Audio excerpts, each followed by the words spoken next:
Good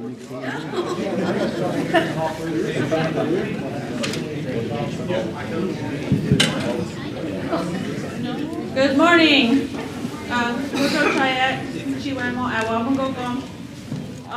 We are the Prairie Band Language Department, and today we're here to. Thank you. Today we're here to present comprehensible input through immersion. First, I want to start off by introducing our staff. Lyman Shipshi, he is one of our language apprentices. Billy Matchey, he is our language specialist. Cindy LeClaire, language apprentice. Palm Hubbard, she is our master speaker for our apprentice project. And I'm Soggy LeClaire, and helping us today is Wapaja Jocelyn. She's one of our students from our teen class. Justin told you a little bit about what comprehensible input is. Comprehensible input is the target language, so the Potawatomi language that the learner would not be able to speak, but can still understand. Understanding through the use of visual cues, whether it's through pictures, whether it's through acting it out, or goading it out of the learner. When meaning is successfully conveyed, learning is experienced. Our first story today will be given by Cindy LeClaire. Cindy did not always listen when she was a little girl, but this story is about the one time she did listen.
Cindy.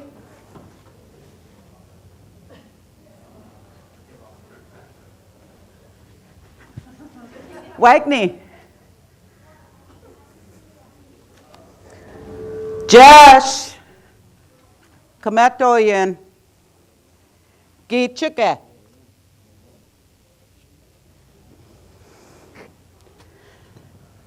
Ewi Bakwa Gayon.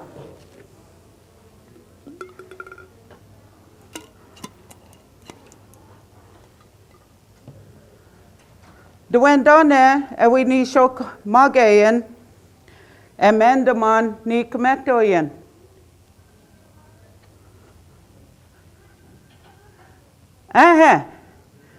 Dani shok maga, chu madagwendan emijan. Aha. Ep magishak, mom kach.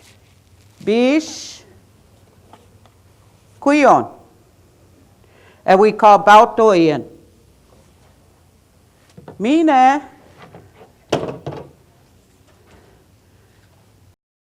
get on then.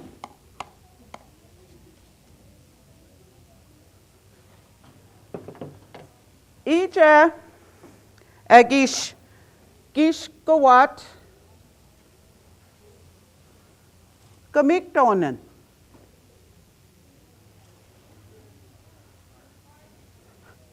Aha. Nuishitke ep megishik.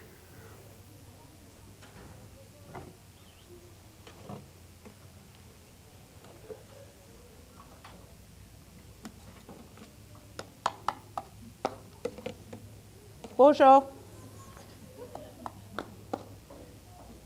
Het went dan een bies.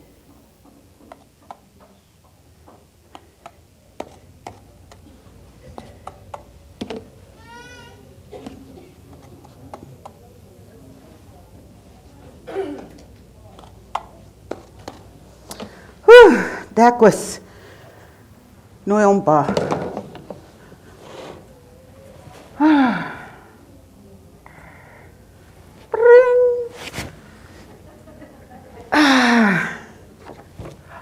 Kom maar doorheen. Oh, beach. No, Ben. No, not Managua.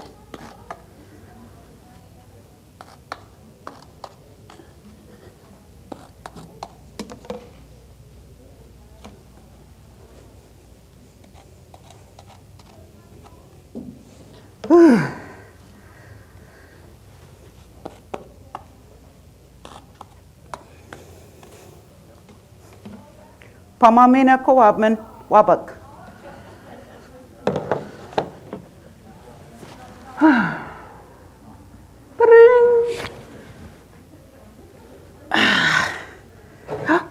Kom maar doorheen.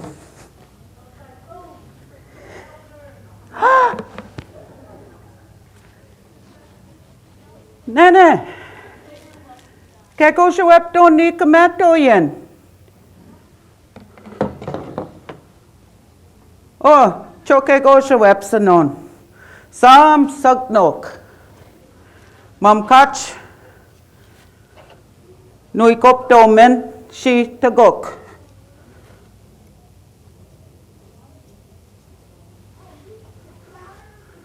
Aha.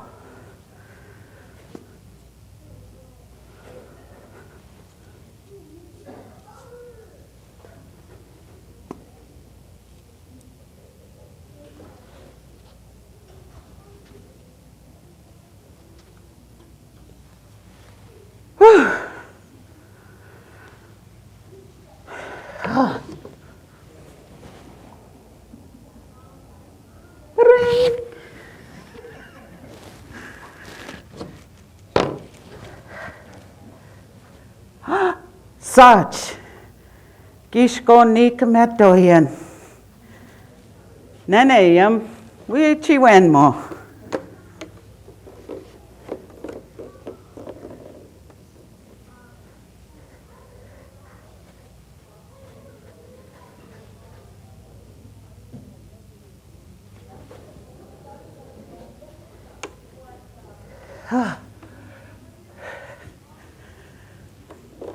Nuksha nene. Gimik donen. Chayak kametoyen. Chayak.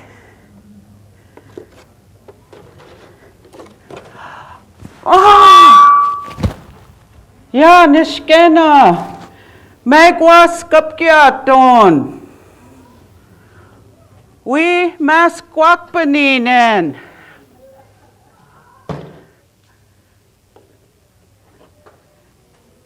Gikit.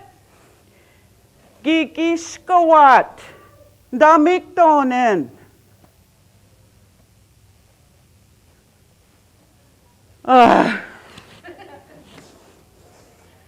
Iyo.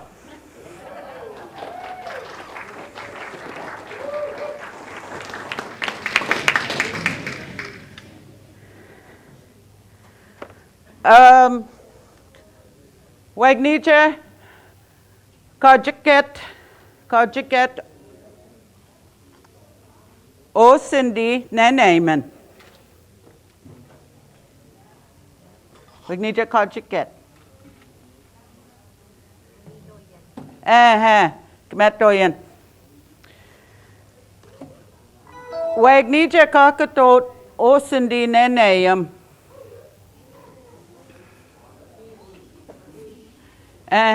Nijopi.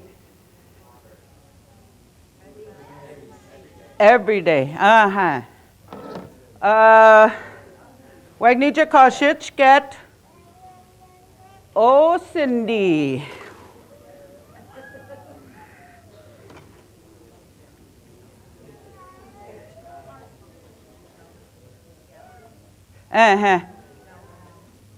Mikton. Yeah. Nijopi. When skapkiak, kamatoyan. Mom koch, masquak, paninen. Now how? Equien? Oh, okay.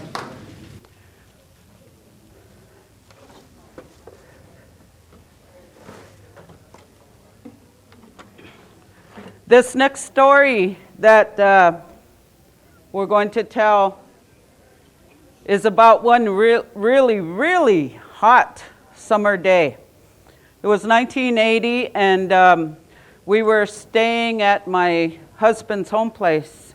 We was kind of having a hard time.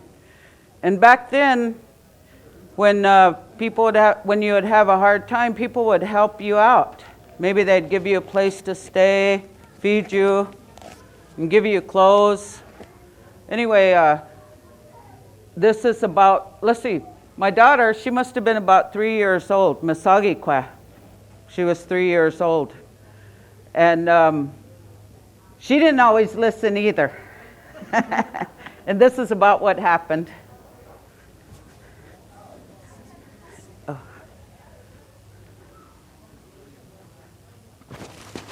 Go on.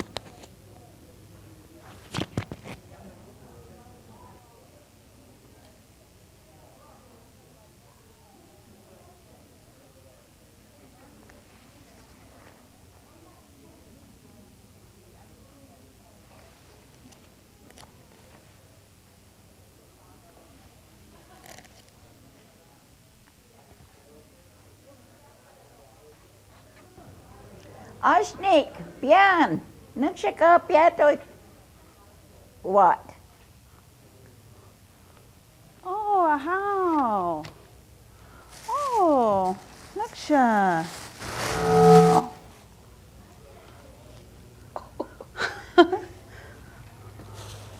Oh, namanak to non ko tapas kakatakin.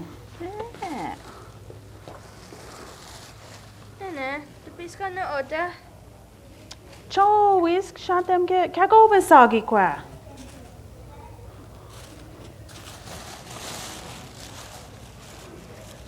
Nagsinuta. Oh,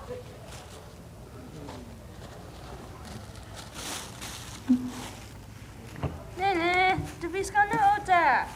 Cho, gigit. Oh.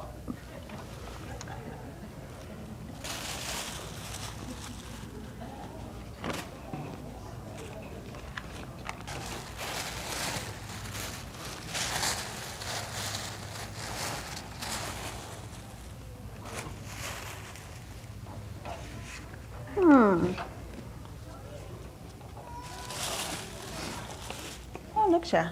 Babies. Oh.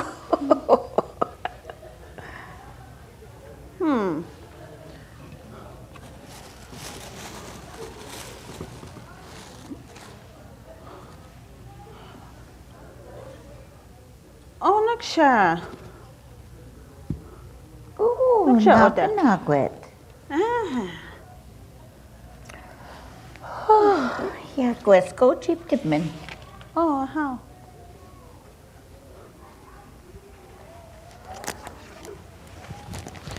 Oh, shot them. Good.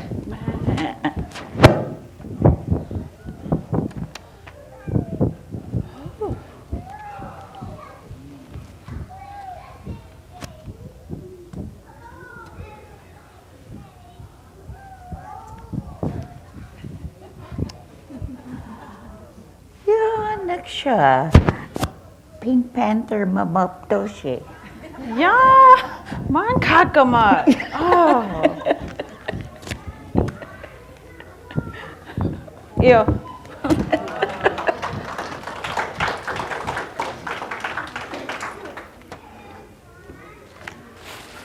Wegni kaya yachtama. Anybody?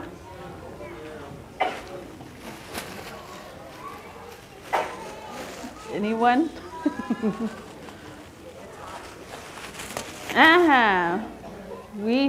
It's really hot. We shot them get. And I can't hear you. What did the little girl do? What did Miss Agikwa do? When I told her what did I tell her? Cho gikit. And so she went to the outhouse, changed and put on the clothes in 108-degree weather, put on pink long johns. And her koya said, called her the Pink Panther. Look, the Pink Panther's running. And that was our story. True story. Yeah, true story. I did that. The next fella up is Lyman Shipshe. He's always coming to work and telling us different things that he's seen while driving in or while he was riding around. And so today he's going to tell you a story about what he's seen.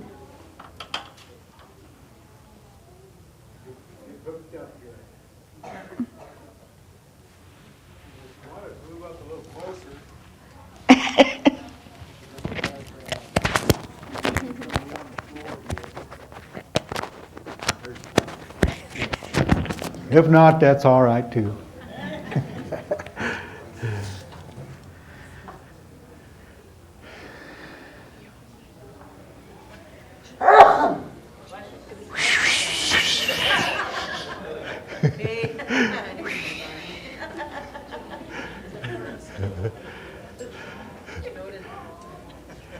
Bana ndawab mak banajiak kago ashit kawat.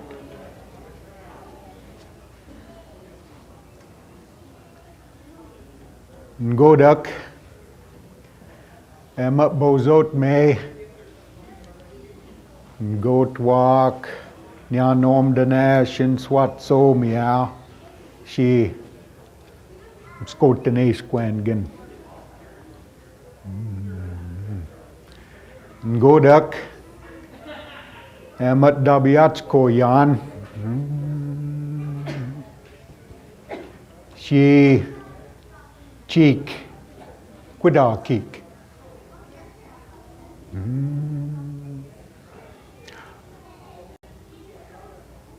Giwa ma o mas ninya.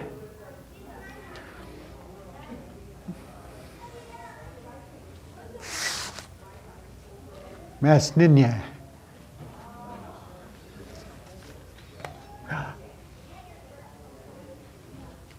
Quich kabut joie gabot.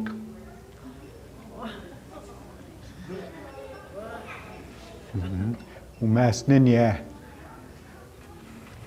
Quich kabut joie gabot. Mine nyanen kakakshiak. Kakakshiak. Gini buik si itayaguan.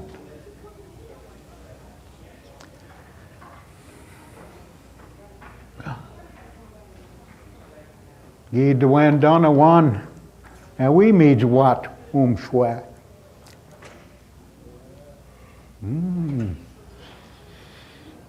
We make at one o mas ninya gi shanagwit.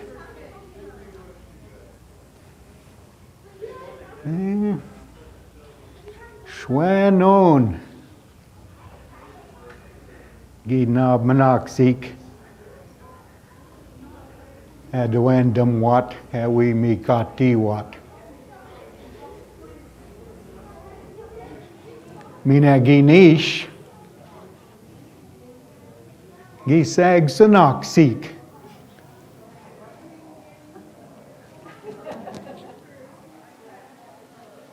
O mas ninya. Get nam se nak se.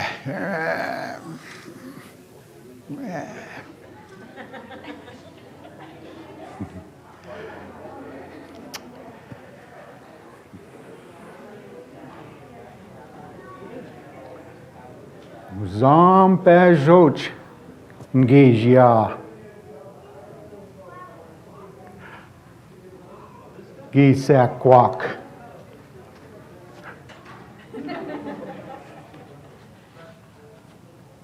Gisakwak. And we pamashkak.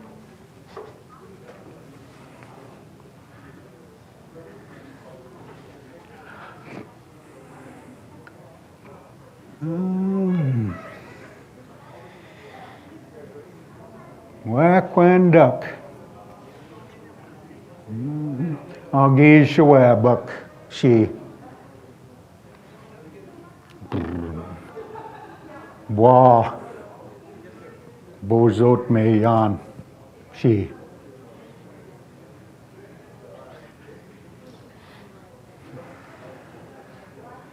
Yo.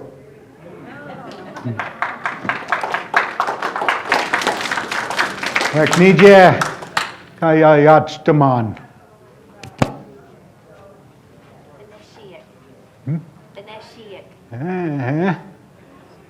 Giwab mak. Pne. Giwab mak pneji yak. Gago ashitskawat. Jumping around, running around, flying around. Pne. Giwab mak pneji yak. Gago ashitskawat. The PJ Kayi Yan. The PJ. I'm skotene squengen. I'm skotene and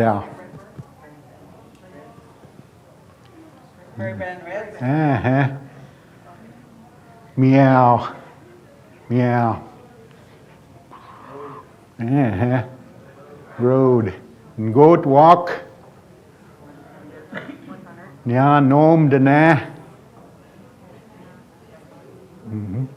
Chin swat so. Meow. That's our main road going through the reservation up there. I don't know how to say that. Where was I driving? You remember?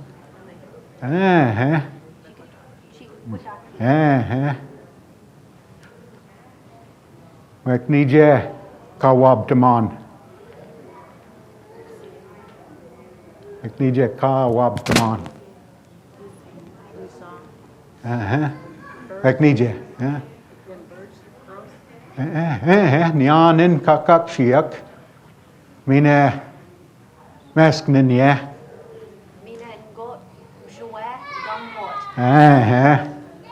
Mjwe noke wabozo. Gabot. Meskninye.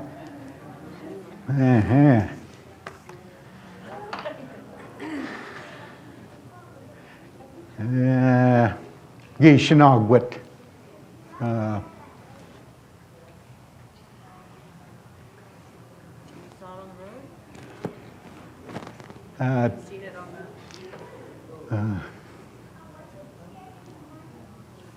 Look. Circling around. Nyanin kakak shiak. Ini buik. Chi itayaguan. Trying to get across that Gishinagwit looked like. I was driving and I was reading all this into what I was seeing with the crows. Did they all look like they was ready to fight? Ja, Shawnee, ginab manoxik, had the wandom what, we mikati what. Shawnee, mina ginish, gisag sanoxik. Look like. Scaredy crows. Yeah. But that looked like to me, and I was telling this story to a tribal member. I don't know where he's at. There he is, right over here. And to him, if he was to see that, he was saying that maybe that's the way them crows was playing it. Maybe them three would try and get in there at him, get his attention. Them other two that were kind of like that would sneak in there and get that rabbit. It's all how you want to see things, and that's kind of the way the language is. But Mastinya, how did he look?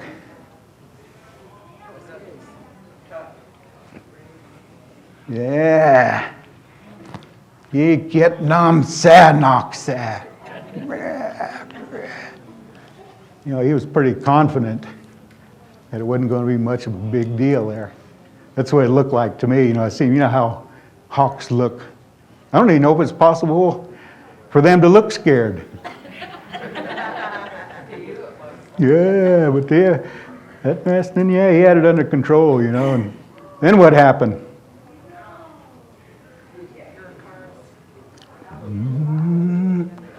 Zambajot ngizia. Pashoch.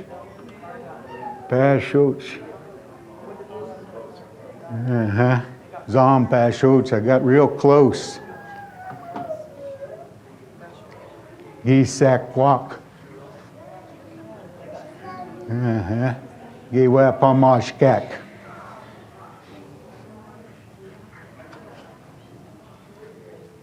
Giwapamashkak.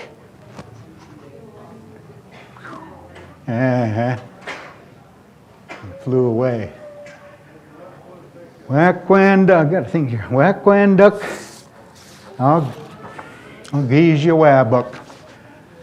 Wakwanduk, I'll geese you wabuk she.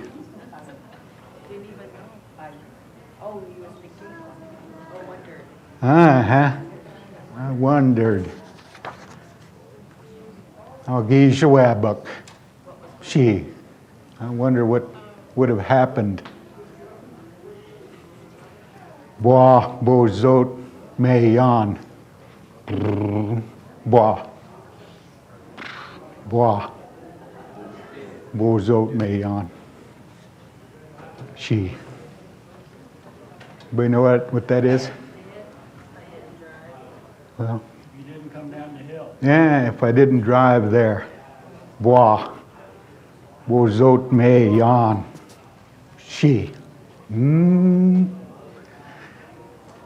I'll probably forever wonder about that. Unless I see it again, then I'll stop on the hill and probably get rear-ended by a big truck. But that's my story. This time around, I might add some more bird stories maybe next time. Hey, Gwen.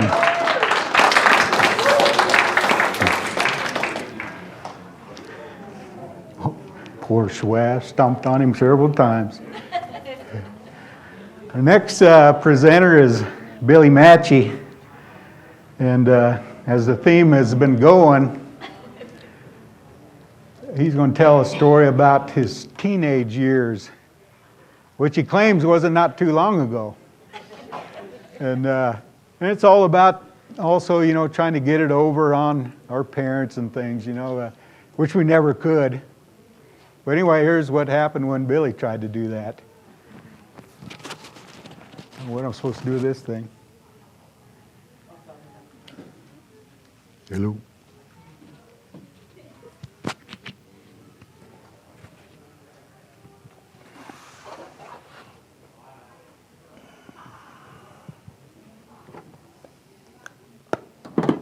Yo.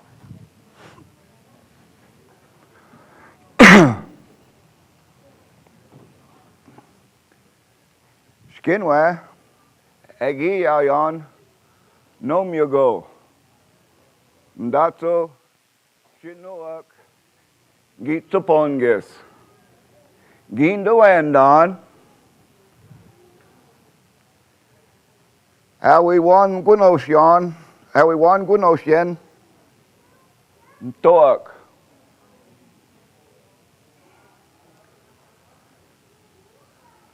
Missa, giwit moak, Danny shook moen. Oh, Gino doc, duck, the nanay ma ben, was his kayak.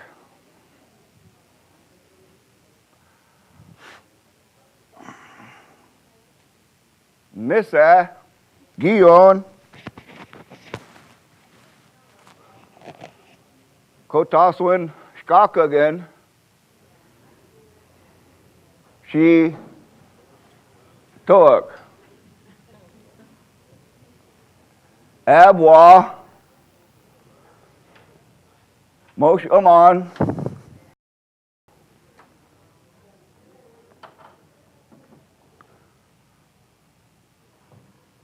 shopping again. Abwa Moshe Aman, shopping again.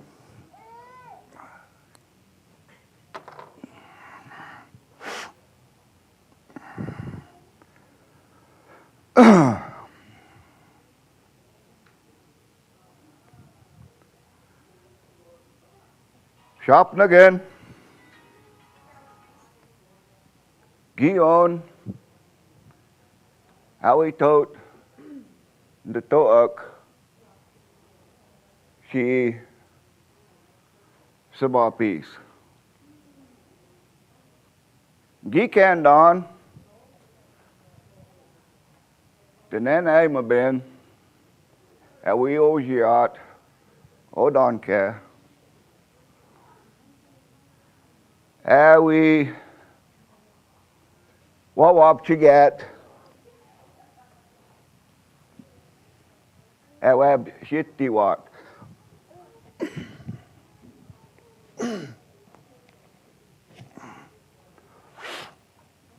Wam shumajit, the nanay ma ben, Agi wheat moak, Cho, one gwinloswin, cut tamget, toak.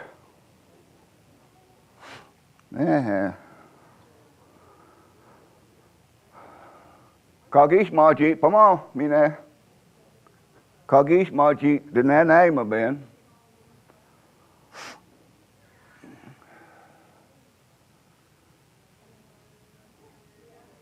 Sketchy ma. One gwinloswin.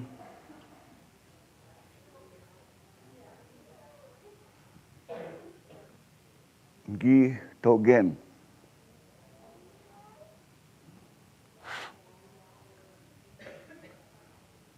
The nanay ma ben, Kagish majit, the nanay ma ben,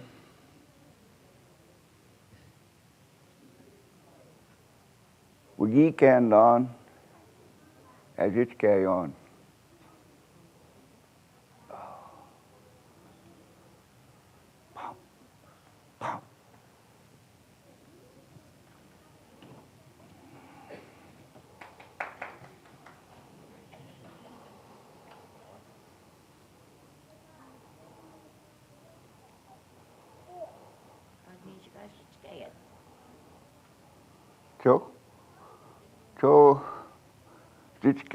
Cho jiska, ja, cho shitskasi, ngi kiton. Ba. Igwin, here.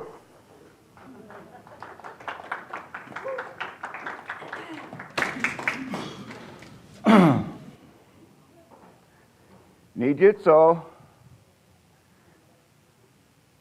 Gitsupon Gizyon. Nijitso.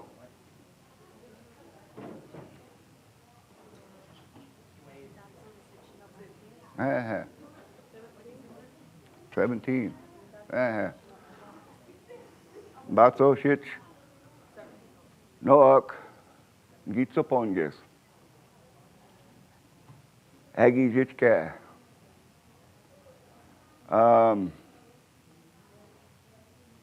Waknija Netwandaman.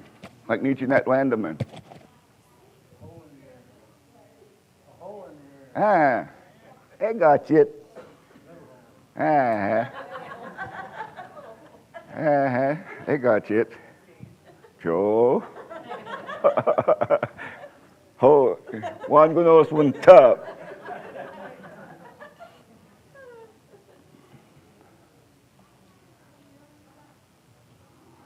Waknija Cockadot Missa. You eat mark. Uh-huh.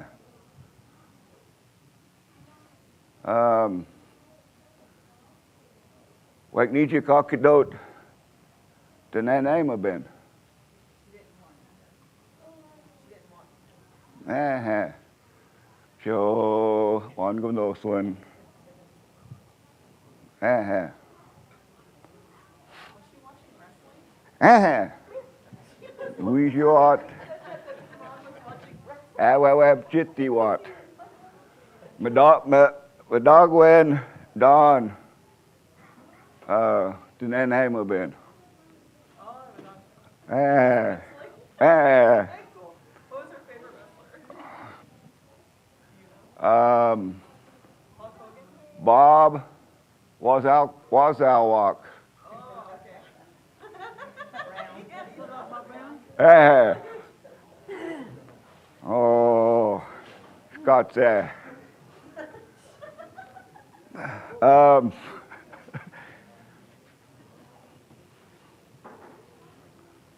Waknija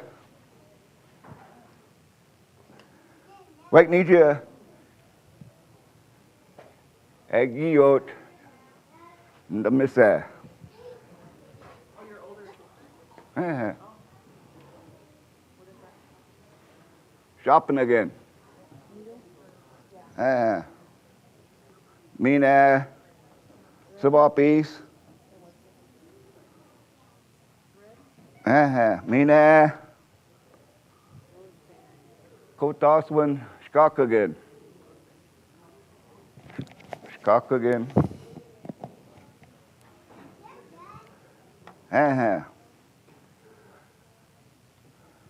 The name of Ben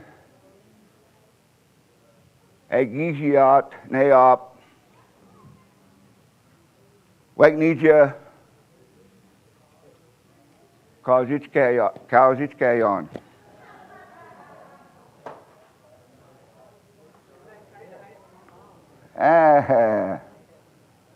Scottsa o the name of Ben. You go in. And I'm almost closed.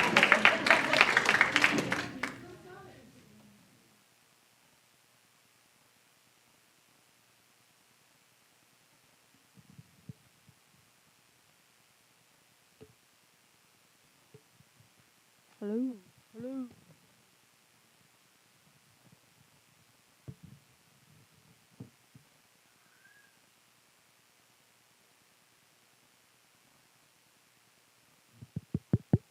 Okay. Oops, can't hear.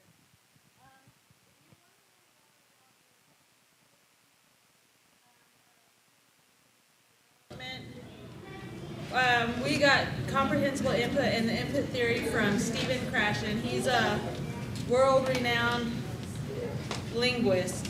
Hi. And you can find him on the World Wide Web. He has 5 theories for language development, and we just went over one of them.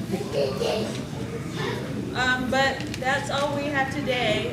We had a video yesterday, but are not able to do that today. So, but thank you for having us. Thank you, Justin, for having us.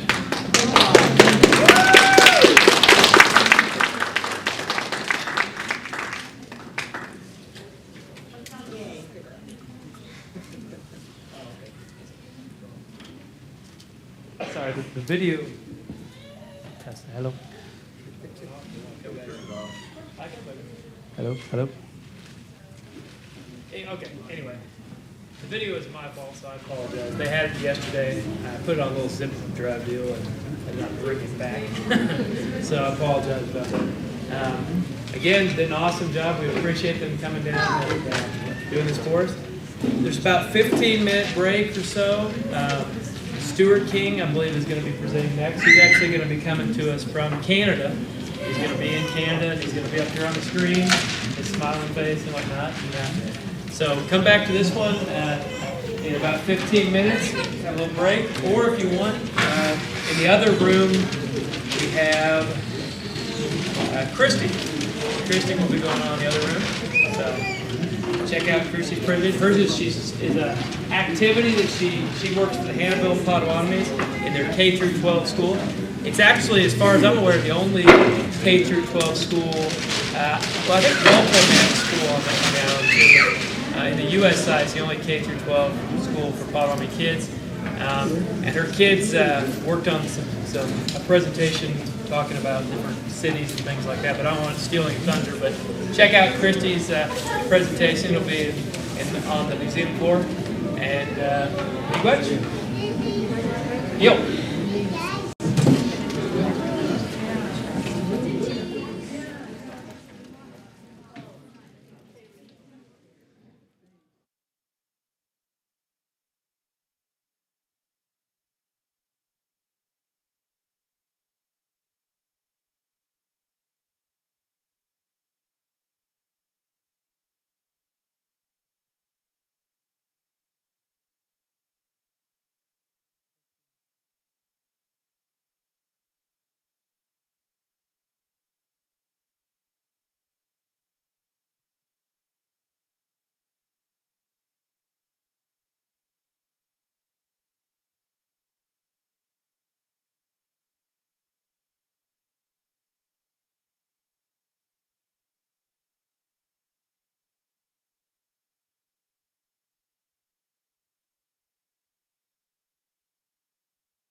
Stuart King and Barbara Wall. They're coming live to us from Canada.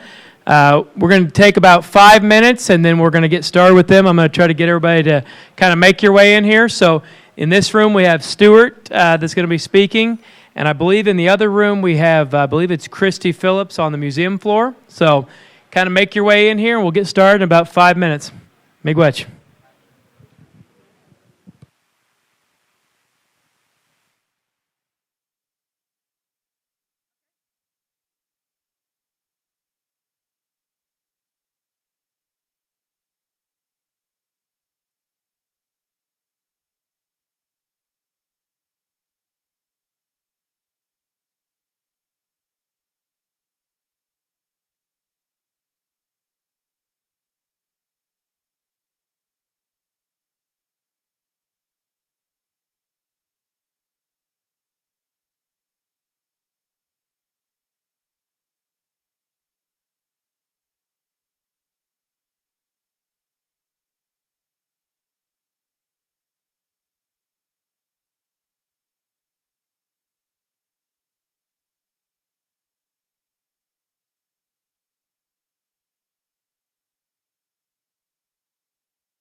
No, nothing like that. You must have coffee me on them, and you know, and I am Pedro on the, it's one of them, we stand them, up minute, and check whatever, when you check whatever, Shawnee, one of the, you quit watching them, see, you quit watching one, one move. I just have to elaborate on that on that period of 1 year they talking about that. So somebody asked me about yesterday, and they told me I was asking 4 years made 4 winters made one moon, and we did some research on it this morning, and as far as I know, we can only confirm that the 4 seasons in 1 year. We have 13 months, and we have a site in Wisconsin called Camelsport, and it's almost like a big calendar. It has a constellation down there.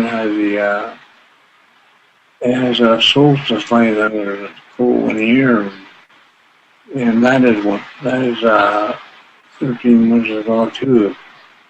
And they have it. You find down to 1 inch. That they calculate the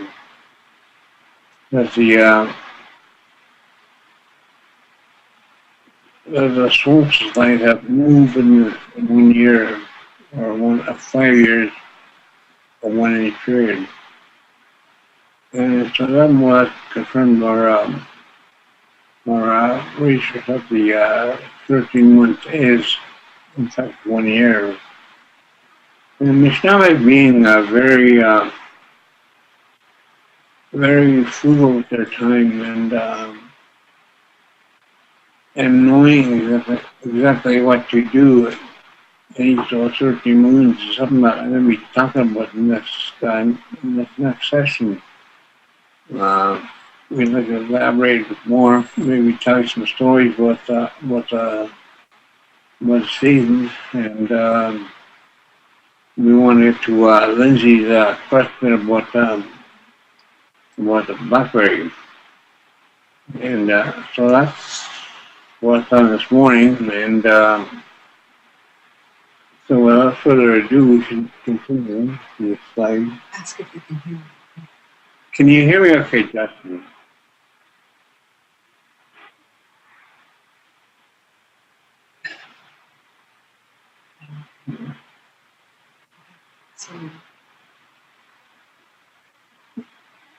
So what we started out with is I explained the moon, and seems much okay, and when we talked about the zine box, okay, it's really important that we have the zine, that I-N in there, because that explains the process of us boiling down the maple sap. Because zine's gone. We'll boil it down so it becomes sugar. And that's the zine's box tabu. But we explained the moon yesterday, and the Indian Arctic is something like to elaborate on a little more. And it's called the man tree. Simply the man tree. And the reason being is, as we understand, is that the maple syrup is the first gift of life to the Anishinaabe in the springtime. After a full winter of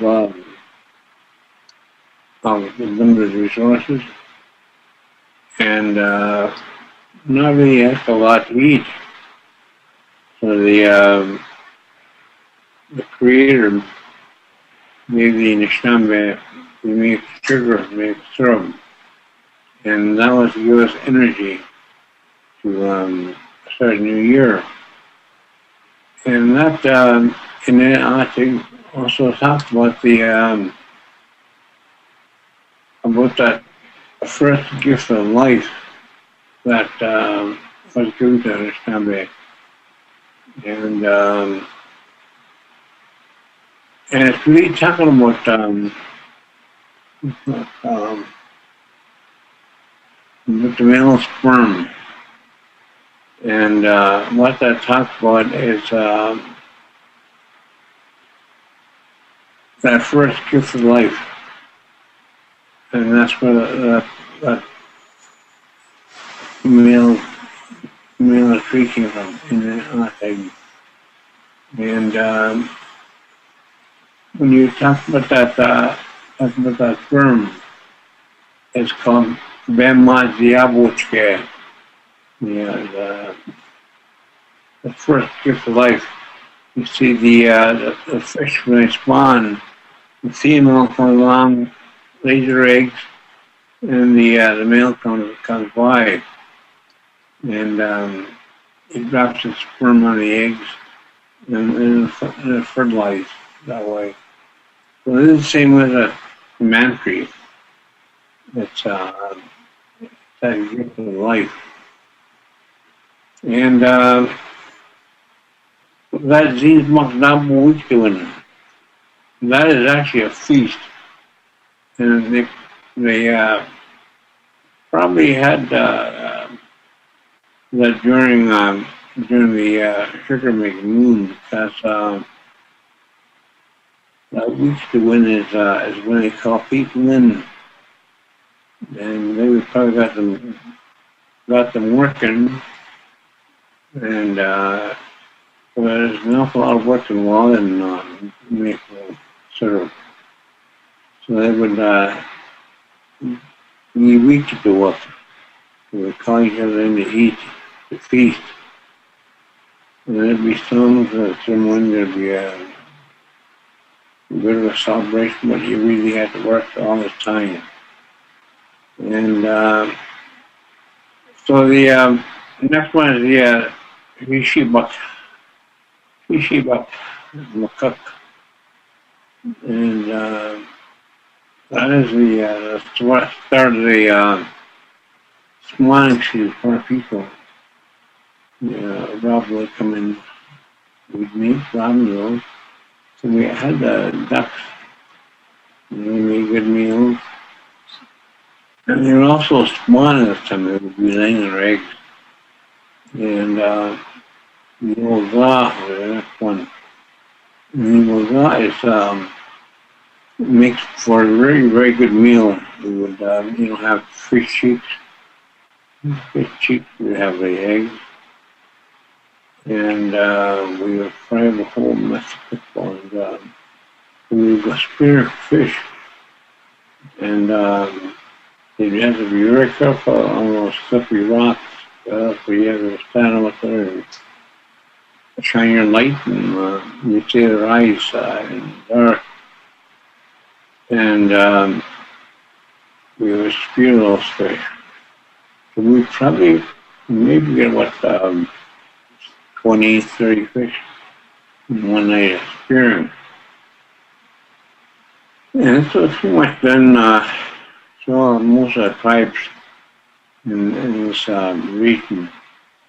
And the waffle stuff was something else that was really good.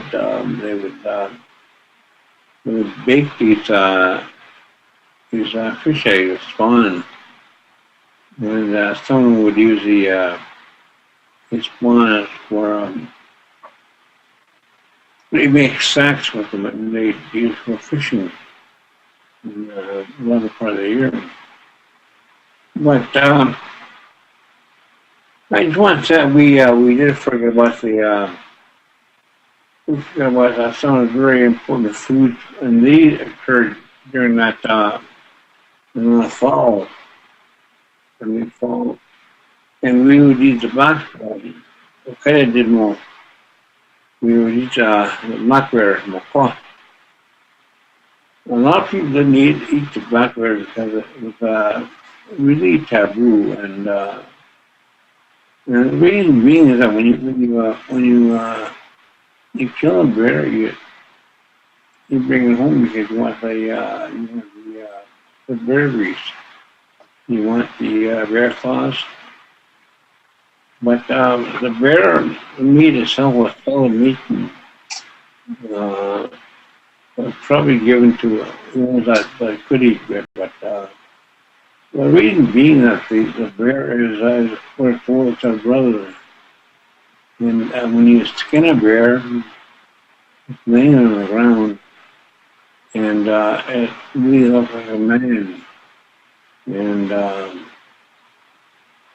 again, we don't practice cannibalism, and we don't not really seldom eat the bear.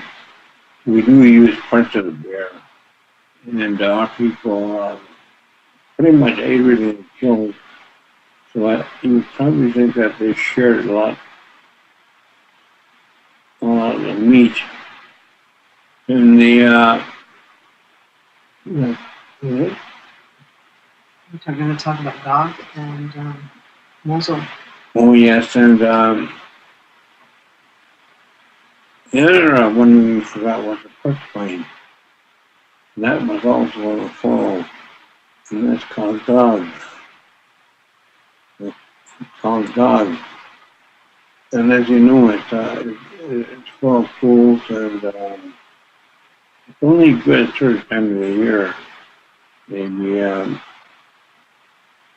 in the late summer to early winter.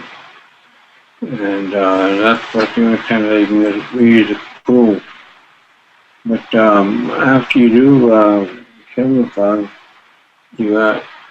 you cinch his clothes off, and you cut them up, and you break the meat, and it really is it's very good meat on there.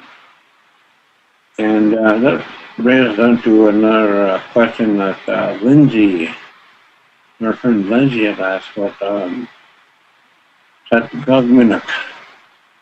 The Gog, is as far as I know, the tuck was not really sure what I mean, but you see the word Gog from there. Tuck Gog Min.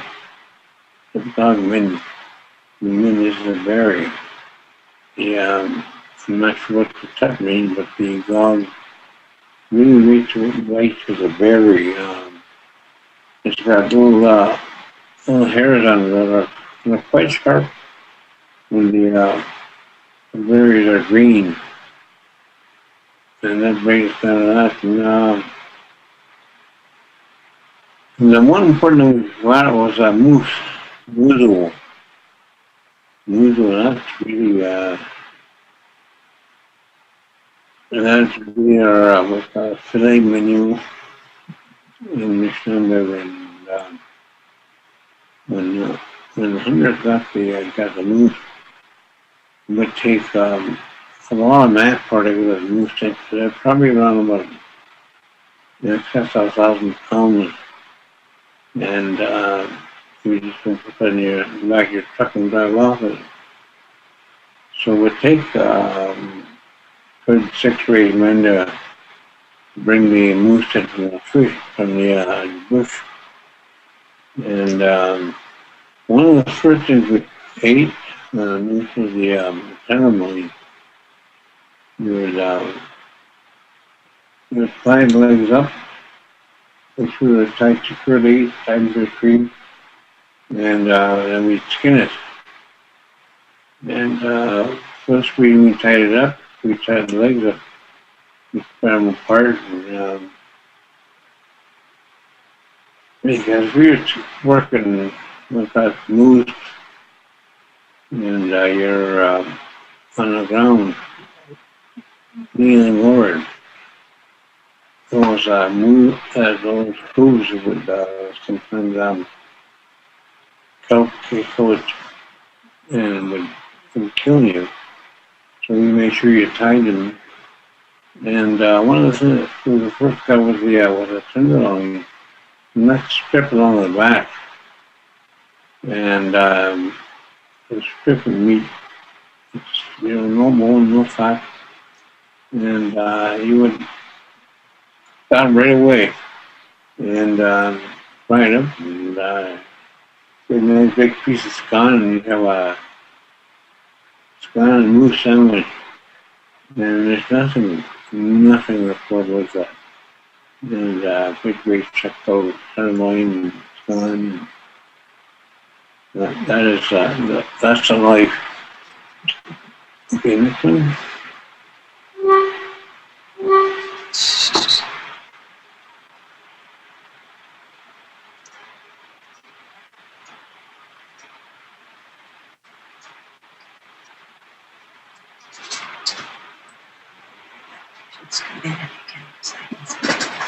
And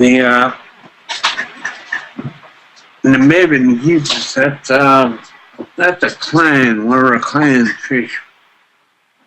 It's my mother's clan from Mooster Point. And the supper is, we're told, is the clean up the bottom of the lake, the bottom feeder. And she goes along and she cleans the bottom for Mother Earth. And for this reason, it's really important for culture. And that and the Megos, they're bottom feeders. And they clean the bottom, but the suckers, they really they're a bony fish, but they can be processed to pickle. And you take the fish and cut it up, and you put in a bit of tomato juice, a little bit of vinegar, water, and you put it in a jar, and you boil the jars of fish, and they're sealed. And what happens is the vinegar softens the bone, and you get the really come from the tomato juice, and you eat that then in the year. And they're very good. And you can swear you were eating salmon, and so it is a good fish. It's an amebin. The me means name in the water fish. And what is it called?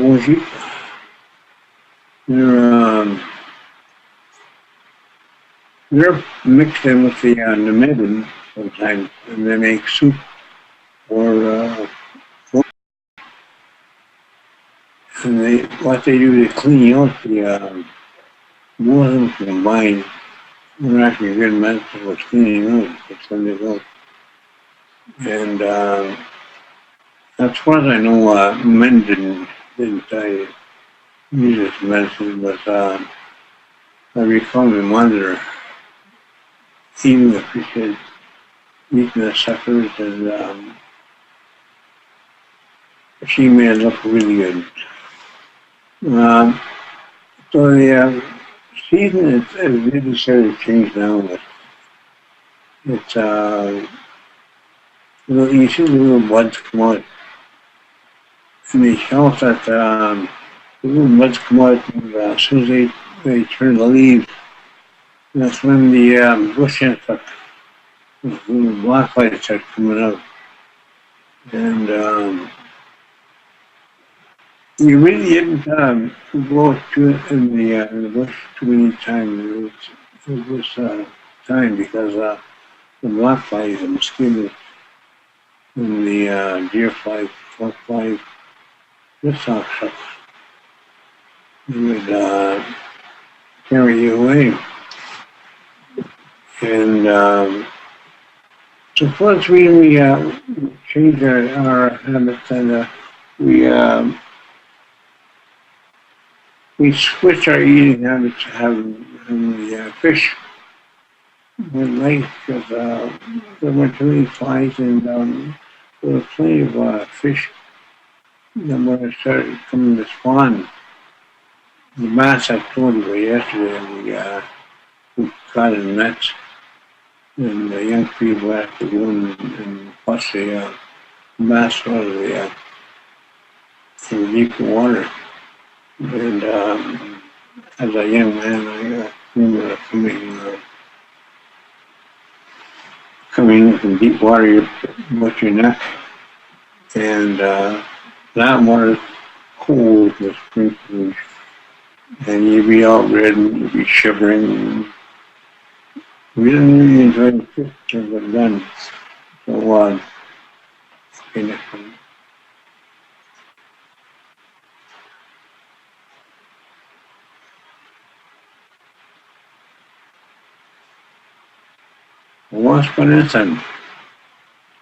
Wasp-Connection, that's, if you can imagine the flowers that come in bloom, start to blossom in the springtime. You know, we get a mishmash of purple, white, yellow, and all sorts of different colors. Imagine the world is covered up in flowers. And when they talk about the stars, what they say is Wasp-Connection. Wasp-Connection. So that's the same way with the flowers and the stars. And when when the first man came down, he seen the stars up in the sky. That's what they call the happy heaven. He came down to earth for the land. And he seen all these flowers. He came down on his toes, and he wore muslins so he wouldn't step on the flowers.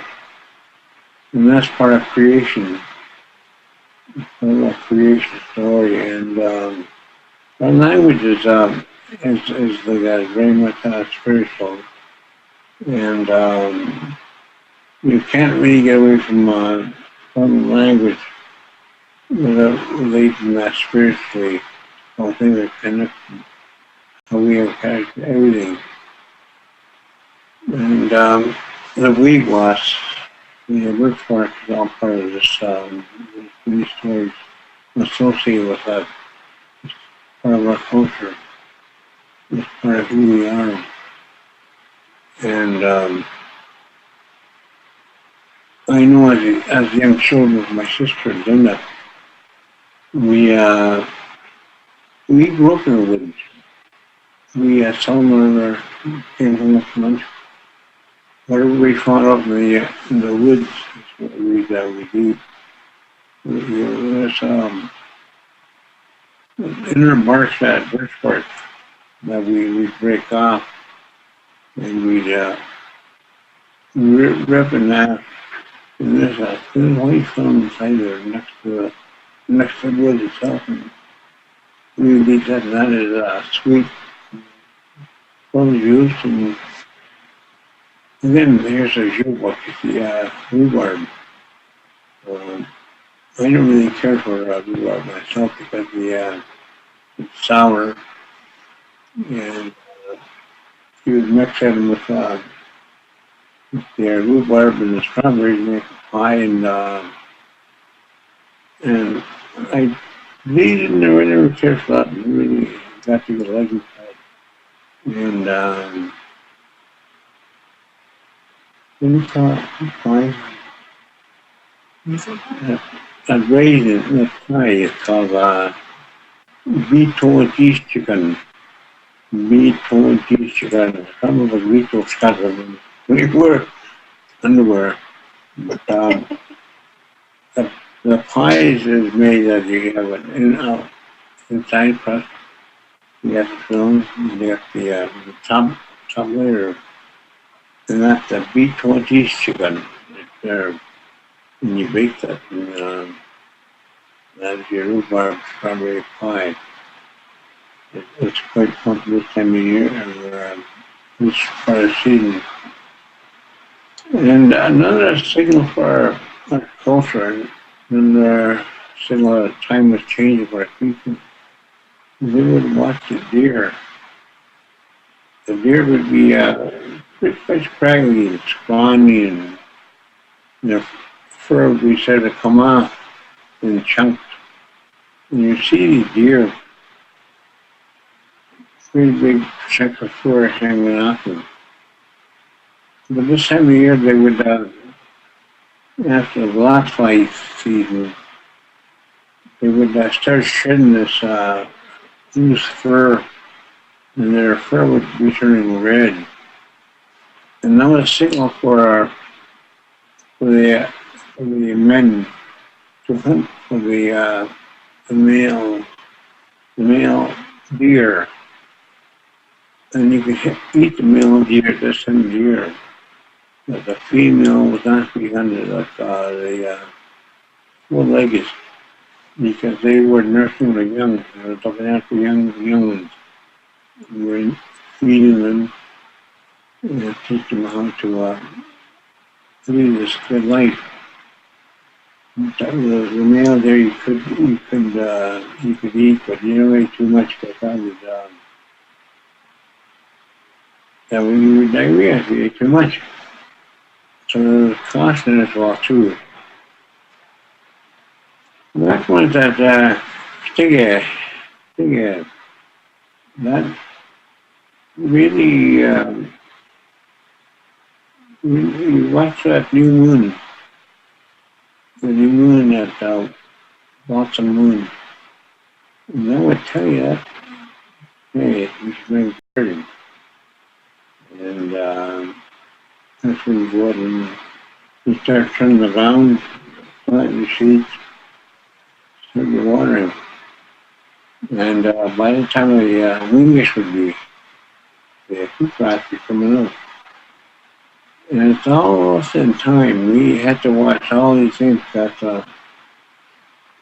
right from the first time that you got a gift of life from the Creator,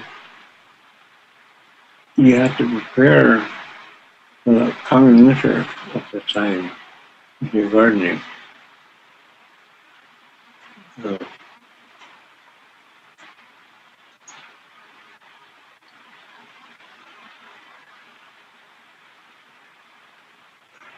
well, only one minute. Mm-hmm. You got turn back.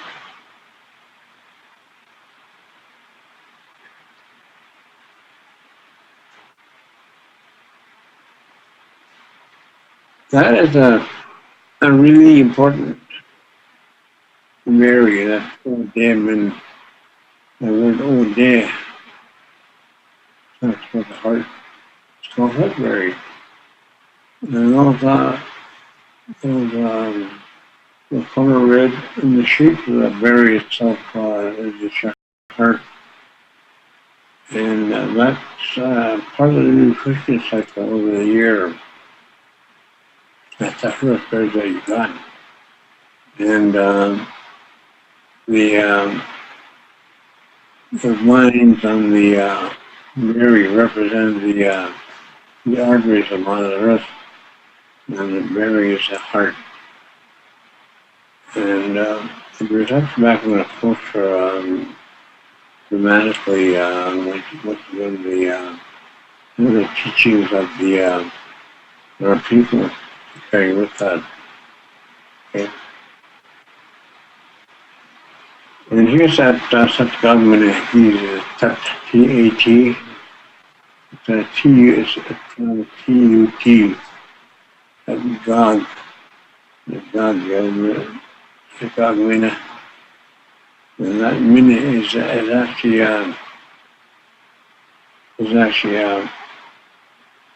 plural. That God min, M-I-N, is a singular. Yes, however, see people pick one berry. And you actually see the porcupine and the berry, and if you eat it too early, it can be quite tricky. Miscoming, Misco is talking about the red berry. Misco min, for the singular, minan, the raspberry. And these are very good berries. And one thing about the blackberries, you don't see too many these anymore. It's in the early springtime, we're going on the bushes. And they don't last time because the birds eat them. The same as the raspberries. The birds are anxious the time of year having their young, and they're feeding their young. Especially you saw them sea berries, or wildlife one. And then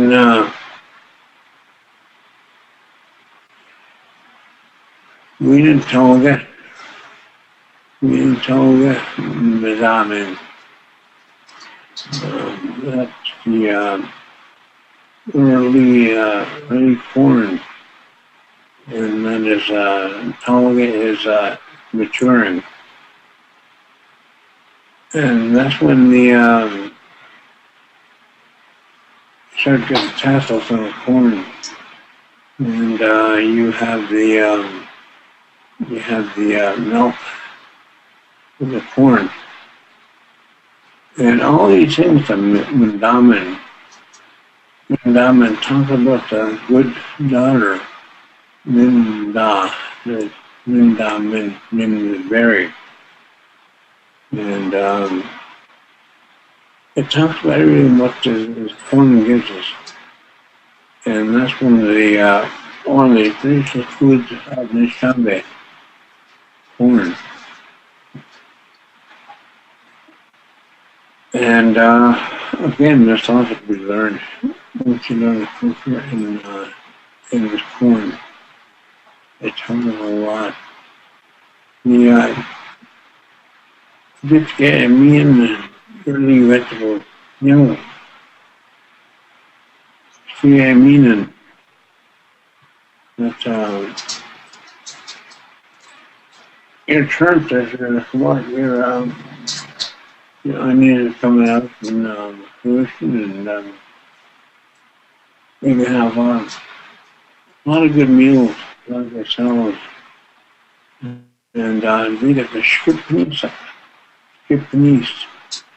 Those are the young potatoes are small. They're tender, and they're very, very delicious. They're boiled with their skins on, and you put lots of butter, lots of potato, lots of pepper, and I don't use salt, so I don't put salt in them. And you have this Skipnese, or you have the mature corn, and you have a lot of butter all over your face this time of the year.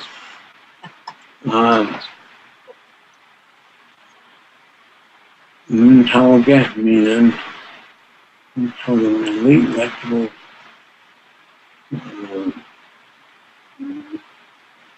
Again, it tells us that the year is blessed. That hey, you gotta start saving for winter, coming winter, and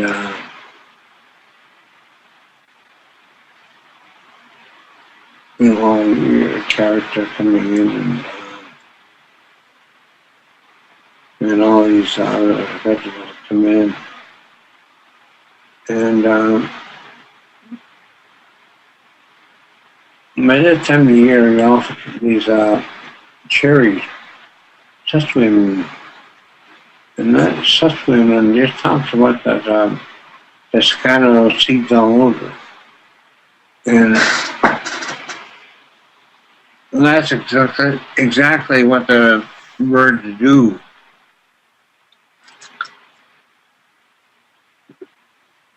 And the birds come in and eat the cherries, eat the berries, and they kind of see for they'll go in different things.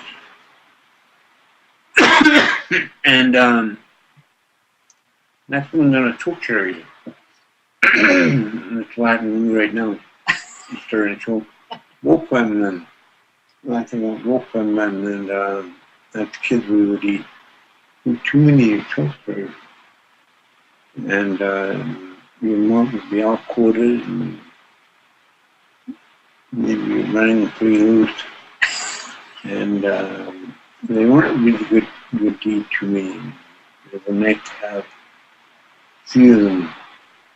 But whatever, what kid knows what. Enough.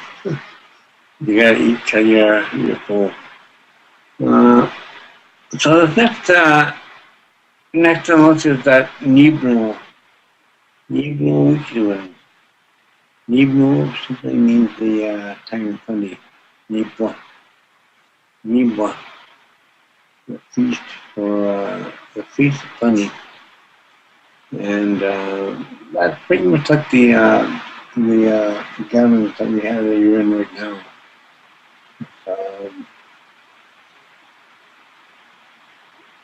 It's when there's plenty around to eat and everything is coming up, and thank you to the Creator.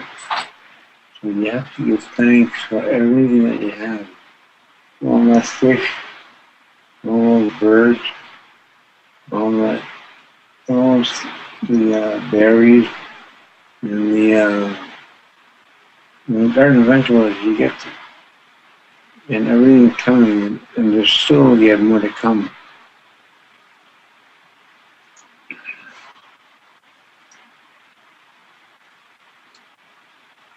Next one is that Amina Jesus, and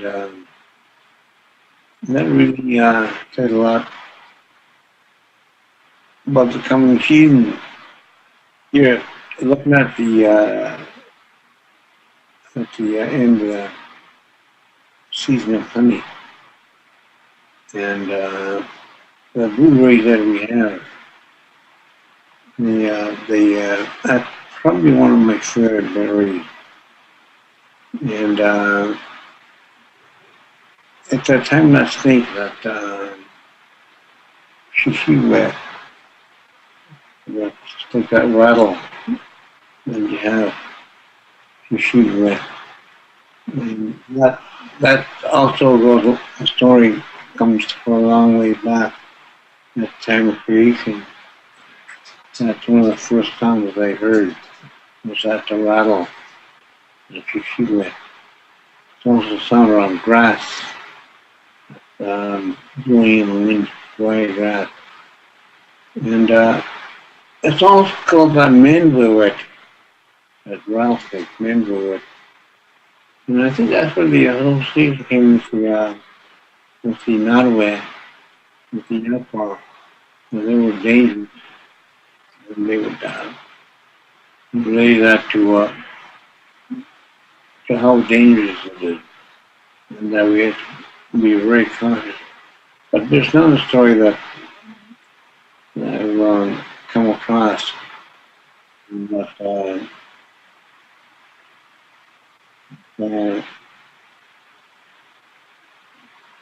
Nottoway song is what it's called.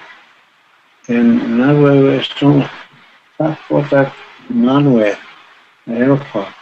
It talks about that song, that Sioux Nation. both are natural enemies.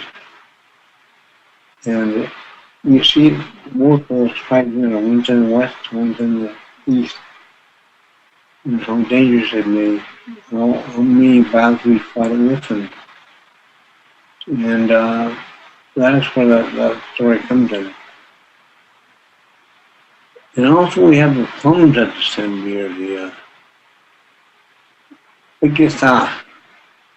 Guitar. They have a big, what's it called?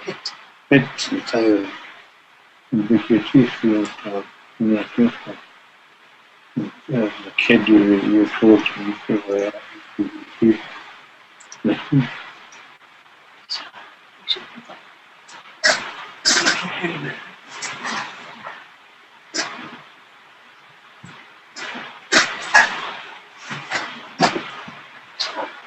The next one is that Madame, and that is they consider that the woman's food, and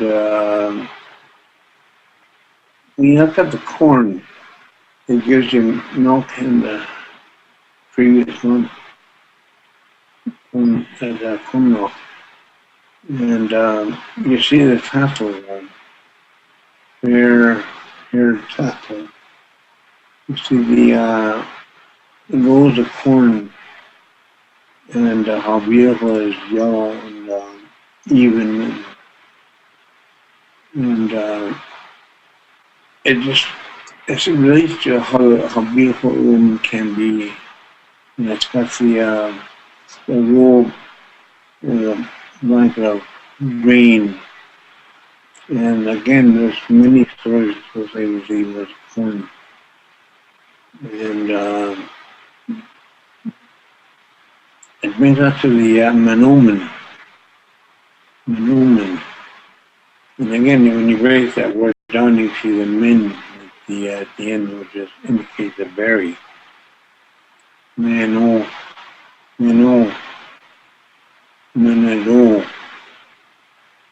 It's the created berry given to us as a food on the water.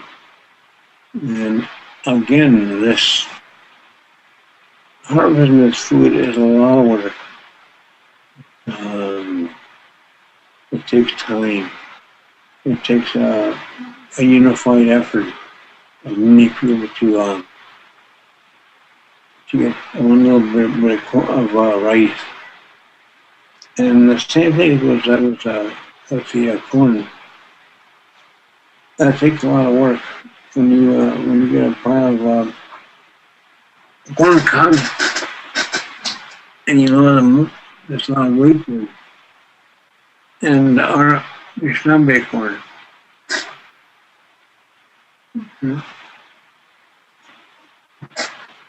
That Shawnee corn, that has to sit one full year. And you harvest it, you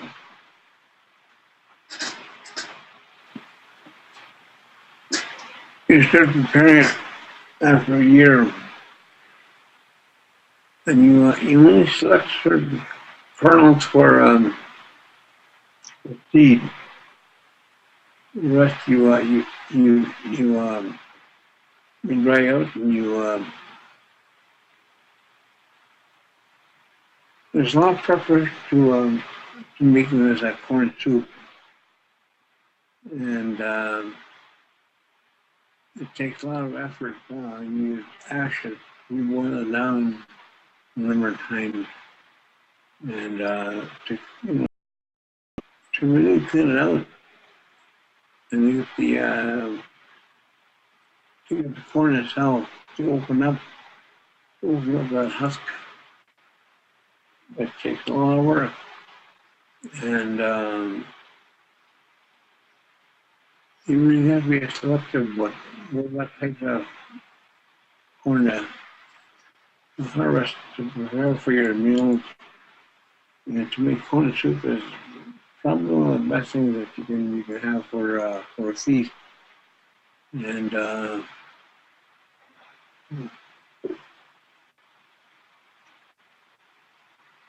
and there's that man woman. It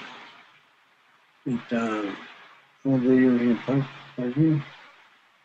Cartoon, yes. The parking corn right on the right now, and that's only part of the process. There's a lot more that goes to it, and you had to believe that there's a lot of insects in those rice. Little spiders in there, little insects. So that's part of getting rid of the insects. And it really, there's not many people work hard to get their food. And time was essential in order to get. You only had a certain time to do this. And move on next project. And this food had to be stored for winter. And so time really is a big factor in our responsibilities in the people. We still have the coming months to add to our efforts.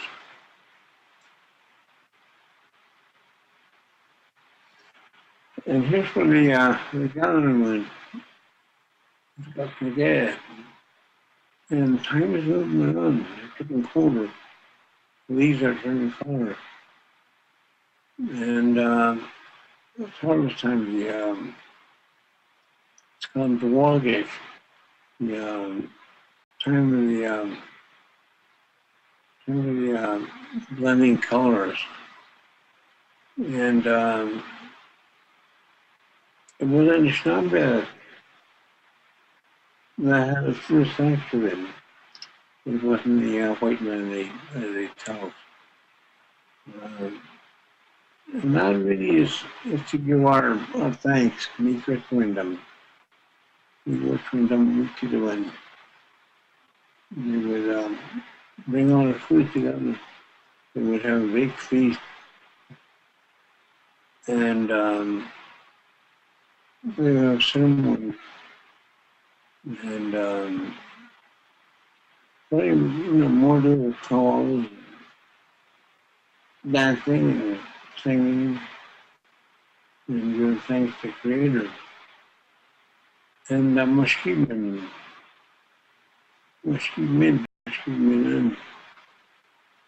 That is yes, explains it comes from marshy, swampy areas, mushki, earthy, mighty earth berry. And they would turn white, red, and same year. And red big, round, juicy berries, firm. And there's nothing you could have with your turkey. And those machine. And shishi buck. Again, you got them in the spring and fall. They would be going back to their ocean routes, the cup and ducks. And I'll be going back. And they didn't eat the owner at all. And at this time of year, I also got the Wabminak. Apples. And Wabmin, well, that comes from the Wab is when you chew the apple and you run along and you turn point and you eat the rest of the apple. Wabmin. It's pretty much like the most Wab the Northern and how he would be choosing the wall. You choose a hole in the wall and well, you get daylight and choose right through it. And then we had a book launch. Book launch. That reminds you to have book in the house and with bells and it'll be a big book inside. And that's it. We have about that food talks about. Our language is very expressive that way, and it's not a complicated language. It's easier to you just know once you start knowing what you're talking about, it's just what it is. You put it all together, and there's not that many words in the language, and that's one word.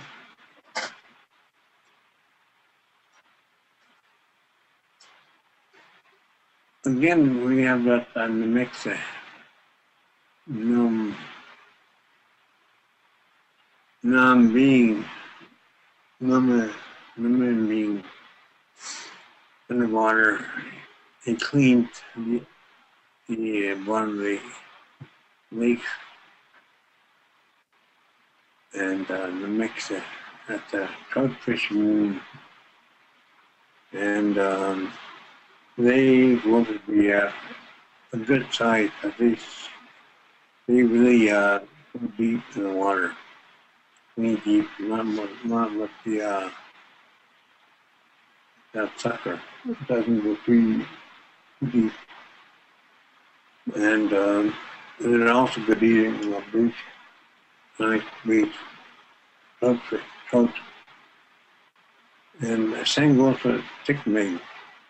When they're baked, they're really good. I don't really care for the fried, but you can also make some really good chowder from the chick wings, and you boil the fish, and you pull the backbone up and pull the skin off, and you put onions and potatoes and clean it up a bit, and there you go. There's your supper. The leg was so at this time of year,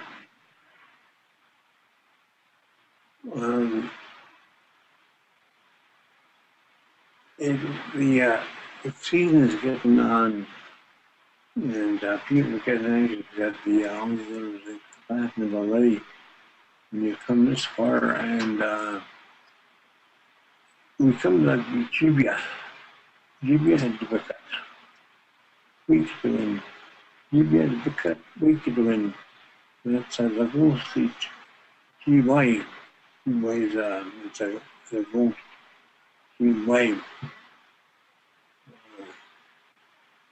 Bagnak as a scouting. Jibia the bucket. And that's a very special thing for our people. And what happened is that this society has taken this and used it as their own, and they call it Halloween.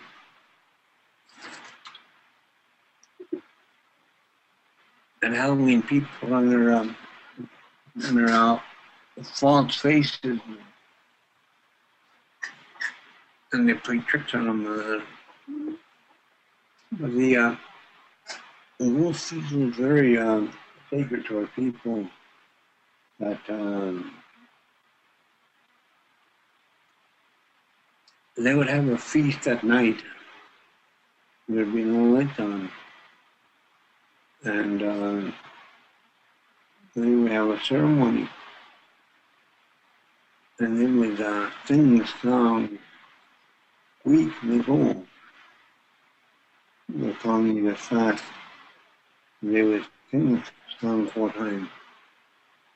Week Before. And what that is they would be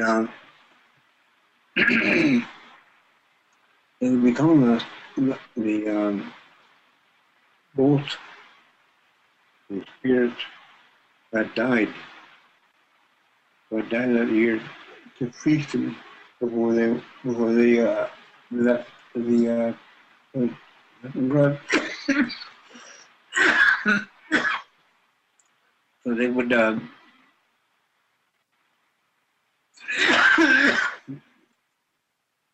would sing this song 4 times. So we'd call them in from just over the door. They would sing the rest would call them from the further out, go further out, and the last part would be just calling from way, way out there. And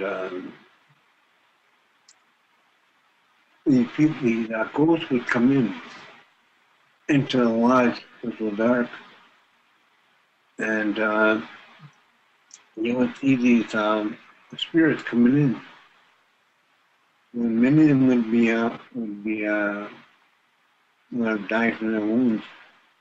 Many of them were not looked after on their death, and so they would come in all shapes. They would come to feast. We'd be given the first batch of food. And that's what we would do in the Halloween days. Our people used to prepare a little meal and burn out stove over in the fire. So that's what we do. And then we'd turn the lights on after that. And we continue our roast feast. So, and then what will happen is, after it was done, we would start preparing to go to the happy hunting or to the winter campground. And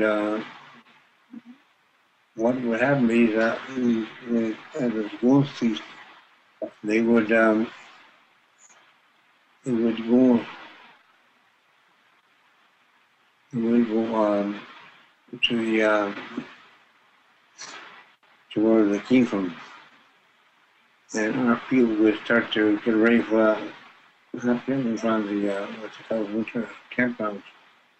And these two events pretty much came to a head. Well, actually, next slide.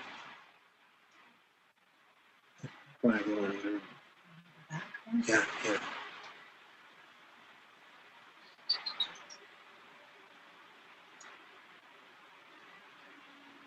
Here's where they have they've done their ghost feed this thing, and they have all their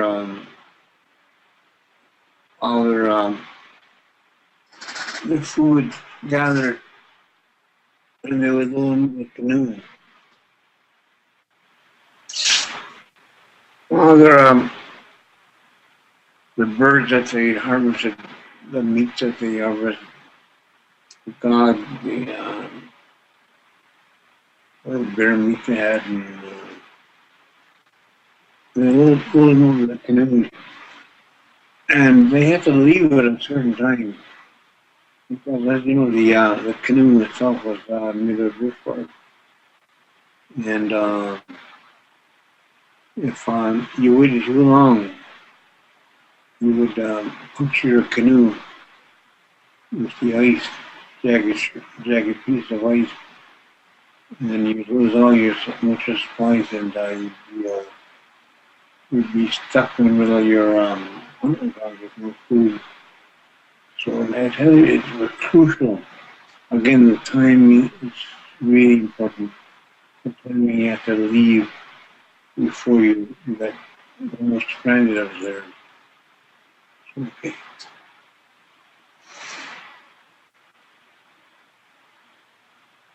So once we got to the hunting grounds, this opened up a whole new season for hunting food. accused that. And that's when you took your gun and you would you get all kinds of small animals you could shoot by yourself and bring them home to eat. You could eat the four-legged at this time. It's the only time that you could eat the four-legged because they'd be bones are young. You would be at home by about the time. And it was a whole new season for us. And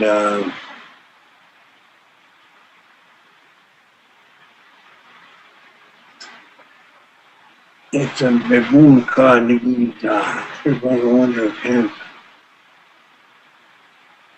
And my cheeks red, but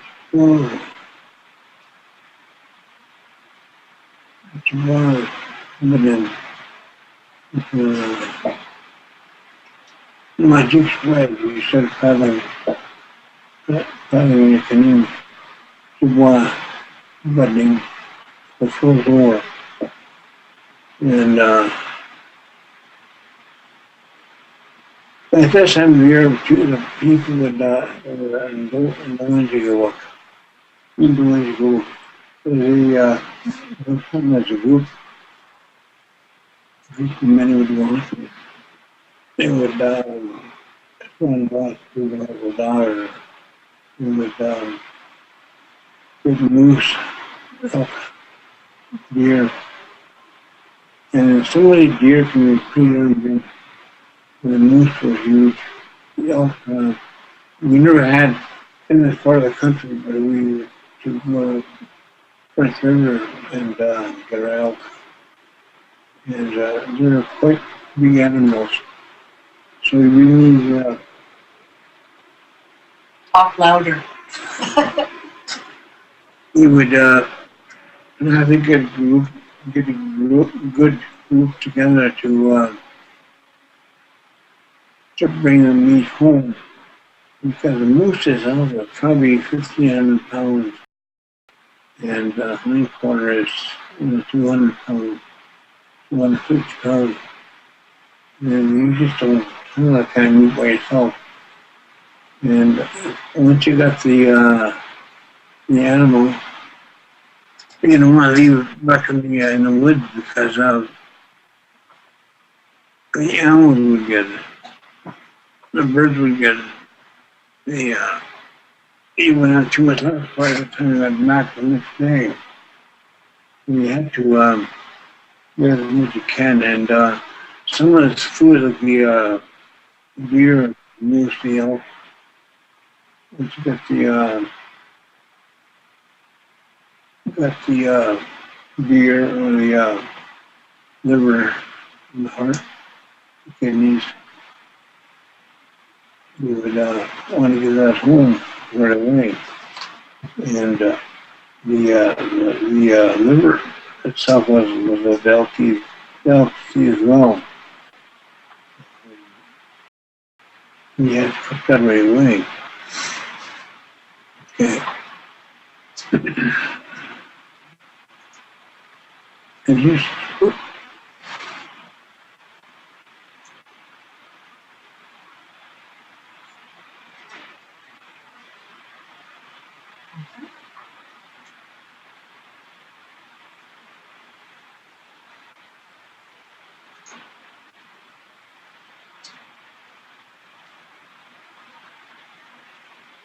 and again, it's a bit of a change in our lifestyle. And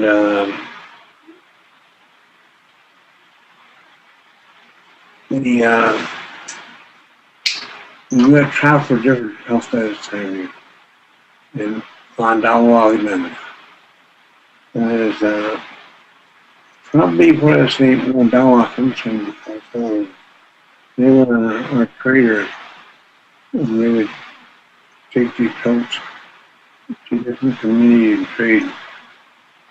And Mick Mikkeluk watch.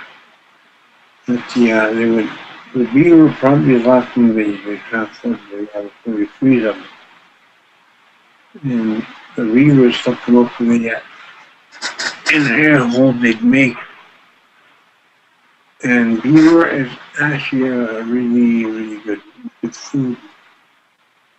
Beaver rolls and beaver tails. And the beaver was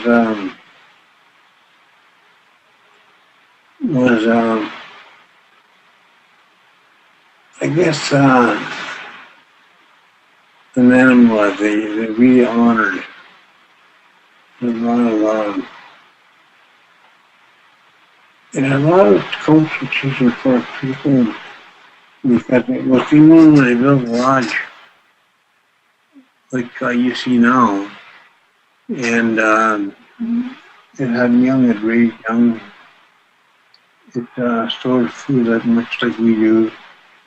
And you see these bits of wood that come from springtime. That's from the young. And this feast was really, really, I guess, didn't entail a lot of people, but they had a good feast because all the food they stored up in this beaver probably the last roast they're gonna have for some time, and they would call each other in. They would make a special trip, and this is where our Christmas came in. Our Christmas season came in, and they again appropriated that, and the story says that's not what it is. This is what it is. You do what we say. And at the time of story exchange, it's okay when it's just telling stories back and forth. Stories of battles and many things, and so that's what we do in some of these gatherings that we have. It's okay, you know.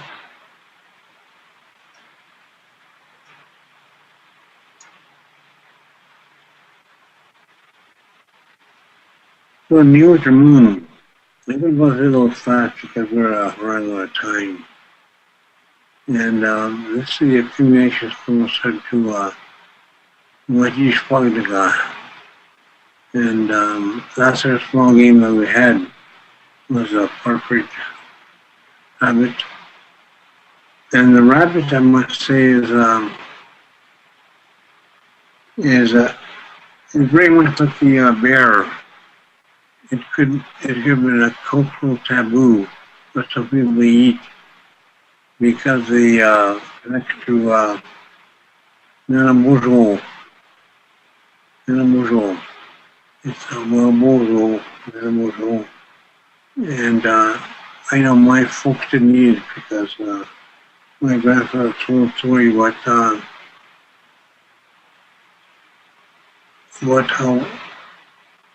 Nanamuzo and Nanamuzo, and you see them in pictures. And Nanamuzo is pictured like a rabbit. So for that reason, we never ate it. People were busier than that time. In fact, the tools and everything else. Again, you could catch them zai at Ling, freshwater cod. And they would come close to the surface this time of year, swan. And their liver was huge. And it was called vitamin A. And it was always like a big feed perch for people at the time of the year.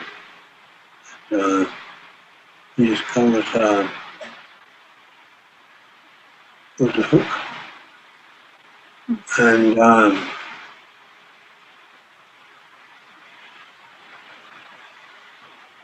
we were going to stop, to go frost over the trees. We talked about that yesterday. And, so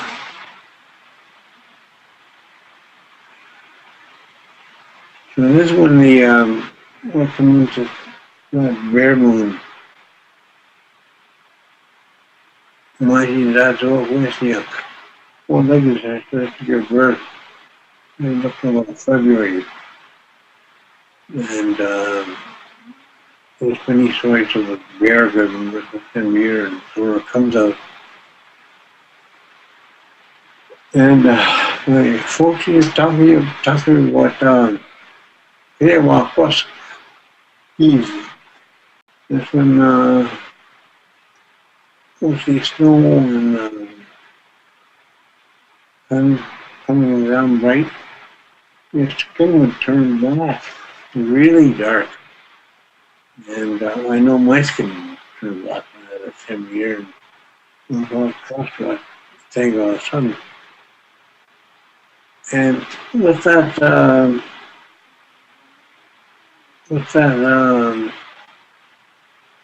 frost accumulated on the trees, that's when the muskies used to come in the spawn as well too. And they would say, "Marsh was meaning which way I walk." They'd say that muskies started coming to spawn and lay their eggs. And we used to get the big muskies at the time of the year. They'd be 5 feet long and 60 pounds. And their teeth are a full 1 inch long.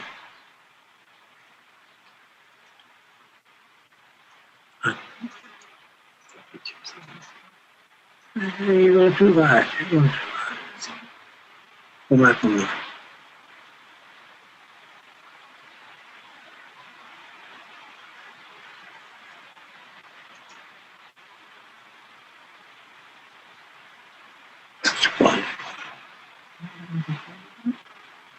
That's where the trees are to get that hoarfrost, and you can hear the trees start to crack those time of year. And with frost, they make one big long crack. And then you hear these screech owls, and you hear these wildcats. And they would you could hear them screaming in the early morning hours. Yeah, it's a very special, significant time of year for people that this line was telling you something that you had to prepare some more.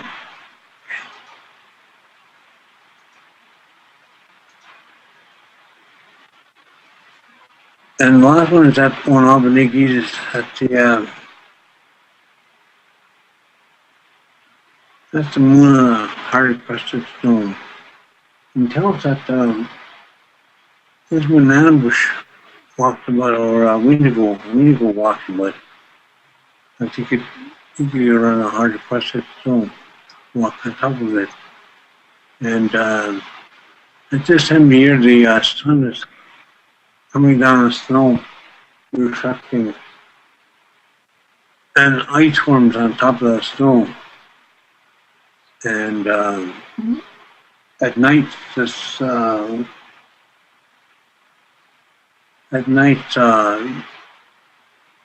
kind of a scary time because the winds are blowing on the hard crusted snow, and you can almost hear howling with wind moving through the rafters. And they told us was an ambush. You gotta be careful every year to Windigo. And with Windigo, you have to be careful and not go too much at night. But it's also it was a good time of year for us because as kids we would walk around at night, and we'd walk for miles and full moon. And they go miles and miles and miles, and with no instructions. And at this time of year, Jebia, the creek would start to open up. The shallow water started to open up. And the muskrats would come out. And Ojashk was a sacred animal. That's why he got so it's a high honorable animal. And they also make good eating as well.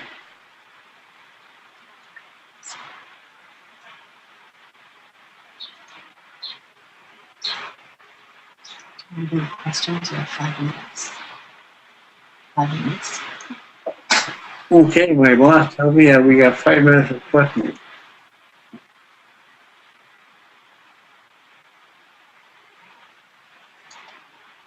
So say, ask people to come up to the mic. Can we, if you have questions, please come up.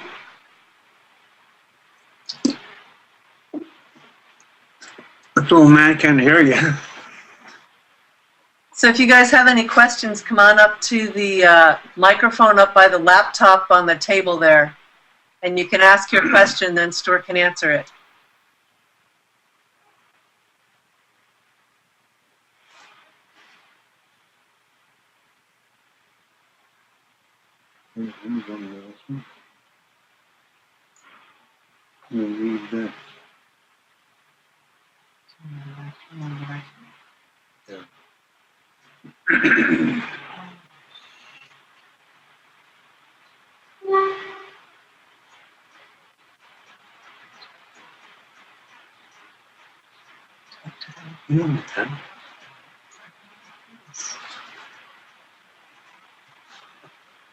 You let that was here.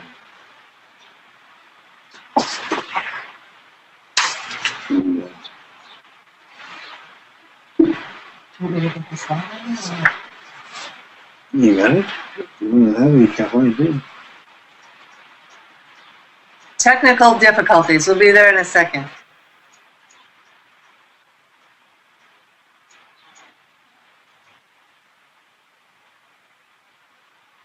Let's just... I'm going to skip the technical difficulties. Stuart wanted to talk about the feasts in more detail, and that first feast is the sugar-making feast, and this is what he's written about it. Sugar-making time, also to celebrate the first gift of life to the Anishinaabe from Creator, after a difficult and drawn-out winter, with food supplies running low. This was a welcome reprieve to the community, a boost of new energy and vitality. It was also an acknowledgement from Creator and the man tree in the Atig, in Niniatig, or the sugar maple. Through perseverance and much effort from his family, man was once again able to sustain his entire family. The appearance of the silvery crescent moon was an indicator of a new year, that a new year was upon us. Another winter had been surpassed and recorded. The next feast is the feast in the summertime, Nibno Wiktawin, the Feast of Plenty. Nibwa indicates plenty. Nibnong is summertime, or a time of plenty. It is at that time of year, for much abundance is growing all about us. The fish that sustain us all year, the birds that share of themselves and their countless gifts, the four-leggeds that give unconditionally of themselves. Multicolored berries laden the branches low to the ground, and medicine plants for all sicknesses were made available for those seeking it. So that's the Feast of Plenty. The next feast is the Thanksgiving Feast, or Miigwech Wendam Wiktawin.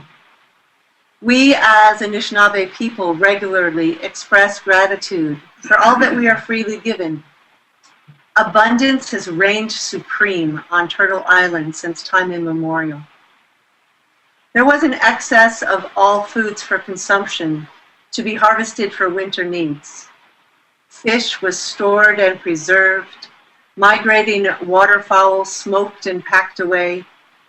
Moose and venison were about to be acquired in the coming weeks.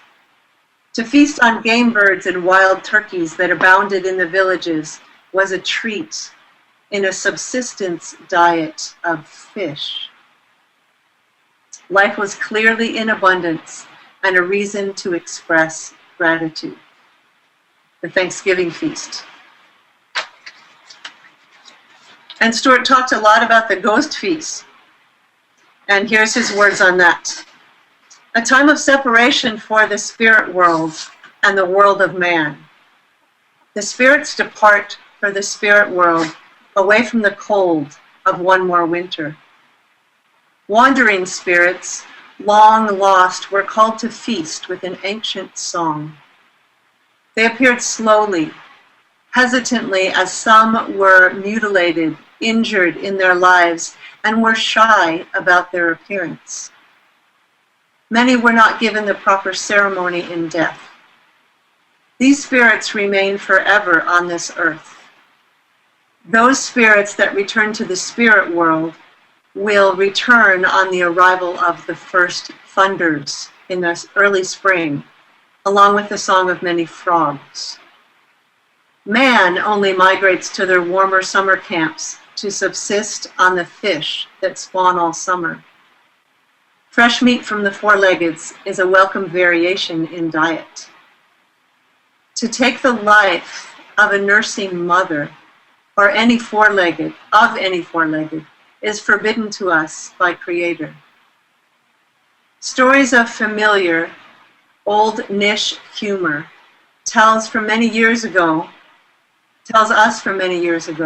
that this annual migration soon became known as the journey to the happy hunting grounds, or Mino Dwenjgeka. And then the last feast of the year is the beaver feast, Amik Wikdawak. The beaver is a sacred animal that shares his name for us, Gamik Eshtot, or the lodge builder. Through devolution, this became Amik, or simply Mik. A tireless builder, engineer, and provider, he builds large, elaborate lodges, secure dams and water passageways for his family.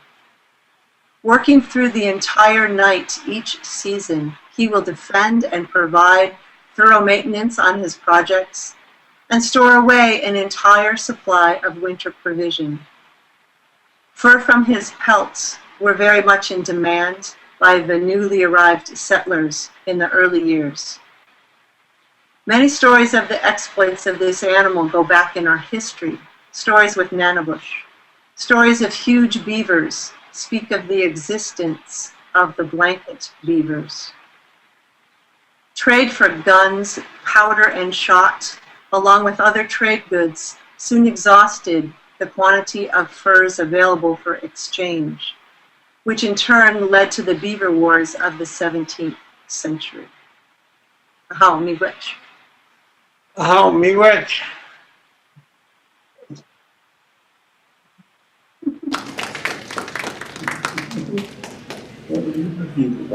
I guess you guys get to go eat lunch. Bama pi guabman. Gabam gom. Miigwech.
Are we getting started? He gave me the thumbs up.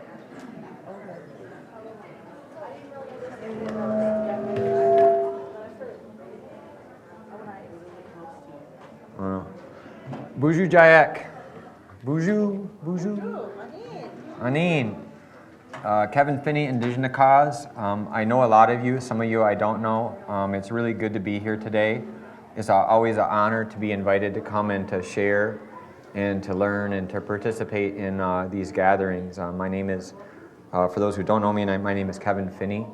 And I have the honor to work for a really, really wonderful and beautiful nation, Machi Beneshwish Band of Potawatomi Indians, Gun Lake Tribe. And my role and my job with the tribe over the years has been many different things, but right now I serve as a director of a small, upcoming little cultural organization called the GJOC Foundation. And our work has a lot to do with food sovereignty. We have a powwow. We have a lot of smaller projects, but we do a lot with revitalizing culture and revitalizing traditional knowledge. And so that's usually what we're speaking about. And so that's what we're going to be speaking about today. Bonjour, Anunga Indigenous Cause, Maingan and Dorum, Machi Benashiwish, Potawatomi, Lakota, Adawa, Anishinaabe Kwe, and Dao Gutchda Kwe, Potawatomi, Akin, and Jindaba, Meneswindawi, Nijuma, Dewian. Hello to anybody that doesn't know me. My name is Yabashan Old Shield, and I am a tribal citizen of the Gun Lake Band. I also am Kevin's assistant. I also help over at the GJAC Foundation, and I usually call it our cultural entity at the moment, and really happy to be a part of some of the, as Kevin said, our revitalization that we're bringing back, not only to our community, but surrounding communities. Within our work, we do a lot of intertribal things. We don't just are exclusive to Gun Lake Band, although our main focus is my people. So I'm just really happy to be a part of coming to Citizens Band. This is the first time I've been down this way, and I'm honored to always be a part of these types of gatherings too. And part of my job and what I help with there is a lot of the foodways. One of my main focuses is our tribal garden. Also with any other kind of cultural events that we do there at the property. And so us being able to share some of the things that we do, and one of our seasonal things that we do is the sugar bush. So Kevin's got a good slide going here with a lot of the language. We're gonna, be able to share and experience a little bit of hands-on stuff here after the slideshow. And then if you're interested, and I told Kevin I was going to put a plug about, if you're interested in the presentation, we're going to make it available on our website, gjac.org, and so then you'll be able to go back there. Plus, we have a lot of other things that are really awesome on our website. So, if you get a chance, check it out. Plus, we were thinking a little green instead of doing handouts, or we could even take your email too if you wanted to check this out, because there's a lot of the language on here. So I hope, I was really enjoyed Stuart's presentation right before lunch, and I always enjoy Stuart's teachings and his beautiful knowledge, and especially as he was talking about the seasons and traditional foods and feasts. I felt it was really appropriate, and maybe Justin planned it that way, that we would come after that, because Stuart really gave a really beautiful, broad overview of this real traditional and beautiful cycle of the seasons and way of living with the land. And what we're focusing on in this presentation is one little segment of that knowledge on one specific season, which is really the Zispaktagun, the sugar bush in the springtime. through the Gun Lake tribe, we have sugared now for 10 years. Maybe this year was 11. It was either 10 or 11 years, but it's been about a decade. 11. Heather says 11 back there. She's been a part of it since the beginning, and the sugar bush has been a real experience of growth for everyone involved, and it's been really, really a wonderful thing to pursue, to bring back that tradition that within the Matchi-B'nai community it had kind of tapered off in the 1960s, and no one had sugared, and we still have a lot of elders that have stories of sugaring. They remember sugaring, but no one had done it. So we started that work of bringing that knowledge back. And when you undergo the process of trying to find and locate knowledge and bring something back that hasn't been done in a long time, it's not something that happens overnight. It's a long, long road, a long process where you begin doing and you ask questions and you go to elders and you learn and you begin to, every year you take on new things and you learn a little bit more. We're kind of like little children when we begin. We're stumbling along our way. And we started out with basically like nothing, and tapping maybe a dozen trees. And now our operation is, we did 800 trees at our tribal sugar bush this last year. We produced a huge amount of maple syrup and maple sugar, and then we make a Z-wobble, maple vinegar as well. And it's really something which is growing and booming within our community, but we are still really young within that knowledge. We have a long ways to go and a lot to learn. So today what I'm going to do is, as Yubby said, there's a couple parts of our learning today in this class. I believe that when we learn things, we do best when we learn in multiple ways. Like if I just sit here and talk and you listen to me, maybe you'll get a little bit. If I show some pictures, you'll get a little bit more. But I really believe that the very best way that we learn is through our hands. We learn by when we touch things, we feel things, we experience things. So I'm going to go through and share some language and some history of the sugar bush and some knowledge. And I hope to inspire you all with not just talk about the past, but talk about the future and ingenuity and brilliance of Anishinaabe people. And then from there, we're going to get our hands into this birch bark, and we're going to work in 4 teams to make 4 Wigwasi Biskakwanagan traditional sap dishes. We'll learn how to work with the bark and use the traditional tools, and then we're going to work together to make those. So that's kind of our rundown for the day. So I'm going to try to keep the slideshow to about a half hour. So I'm going to race through some things I'm not going to cover much on, and other things I'll talk more about. But if you have questions throughout this, please don't hold and wait till later, because if you're like me, your brain's like a big pot of boiling soup, and the carrot comes to the top, and you see it, and you're like, question. And then if you wait, the carrot's at the bottom of the soup, and who knows when it's going to come up again. So don't feel like you're interrupting me to raise your hand. Questions are always good. So we're going to talk about Zispakto Kegizis, that moon of sugar making in the springtime. And traditionally, in this changes, I know community to community, region to region, these things are all different because the land is different, the climate's different in different places, and even the moons are different. If you go to Forest County, if you go to Pokagon, Gun Lake, you go to up in Canada, everybody has slightly different moons because, in the Upper Peninsula of Michigan or up in Canada, it's like a month later that they're sugaring. So that sugaring moon is a month later. But this is overall kind of that big wheel talking about of some of those activities of movements of people in our area, in the Matchi-B'nai Potawatomi King.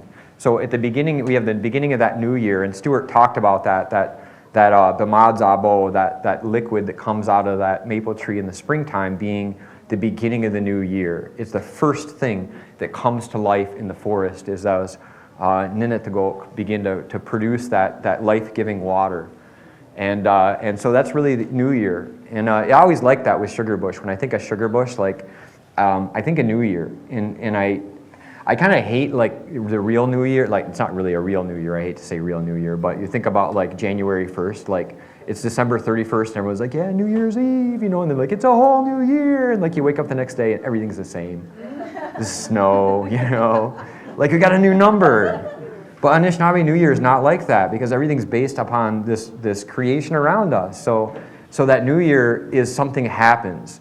The forest comes to life, the first liquid, that gift is given, and it's a promise that that all of this wonderful thing is going to happen again. And within this cycle that sugar bush and all of these other many things are within, there is a huge amount of comfort and beauty to me, it's comforting. I always think it's comforting. Like right before we left, the minas, like the little huckleberries that we have by us in the swamps, they all became ripe. And to me, like every time that happens, I think, we're held in this beautiful cycle of promises that all of these things are going to come each season.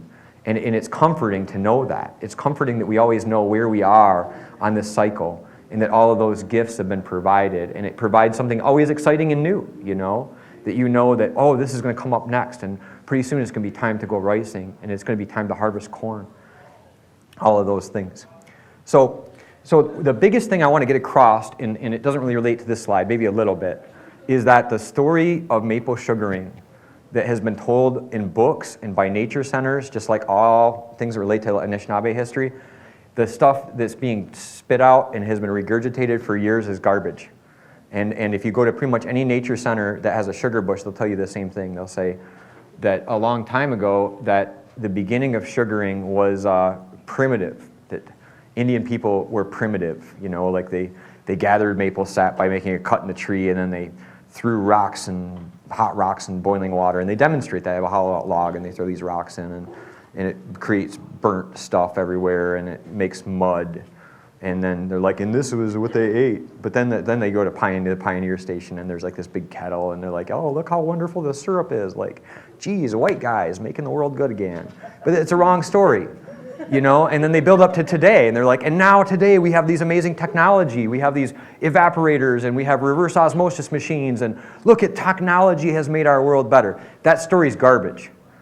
I want everyone to understand that in the mid-1800s in Michigan, the 1830s and 1840s, we had records. There was records that were kept by the Bureau of Indian Affairs, Office of Indian Affairs at the time, of annual maple sugar production and sales.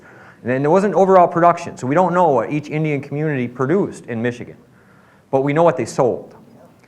And within those sales, we know that, for example, the Little Traverse Bay Band in Petoskey, Michigan, of Odawa, they had 300 and some people at their sugar bush, and they produced 125,000 pounds of maple sugar. If you add up Michigan Indian produced sugar products in the mid-1800s, it is something like 10 times more maple products that's being produced today with all the technology that we have.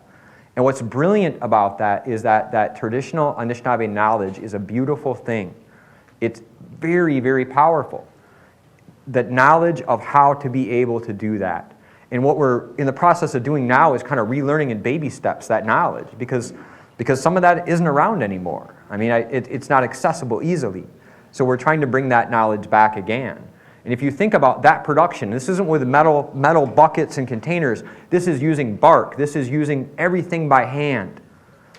And to produce that much is just astounding, absolutely astounding. So this slide here, what we're looking at this is called a skugmuzgagamuk. And a skugmuzgagamuk is a sugar house. And a lot of people may not know this, but in the old times, these sugar houses were really important, and the sap was cooked in these sugar houses. And the frames were built, and they'd be at a sugar bush year after year. That frame would be fixed up, and then usually you come by and you put your cattail mats and your wigwasi pakwewan on your roofing on there and set up, and then the whole extended families, clans would stay in these sugar houses and boil throughout the season. So that's kind of how those things were done, and that shkugmuzge, that word is talking about, it's a really specific word. Some people say boiling, but it's not talking about boiling. It's talking about reducing something in volume through evaporation. So, I mean, it's an Anishinaabe science word. It's a reduction of volume through evaporation.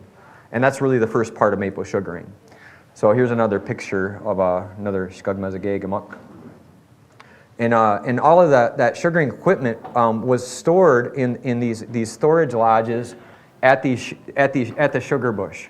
And so, there's a lot of equipment that goes with doing this. And rather than moving that equipment, each family, in groups of extended families, weren't just hauling all this stuff around. It was always kept there. And we know that, like by us, some of the people along and within our area, in the county next to us, Ottawa County, The Anishinaabe folks there, the Dutch came and settled there. It's still very Dutch. There's a town called Holland, and they have windmills and wooden highly conservative religious values and all of that goodness. And these Dutch folks, when they arrived, they came out to the sugar bush. It was an Odawa community that was there at the time, and they had all moved on to a different location, but they were at their sugar bush because it was summertime. And they found all of this stuff at the sugar bush, and they said, well, obviously nobody wants these kettles. Obviously nobody wants these sugaring troughs, so they took the hand-carved sugaring troughs for making maple sugar, the granulated sugar, and they split them up for firewood, and they ruined everything. And then they went to the cornfields, and there was all the Anishinaabe beautiful cornfields and gardens that everybody had been away from for a few weeks, and they said, well, no one wants this corn, we'll just let our pigs and cows go and eat it. And it was very destructive. But all of those things were all stored in those storage lodges.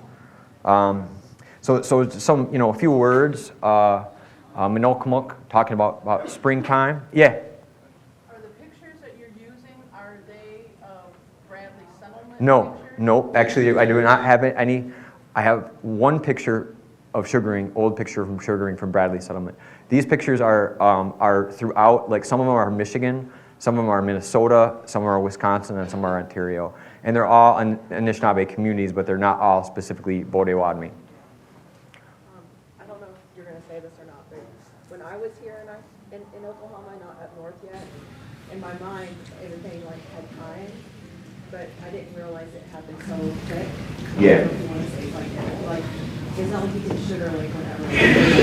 Everything has to be so quick. Right. You get the berries and the plants and stuff. You have a small window of time. Yeah, it is that window of time is really critical, and it changes. It can change season by season, and Yubbs could tell you as well that it's a challenge for us working at GJOC Foundation because we want to plan things in advance. Everybody wants to know well, when are you going to tap? And we can't say when we're going to tap because we don't know until right before, because the weather controls it, and then it happens very, very quickly.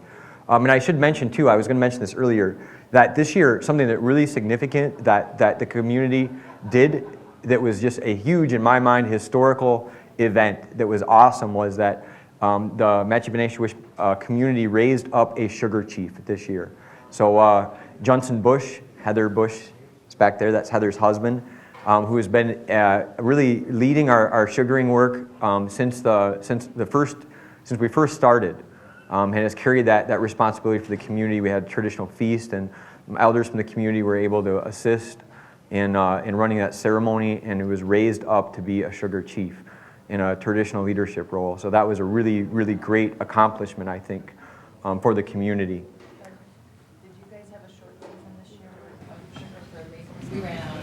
Yeah, we had a pretty short season, and all of the folks that we know from north, if you go up to the Straits and north, they had a great season. They did. They had one of their longest seasons on record. So it was definitely good for them. I mean, we produced well, but it was because we had a lot of taps. So I'm going to skip through a few of these things because Stuart really covered a lot of this. So I'm going to focus a little bit on how we collect the sap. That's the first part is collecting that Zispaquatabo. And the way that, this is a little bit blurry, but the way that the old way of tapping is to make a cut with a hatchet into a tree. This tapping method is really, really simple, but with simplicity, it's easy and it's beautiful. The modern way to tap is you have a drill and you drill this exact 3/8 inch diameter hole into the tree, 3/4 of an inch, and then you have a metal spile that you buy. It's a stainless steel spile or a cast metal spile, and you tap it in and you hang this metal bucket off it, or you use a plastic spile and tubes. The old way, you don't have to have any of that equipment. You walk up with a hatchet, you make a cut into the tree, and when you make that cut, the cut is made at a 45-degree angle and then slightly angled down and towards the ground. And the reason why is if you go straight forward, all the sap that begins to leach out and flow, it would just flow out of that cut down the bark. So you want to get it to flow to the bottom of the cut. And the reason why that sap flows, I should mention this as well if you're not familiar with sugar bush, is that these trees are very, very smart. And they know what they're doing. And in the winter time, when things are cold and it's freezing, what happens is that Zispaquatabo in the tree, if it was in the trunk, it would freeze. And if it freezes in the trunk, it's going to explode the tree. It's going to hurt the tree. So the tree knows what it's doing, and it puts all of that Z. spuckwatabo down into the roots, underneath the earth. And then when the warm weather starts to come, so you get these days which are above freezing, like mid-30s to low 40s, and then at nighttime it gets cold again. That's when the sap runs. That's when it's really running good.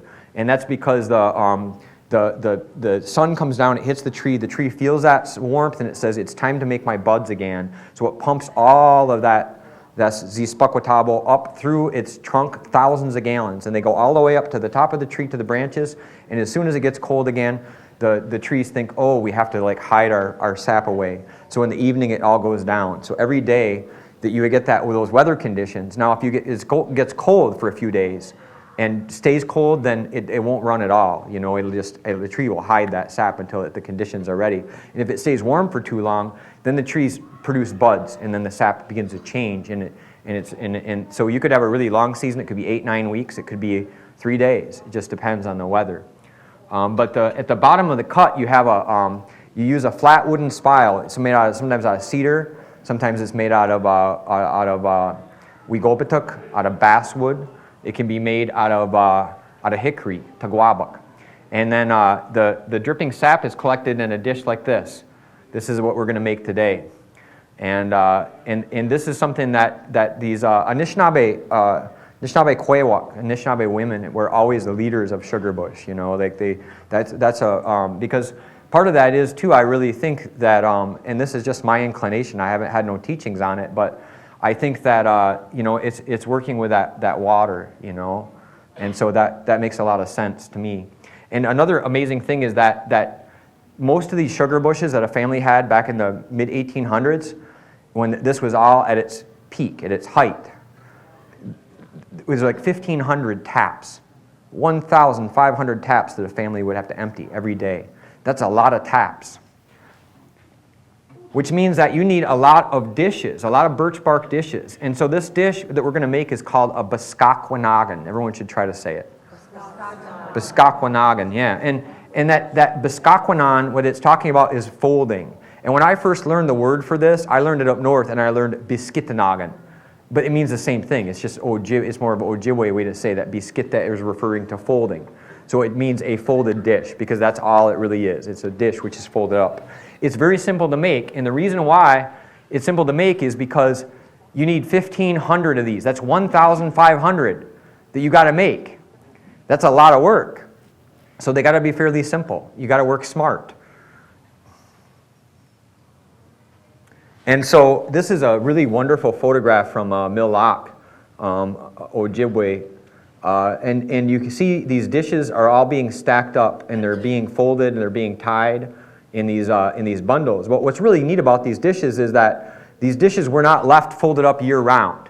So you picture, like, okay, if I have 1,500 dishes and they're all about 18 inches long and 6 inches high, where am I going to put them all? You know, like, we'd have to have a garage, you know, just full of birch bark dishes. But what's really amazing about this weegwas, this amazing birch bark, is that it's movable. You can heat it, you can move it, you can change it. So you fold the dishes up at the beginning of the season, and at the end of the season, you clip the little basswood ties, and then you heat them and you flatten them out. So you take 1,500 pieces of birch bark and you stack them in stacks of about 100, and you tie that with your basswood rope, and then you have those stacks and you put those in your storage lodge. So now you only have 15 stacks about this tall. Easy. So that's how that was done. And then if there's any cracks at all, then they were sealed up with bagio, with pitch, you know, like pine pitch, spruce pitch, usually mixed with a little bit of bear fat. And sometimes people use charcoal or ashes, just like a wigwasi jiman on a canoe. And so there's another great picture of folding up dishes. People ask a lot of times, well, what about those people who do not have birch bark? Like, what about if you lived south of where there's birch trees? Well, the resource that's used is oneep, American elm. And so that American elm bark is used for sap dishes. So down in southern Potawatomi country, this was the sap dish. And this elm bark is also what was used for covering lodges, making big storage baskets, incredibly durable stuff. And it really peels starting in sugar bush season until about maybe the first week in July, then it sticks to the trees. Christy has a basket. I already told her I was going to make her stand up and show it to everyone. She just made this recently. She came and visited with her family, and so we went out to the woods and peeled a American elm tree, and we made all the baskets, and that's all sewn up with the elm bark as well for the lashing. And that's a berry picking basket, but these sap dishes are made out of the same material. That's a more southern style. So here's another slide showing a sugar house, a Skugmazagagamuk, and then all of these sap dishes all being folded up. And then here are the parts here. In order to tap, you have to have the skumsagas. You need the nagwagan, which is the spile, and you need the biskakwanagan, the sap dish.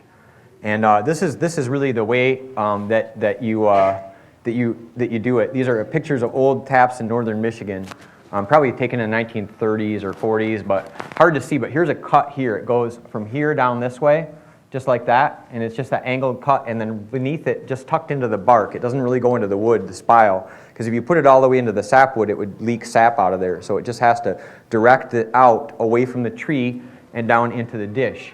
And this word here, this isn't really a Potawatomi word, this is a Ojibwe word, because I'm still waiting for somebody who can tell me that word for the cut in the tree. Yeah. Is that a block in between the OJI, then the block? Yeah. Okay. Yep. So it's a small. Ojigwagan, yep. So this is a picture of one of our trees. This is from our early sugar bush at Indian Lake, right at the Bradley settlement. And you can see the cut, you can see the spile, and you can see the biskakwanagan down at the bottom. And just to prove that it works, if you watch, and that's how they work, just like that. That spile is directing that sap away, and it's collecting into the dish right there. And here's another great picture of the old dishes and the taps that were done. Later on, the next thing that came around was technology-wise was using a tap made out of a sumac or elderberry. Like if you look at if you ever cut a sumac, like a staghorn sumac or smooth sumac, not poison sumac, don't mess with those, they grow in the swamps, but the sumac, they have a pith in the middle of the wood, and that is, you can push it out with a stick or with a coat hanger or something like that. Same with the elderberry, if you know elderberries, and you cut one of those, it's a tube. And so you take that tube and you use that tube, you hammer it right into it, just push out the pith and carve it a little bit, and then, but that only works if you have a drill. So this is starting in the 1940s, you begin to see this. This is a photograph from Burt Lake, Michigan. Odawa's up at Burt Lake Band, and they use a metal drill to drill the holes and then put those sumac spiles in. And then you see sometimes a replacement of the biskakwanagan with things like coffee cans or number 10 tin cans, things like that. You know, you can really use anything to collect sap. So then when you go to collect the sap and to gather it up, you're using wigwasagan. You're using a macaque that's been a birch bark macaque that has been sealed up with spruce pitch, and if you look at this bark here and you look at all these designs that are on this is a type of bark. There's a lot of different words for different birch bark, but this is what we call like babon wigwas. So this is winter bark. It's been harvested. I don't know why it's called winter bark, because it's not really harvested in the winter. It's harvested during sugar bush season or in the late fall. So in the summertime, right now is the time when the sap's up on the tree, and especially in June is even better than now. But like mid-June, late June, you can go up to a birch tree and you run your knife down it, and it's almost like it's under pressure. You know, like it makes this really cool noise, and that bark just pops open, and the whole bark is all wet, and it's a smooth bark like this. It has kind of this beautiful golden color. That's the summer. The winter bark is hard to get off, but this is taken off like if you have a cold season, then you have a really warm day. So like let's say it's been like 40 every day, and it gets up to 65. You know, like that's a good day for winter bark, and you go out and peel it. But not every tree. Like in the summertime, you can peel any bark off any tree. Like it could be junk bark that splits into layers that's still going to come off. It could be really thick bark that just falls apart in weird ways, and it's still going to come off. In sugar bush season, in the winter bark time, you'll get 1 out of every maybe 40 trees will peel. So you really have to check your trees, and I'll talk about that when we're working with the bark too, how to check bark. And then this is sealing up the buckets for hauling the sap. This is using the baguio, the spruce pitch mixed with the bear fat. And that's how that's done. And it's just put on there, and then once you put it on hot, it's like hot glue. Then I just take a file or a piece of metal, any old piece of metal will work, and stick it in the end of a stick and heat it up in the fire, and then it's ironing it. It's going to heat it, cause it to melt, and really stick into the seams to cause that waterproofed aspect. I love this picture, and if you look at it in detail, you can see why it makes me really happy, because it's funny kind of. You have all of these women with their Bisquaquanaganan, and if you look at the 2 women on each side, they're both really smiling, and they're holding their dishes of Zispaquatabo, and the woman in the middle is very, very unhappy because she's got a big frown. But there's a dog who is really happy underneath her, and he has like this like he's drinking all the Zispaquatabo. He's like, yay! That dog's waiting for the other one. Exactly, the other ones. Yeah, he's like, it's my turn, my turn. So that sometimes you hear it called wishkbabo too. That wishkbabo or Zispaquatabo is really a medicine, just to be able to drink it itself. It's really, really good for you. And if you drink a lot of it, yeah, it can give you the runs. You have to be. Some people are more sensitive because my friend I told her it was that bad, and she went out to drink some, and she Oh goodness. So when they say the sap's running, it could be more than the sap's running.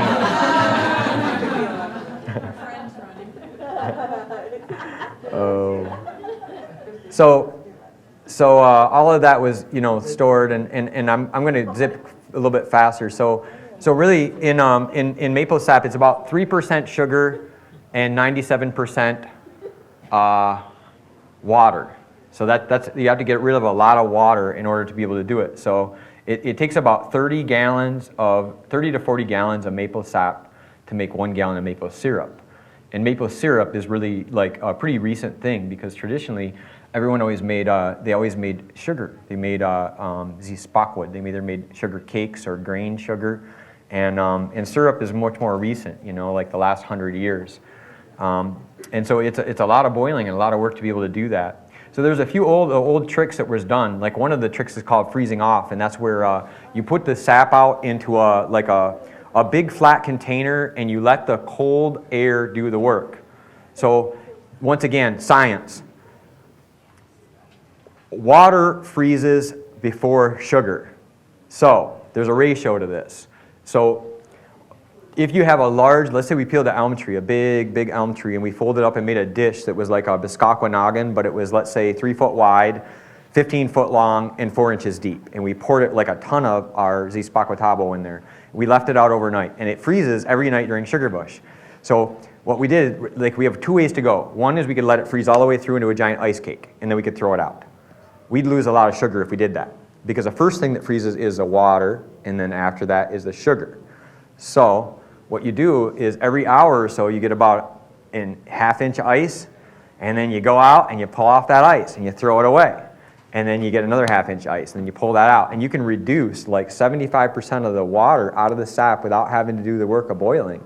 Then the next day it's ready to go into the kettles, and you can save a lot of effort. So that's one of the old ways of doing things.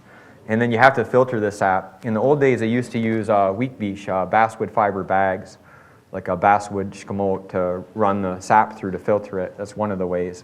Today we use cloth filters to do that sort of work. And there's more pictures of filtering.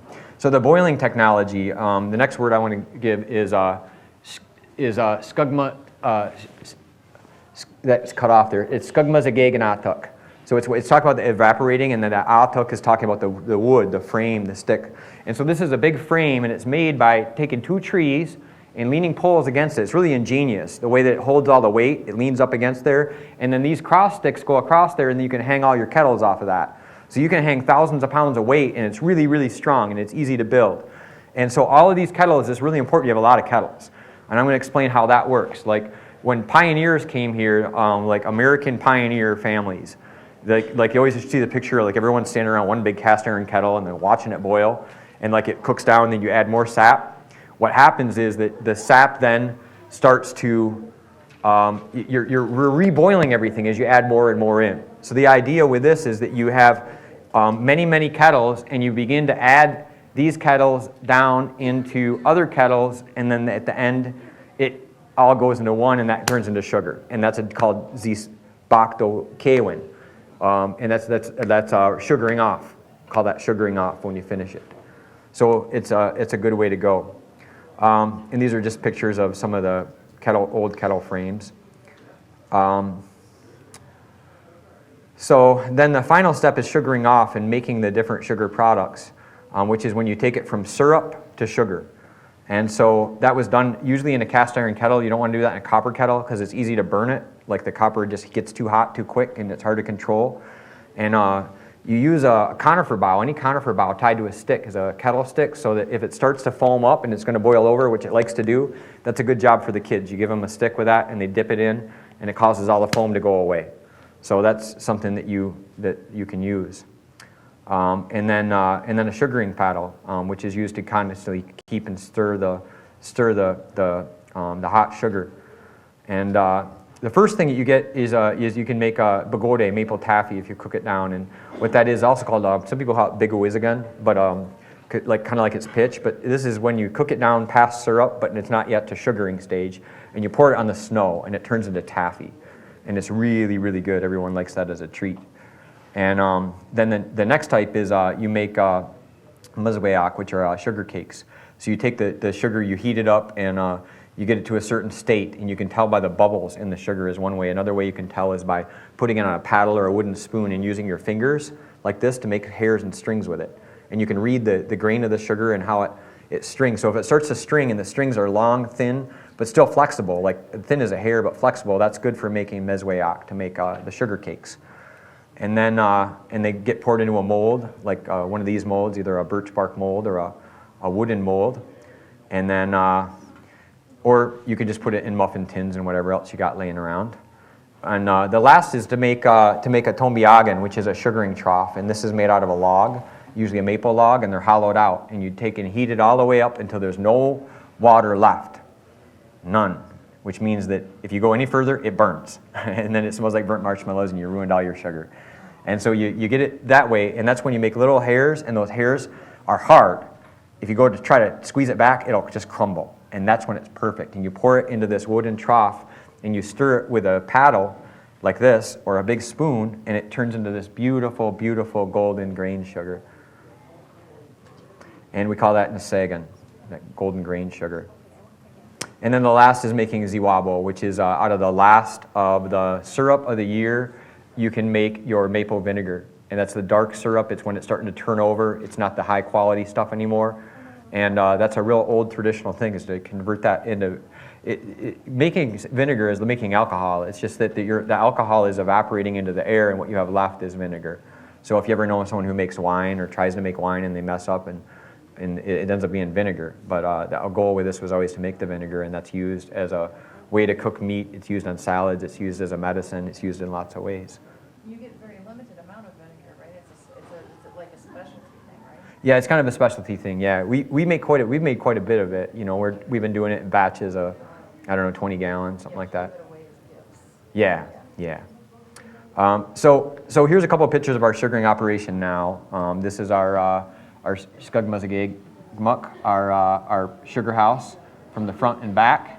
And there's a picture of our Spakwad Ogama Johnson there, evaporating and cooking on the evaporator. He does it over the kettles as well, the old way, but you can see, you can't even see the ceiling in there. It's in a really high ceiling when we're in full boil.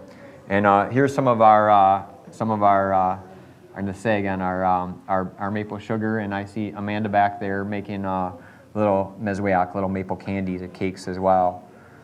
So that's a little bit of the technology. So I think we're going to talk about the birch bark now, and then we're going to make some dish. So unless anyone has any questions on any aspects of the slideshow. Even though I know that, can I get maybe a few minutes for the next question? Did I see some of the things that you speak over because I didn't get it. Yeah, you bet. Once before, you and I had a conversation about the nutritional value of maple sugar and Yeah. how it took place in the modern day calcium fortified milk, which a lot of native bodies can't tolerate, and Yes. how a lot of that came from maple sugar. That's how we substitute. Right, maple sugar is not like it's not like cane sugar, white sugar, processed sugar. It contains a whole lot of nutrients and minerals which are really good for your body, including calcium. So there's in the traditional old diet, there's really only a few sources of calcium that are really important. One of them is maple sugar. Another one is using the bones, so like bone marrow. So like if you take like bones of like deer bones, like leg bones, moose bones, and you boil those to make your soup base, that's like an awesome source of calcium. But the sugar is also, it's interesting because they're finding that the maple sugar is different and it doesn't affect you in the same way as far as diabetes, things like that. So there's a lot of really important health aspects of returning to these foods, as well as in returning these foods isn't just a matter of returning to a food which is like physically healthy for your body. Like healthy food should be healthy for your community. It should be healthy for your spirit to be involved in it. It should make you feel good when you're around it and through the process of doing it. And I think one of the biggest medicines, and I try to remind myself of this a lot, is work. We forget that. One of our greatest medicines that we have is physical work, like mental work, spiritual work. When we exert ourselves to do something great, that feeds our spirits. It helps us out. And so we're always trying to, people are always like, oh, I find the easy way to do it. But the actual working part is important. So I'm going to talk a little bit about the wheatgrass, and then we're going to break into groups and do some of the work with it. So this is, oh yeah.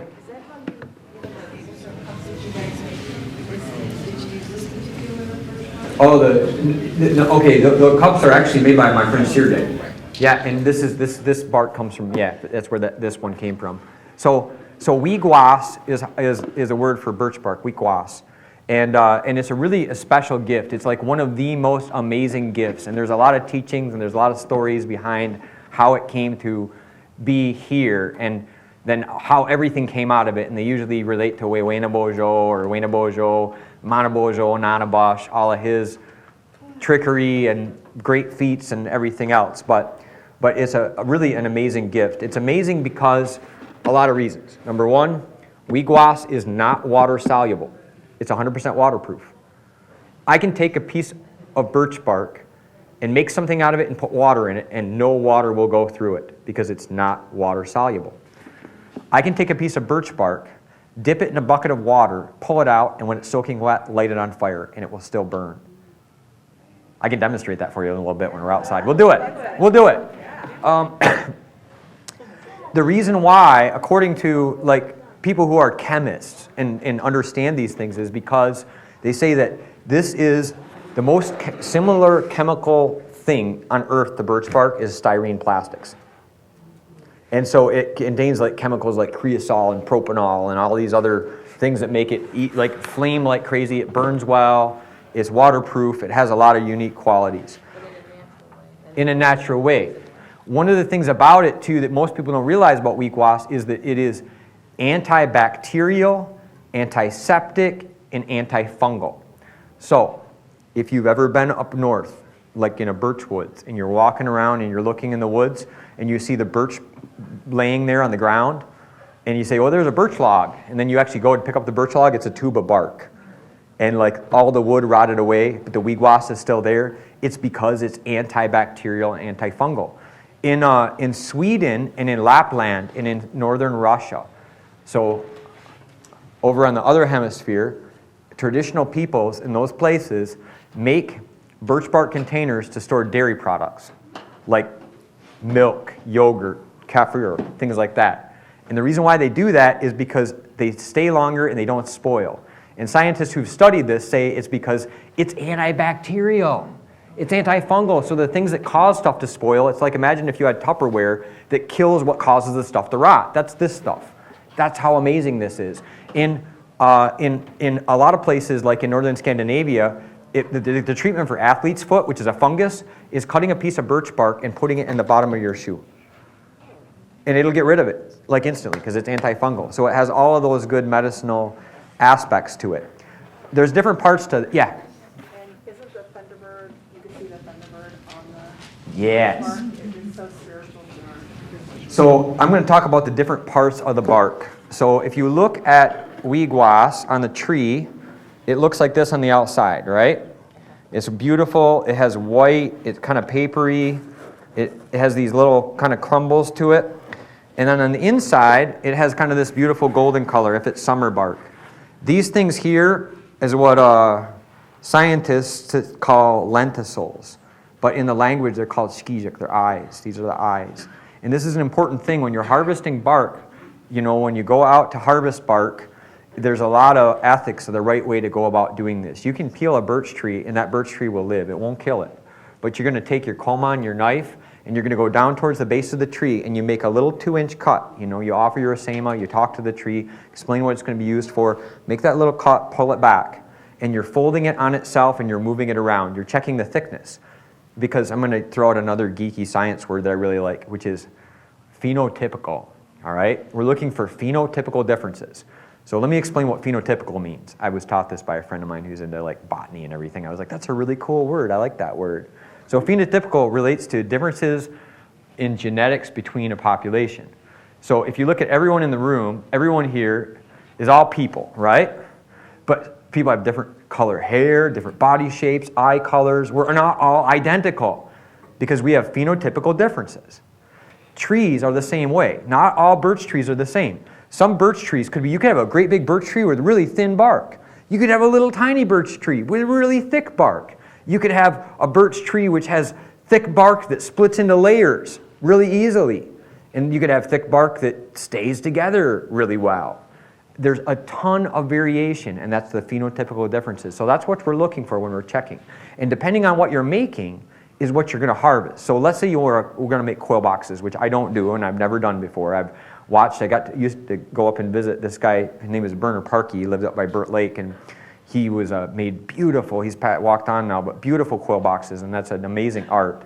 But he would always take the bark that split. If it didn't, you couldn't split it into layers. He didn't want it because he had to split that bark down to do that work. When I'm harvesting to make a big macaque, a birch bark box or a canoe, I can't have it split in layers. If it splits in layers, it's no good. So I don't want that bark. I want thick bark that's going to hold together. We look at the skijik. We look at the eyes. If it has too many eyes all over the place, or eyes that are really long, like eyes that are like that long, those eyes are the weak spots in the bark. And when we go to fold it and use it, it'll pop apart. So we're looking for that too. So when I fold it, I want to see, is it strong? Is it flexible? Is it brittle? I want those characteristics. On the bark, as Christy mentioned, there's another thing. Nimkiwag. These are thunders, which are on the bark. So if you look at this, there are these patterns of these thunderbirds which are on the bark. And there's a lot of stories and teachings that go with why they're there. And they're part of that beautiful sacredness of this as a gift. Yeah. Are any of those particular birch bark trees endangered? No, the birch bark trees are not endangered. There's not always a lot of them around because the DNR doesn't manage well for birch. It's not worth anything, so they don't thrive. Another thing is when you're harvesting bark, that when I first learned to harvest bark, I learned from a gentleman by the name of Dan Cote, was my first bark teacher, and he always said look for moss on the bark. So if you see this moss growing on the tree, it's the best bark. That's a good one. That's a good tree. And I'm getting to the point where I can read trees pretty good when I walk up to see them. And that means the bark is going to be thick, it's going to be flexible, it's going to be strong. I don't know why that is, but if you see a mossy tree, you're like, yeah, that's a nice one. So to make the Beskakwa noggin, we're going to use a few tools. One of them is amigos. Amigos is a bark awl. This is how we poke the holes in the tree. And you can't use a round awl. Don't ever use a round awl on birch bark. If you do that, you're going to push it in, and it's going to make a hole that will crack the bark. Because the bark has a grain. It goes back and forth this way, and it'll just cause it to crack. So this is a square awl. It's a square shape, and it's sharp. So I push and I twist, and when I do it, it's going to drill a hole in it. But it doesn't actually remove any bark. It just kind of tears it up a little bit. So if you put a piece of spruce through it or basswood through there, that hole, it's like almost spongy, so it recloses up on it. So it makes it nice and tight. So that's one of our tools. before the metal awls were around, this is a traditional awl, and I got to resharpen this one, but I use these a lot. This is made out of a Potawatomi. Potawatomi. This is a penis bone of a black bear. And it actually it has a square shape to it, and they sharpen up well, and you hold it just like this, and you push it into the bark, and there's a lot of funny stories that go with these, of course. And there's even a Wayne Bojo story about it. But that's why Isaac Murdoch was saying that's the best part of the bear. That's the best part of the bear, yeah.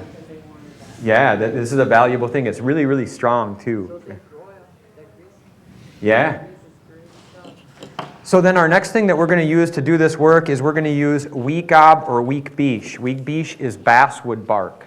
So this is the bark of the basswood tree, and it's been soaked. It's been soaked to prepare it. So we take it off of young trees no bigger than 4 or 5 inches in diameter. So just little skinny trees. And we harvest it, and we peel off the bark, and then we coil it up in big coils, and we throw it out in the lake. And we let it soak under the water for about 3 to 5 weeks. And what we're doing is we're letting all the bacteria that live in the water do their work. They're all going to come in, and they're going to feast on all of the sugars and starches and sap, which is in the bark. And then when we're done, it's going to fall apart in these beautiful little thin layers. And then this, you can twist up to make ropes, strings, cords, fish nets, beautiful bags, all of that. And this is our tying material, how we're going to tie the Bisquaquanagan up. So that's a little bit on that. Now, if you want to help make one of these, we're going to do this in 4 groups, okay? So I've got, over here I have 4 tables. We can kind of move them out a little bit, but we're going to give a piece of bark at each table. My goal is I want to take, and when we're done with these, we're going to gift these over to Citizen Potawatomi Nation, these Bisquaquanagan, for their cultural center or for what they would like to do. So you can head over this way. Yeah, if you don't want to get your hands in on it, then you can observe too. But I really like the idea of at least get a chance to feel the bark, to touch it with your hands. It's really good for you to do that, to make you feel good. All right, so what we're going to do with this is I'm going to roll it out. Okay, so I'm going to talk real quick as we're doing this. I think we're good. Okay, be careful. Okay. When we're looking at this and I'm laying out how to make things out of bark, what I'm looking for on the bark is I'm looking for these nimkiwug. I'm looking for spots like, see, this is a knot right here. There's that nimkiwug. There's his wing. There's this nimki. There's his wing. There's his wing. If I try to fold it in that spot, it's going to break. So I want my corners to be in spots where it's not going to break. The nice thing is that when you're splitting it up for dishes, you don't have to cut through it because it has a grain. So what I can do is I can tear it right on that grain. So I got one dish right here. And then I want to look at this. And I'm going to put one dish right here. Okay, I'm going to let somebody else do that tear. Who's brave? It's hard to mess up because it naturally just pulls apart on that, in that sort of way. Okay, now, normally, if you're going to make a makak or a jimon, something like that, you always put this side on the outside. That's always the inside on the outside. When we're going to do these baskets, we're going to do it the opposite way because the sap is going to go on the inside of this. And this is the clean side. This is the rough side. So our first step that we're going to have is that I'm going to see, first of all, if we can split this. Some of this, I haven't played with this piece of bark yet, and some bark likes to split. It's in layers. So if you look real carefully here at what I'm doing, can somebody roll that open and kind of hold it open for me? Real careful. If you're going to split the bark down, you want to do it not from this end because it'll tear. You want to try to get it from this side here, and you work it in little segments just like this. And it's going to hit knots and stop, but you kind of start again and just slowly work on it and slide your fingers in between. So that's what we're going to do is start cleaning it. So we got one piece of bark here. Somebody can do that. Let's get this one moved over to this table here. You guys can get that one cleaned up. It's going to be messy, but that's cool. Okay, somebody can hold this one open. Takes a few hands. See right here? We're going to start peeling it from this side. You can turn it around if you need to, but See this? And you just find that little spot, and you're just going to do that to it. Yep, let me turn it around, and then you can get your hand in from that side. Somebody want to hold it over here for them? Okay. And then we got to hold it. It takes a few people to hold it open. And then what we're going to do is we're going to start by finding a spot where we can split it off, like right here. And then you're going to just take like this, and we're going to get rid of just this thin outer stuff so it's nice and clean. Making noises. Can we do it both directions? Yeah, you bet. But it's harder to match it up if you do, but you can. Yeah, sometimes if you flex the bark a little bit, you can get at it a little bit easier. This isn't the easiest splitting bark. Like how far do you go down, I guess, To this layer pretty consistently. for a birch bark basket, would it be this thickness? Yeah, you want to go as thick as you can. For the- Because it's stronger. Okay. Yeah. What are you doing with the white bark? Okay, so the outer bark, which we have left over, is that is going to be a gift to all of you guys who, if you want to have a little bit of wigwas. But I would encourage you to play with it too. Like if you get a chance, you can learn how to practice splitting even this outer bark into the little layers, so you can begin to separate it all down. What about these pieces, Kevin? Just leave them. Okay. I'll show you what to do with those in a minute. There's a way to deal with them.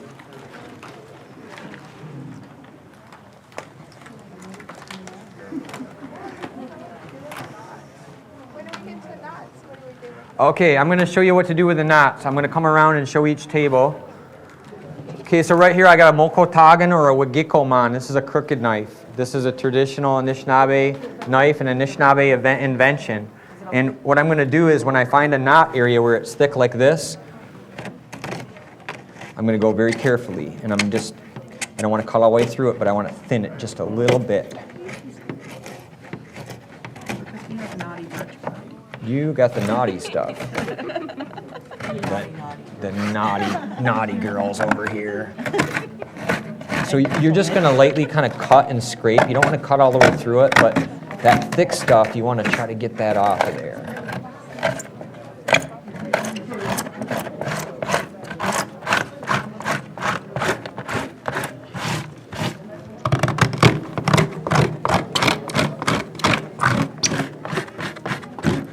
What else do you use your crooked knife for? Do you use it for scraping height? No, I use it for carving, making canoes, bowls, feast bowls, spoons, everything. How'd you say that, Potawatomi? Wagikkoman is how Jim Wagik? Wagikkoman is how Jim Thunder says it, and I hear up north a lot mokotagan. Mokotagan. And you normally hold it like this when you're carving. All right. Okay, so when you guys, let me show you what I do with the knots. I use the mokotagan like that. And then I don't want to cut all the way through the bark, but I just want to clean it up a little bit.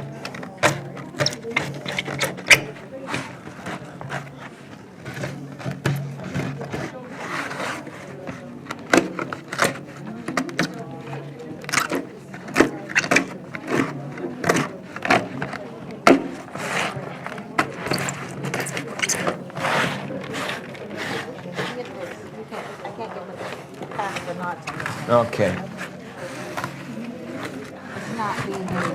Yeah, that's a bad knot. It's okay if you don't get all of it. Okay, just enough. Yeah, just enough so you can get around it, and then we'll keep coming around and thinning out the thick spots. Okay, you guys want to see how to deal with the knots? I'll show you. Yeah. So you got these thick spots here. You use this mokotagan, and what we're going to do is not cut all the way through the bark. We'll be careful, but we're going to thin it down. And that's going to keep it.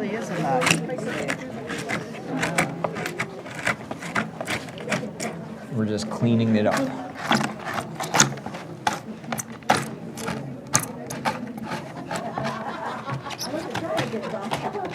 So I'll let you guys do some of the other ones. You can just go nice and light and pretty careful with it, but you're scraping as much as cutting, Well, it's harder for me, so I'm going to have to test it.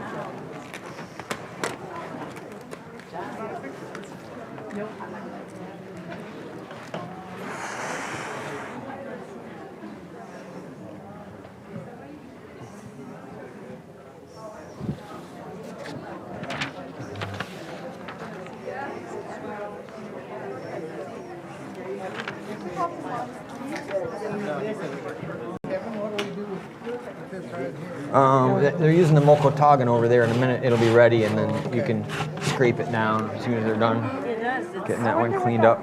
What's that film on your That's called betulin. Betulin is like the white stuff which is in the birch bark. It's what's waterproof, and it's actually really, it's a medicine.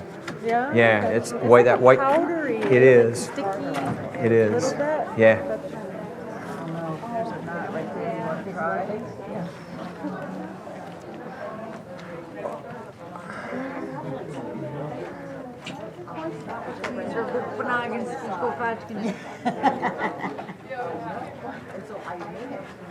Okay, I'm going to have everybody pause for just a second because I've got a side project. I'm going to show you guys how we're going to fold these up. I'm going to teach you how to fold them up.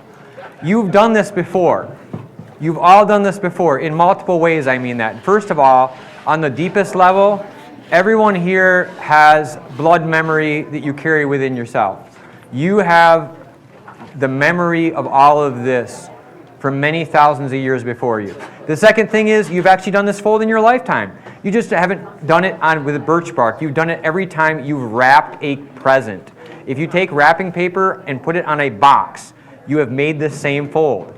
We are essentially going to do gift wrapping out of birch bark with nothing in the middle.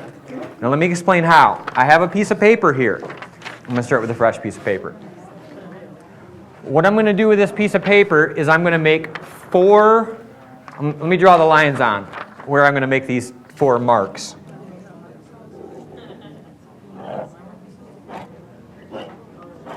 Okay, everyone see these lines? This is where I'm going to fold it. So what I do is I leave it flat and I create a crease in each of these spots, just like this. It doesn't matter yet. Okay? Getting ahead of yourself. First, you just make the folds. So that should roughly form a rectangle in the middle where the fold stops. Does everyone see that? Now what you're going to do is you're going to set it down with the creased side upwards, like that. Creased side upwards. And then I take and bring this fold in and this fold in, just like this. You all see that? And that folds up. Poop, there's half a dish. It's that easy. It's like inside out gift wrapping, I guess. But it's the same thing. And then I'm going to do the same thing with the other side. I'm going to fold it right to there. I'm going to fold it in. And then I'm going to fold it in.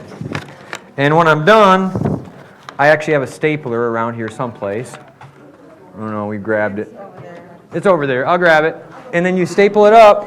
And this is your Biscaqua noggin. It's just made out of paper. So I have a whole bunch of paper over here. So when you get a chance, grab a piece of paper, and I want you to practice making the folds, and you can staple it up and have your own little dish, because some of you guys are going to be making the folds on the birch bark. And it's going to be trickier because the bark's thick. We're going to have to get it wet. We're going to have to get it hot in order to make it move. So instead of the basswood, we're going to do this with a piece of weegob or weegbeesh rather than staples. But that's what holds it together, just like that. And like I said, at the end of the season, when you're done with your Biscaqua noggin, you can take the little birch bark out and you're good to go. But there is no seams. Therefore, it will hold water. You can drink out of it. And the other neat thing people don't know about this is that you can take a piece of birch bark like this, fold it up, fill it full of water, put it on the fire, directly on the fire. If there's flames, it'll burn down to where the water line is, then it'll stop, and you can boil water in it. You can make tea. You can cook food in these. I've done it many times. It's really, really cool. You just fold up a piece of birch bark and make yourself a kettle. All right, so papers are over on this table. Feel free to grab one or continue working on getting your bark ready.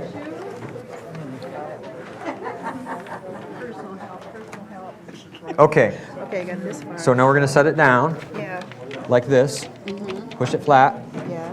We're going to bring this one up and this one up, just like this, and see how they fold in and cross over. You try it. Ha ha ha, perfect. I have a completely different question, Kevin. We've Yeah. been thinking about this 3 times. Sage is not indigenous to the areas that we're in. There's an indigenous thing that we call sage. Like the river sage? It's Artemisia. Artemisia ludoviciana. Yep. Okay. And it's native to Michigan, but is currently endangered. But we grow it at GJOC. Because that's what we It were talking looks about. like sage. It smells like sage. Okay, because Artemisia we were thinking, what did they wormwood. use long ago? So that's Yeah. what it was. Yeah. Okay, thank you. Is it out like this? Nope. You're almost right. So when you're doing your dish, once again, just as a reminder, you want to have those creases upwards. You set it on the table. You bring your creases up, bring your corners up, and then fold them in. Oh, okay. Like that.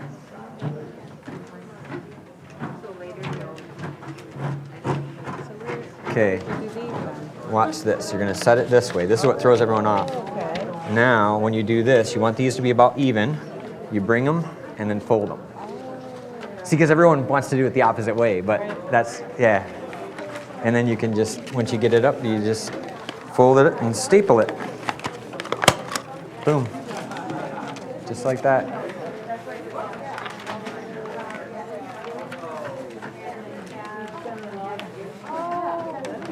Yeah, there you go. Yep, and you want to hold that there too. There you go, just like that.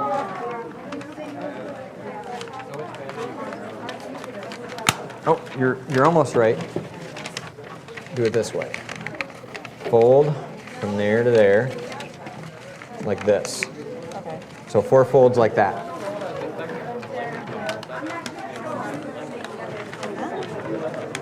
Put it down here. Oh, wow. What was that Artemisia species that you just told Deb Artemisia ludoviciana. Ludo, L-U-D-O-V-I. Oh, so not Ludo. tail, not meaning yellow. Yeah. But, sorry. Ludoviciana. Yeah. And that's like river sage, like kind of like wormwood. It grows along. Yeah, wetter yeah, areas. you bet. Yeah, cool.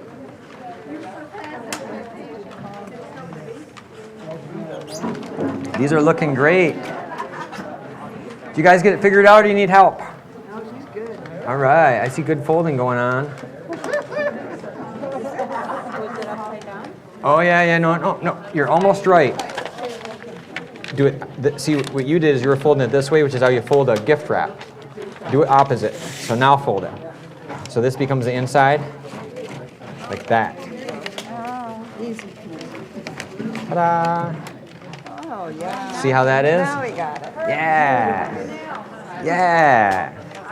We still got to scrape ours. You got to scrape yours? Yeah. Okay, who's got the mokotagan? Wow. All right, awesome. All right, you want me to do some scraping or do you want to scrape? Go ahead. Okay. Hold on, let me get this one first. Too many O's in there, Kevin. Moktagen. Mokotagan. I know it used to be around Ojibwe, people saying it. Too many vowels.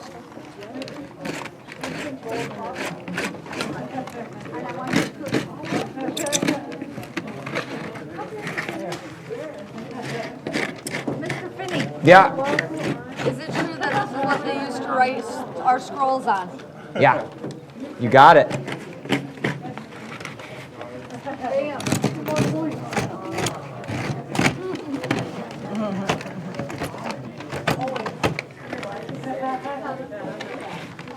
Okay, now what I'm going to do, the next thing I'm going to do is I'm going to be coming around and trimming your bark.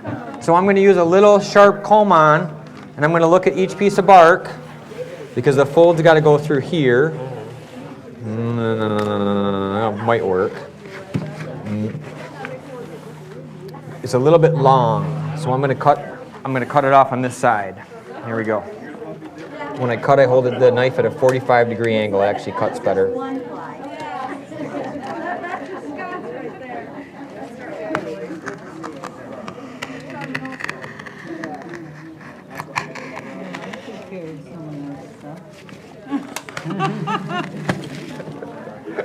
Okay, I'm going to trim. That looks fantastic. Folds on the inside. Perfect. Okay, so this one here is actually pretty good. I was looking to see if I needed to trim it. They are okay. They are. I'm going to take a little bit off of this edge here. So when I trim bark, I hold the knife at a 45-degree angle. If you go straight on, it won't cut through it because it sticks to it. and then I just kind of am pulling up as I go. So I'm lifting the bark and cutting, and it just cuts magically good.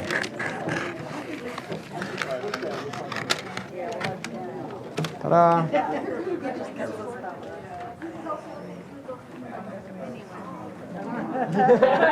Okay, I'm coming by to trim. So when I trim, what I want to look at is, cracks in the edges, and then also any issues over here. So here, I'm going to take about this much off. When I do this, I hold the knife at a 45-degree angle. If you go straight on, it'll get stuck in the bark. It'll grab it, and it won't cut through. So watch how I do this. I cut it at this angle, and then what I'm doing is I'm kind of lifting, like you want to hold that side. Yeah, hold that right there, and I can just slice right through it. This is for everything. Yes. Next time I go on the woods with 10,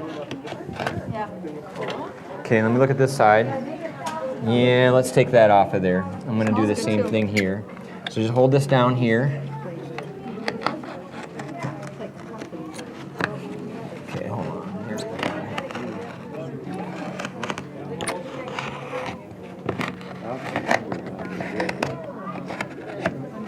perfect.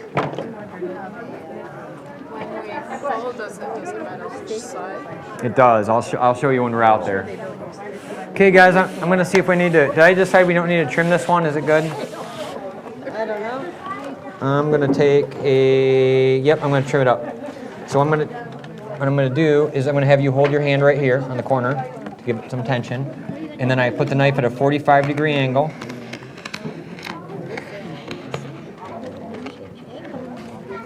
And that's how I create the right tension to make it cut, because it can be very difficult to slice. Okay, and then here, I'm going to trim this a little bit as well, just because you can put your hand right there by that knot, so I can get rid of that big knot there. Because we won't be able to fold through that thing. That'll be beastie. All right, beautiful. Okay, so I think we're about ready to head outside. Right outside of these doors, we have a tank of water, and we have some heat through a grill, so we can head outside and we can grab our wigwas. Does it matter whether the corners are on the inside or the outside? Does the You center have to be have on the it outside? perfect, just like that. And Okay. it's sturdier and it works better that way. All the old ones are made that way. As opposed to putting Yep, these on the outside? correct. Okay, got it. Okay, so we'll grab our wigwas. I should have a couple bark awls. And I need, let's see, I need my wig biche.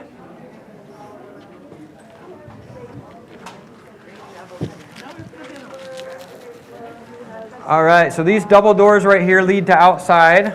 Okay. You can still pick on it even after it's done.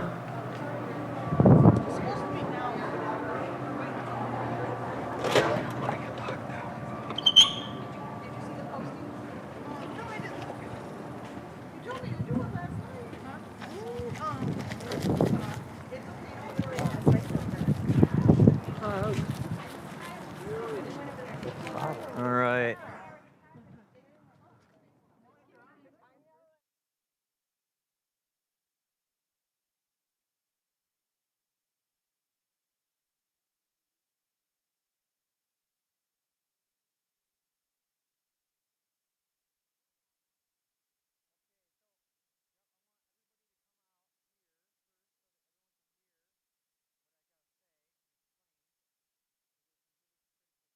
So when we have a sheet of bark like this one here, what's making it flexible to be able to fold, it's waterproof, right? So everyone's like, well, let's put it in water and then it'll be soft. It doesn't really work that way. The water doesn't make it soft. Heat makes it soft. But I want to take, and if you know anything about birch bark, it's incredibly flammable. Like, it's super flammable. So if we just take the bark and stick it over the fire and heat it up, it might flame up, and then we have a giant flaming torch and not a dish. So in order to do this, we are going to get it wet, and then we're going to warm it and create the folds. So I have a few clamps that will help. I have a couple of these, which are amigos, and I will do the first fold on a dish, and then whoever would like to help with folding these dishes, I'll be here to assist you. I have another job too. This is the weak beech, the basswood bark we're going to tie it with. It's kind of stiff because it just came out of the pond and dried out. If you take your hand like that and kind of break it, you can feel it soften up, the fibers. So somebody who wants to soften these fibers for me, that would be great. Nice. Okay, so step number 1 with this is I'm going to take it over to our tank of water and I'm going to drop it in real quick just to get it wet. Now, I want to explain something else. If I open this up just like this and leave it in the sun, it will curl. And it will start to curl very quickly. And when I say curl, what I'm saying is that it's going to begin to curl this way. See how it wants to curl like that?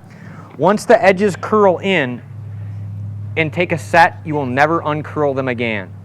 If you take a piece of birch bark and peel it off a tree in the summertime and just leave it outside, it will curl up into a tight tube, and that tube will always be a tube. I had a friend who went up north and gathered a ton of birch bark and said, I've gotten enough to make like 5 canoes. And I was like, cool. And he's like, yeah, come and see it. It's on these trash bags. And they were all little tubes. And I was like, you have a lot of torches. You could replace your plumbing with weegwas. So when we roll it, if you roll it this way, where the shkijuk, the eyes, go like that, it can't curl. It's holding it under tension. If you roll it the same way as it wants to curl, like this, that's a bad thing. You don't ever want to do that. So now that I've got it damp, I can heat it. So if y'all want to kind of form a big circle versus a big circle is better so everybody can see what I'm doing. I want to have the inside of the dish be the golden side of the bark. So the first thing I'm going to do is I'm going to heat this side right here. And as I'm heating it, notice what I'm doing. I'm moving it because it's flammable, and that way I'm not overheating it in one spot. And what's going to happen is it's going to get like rubber. It's going to be literally just like warm, soft rubber, and I'll be able to get a really nice fold into it.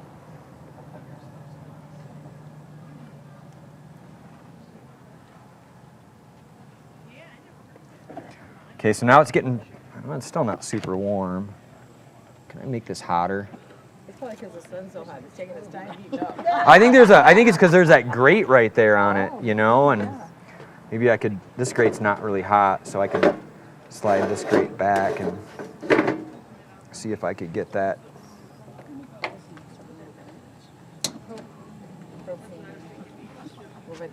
Yeah, I've done this before on my burner on my stove, you know. I like to do it over a fire a lot better, but you can do it I even did it on an electric stove one time. It just took longer to get it hot.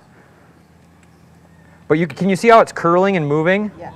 Yeah, and it actually feels like right now it feels really pliable. That's what I want. So you're like softening it. That heat is making it soft. So now watch what I'm going to do. I'm going to fold it, like once again, just like we talked about right there. That's my fold. Okay. And now I'm going to go to the other side and do this side. Same thing, just like it's the paper. This is no different. Just like paper. Yeah, we're going to do the exact same thing. It is hot, and it's especially hot when you're working over a burner like this. So here's the next one. I'm going to fold this next one right here. So I'm going to get that fold in. Now I'm going to set it down like this on the ground, and I'm going to do this. This is just like we did with the paper. We're going to go up like that, up like that. We're going to fold it in like, it's going to be stubborn on me, isn't it?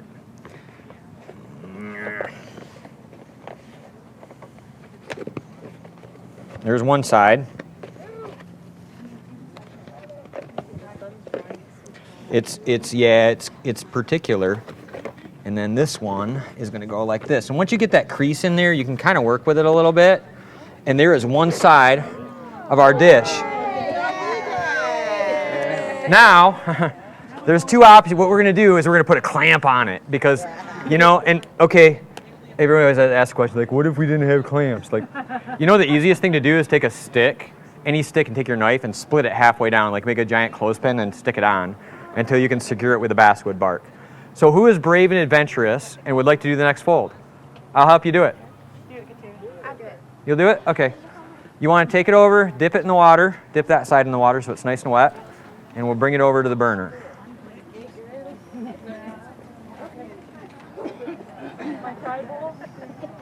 And then somebody else can get theirs wet. We'll do one right after the other. We'll do them. More than that? Or is that Oh, that's good. Wet is wet. All right. You can like create a model, couldn't you, first, like a smaller version just to practice? You could, yeah, you bet. what side? This side? I do it on the golden side. It's better to heat because it's less likely to light on fire. Ooh, it is. Yeah, don't burn your hand. You don't want to heat that up. Move it around. Mm-hmm. Oh, no, wait. No. How long can it stand here with being wet? For a little bit. Okay. Okay, let's see how it feels. It's starting to feel a little bit soft. Yep. So what we want to do is actually we want to fold it this way in, like that. So start slowly but surely squeezing it in, just like that, and then you want to slide that back out. Feel that right there? Okay. That's the fold right there, but you want to you've got to push it out to that point so that it's like the same as the other side. Okay. Now start squeezing it down a little bit by little bit. Nice and easy. There you go. Cool. Yep. And now we got to do yeah, we can bring that down a little bit further, and that's where you can start manipulating it with your hand. I mean, yeah. And then you can work on the other side, get the other side bent. But here, once you get one of these heated up,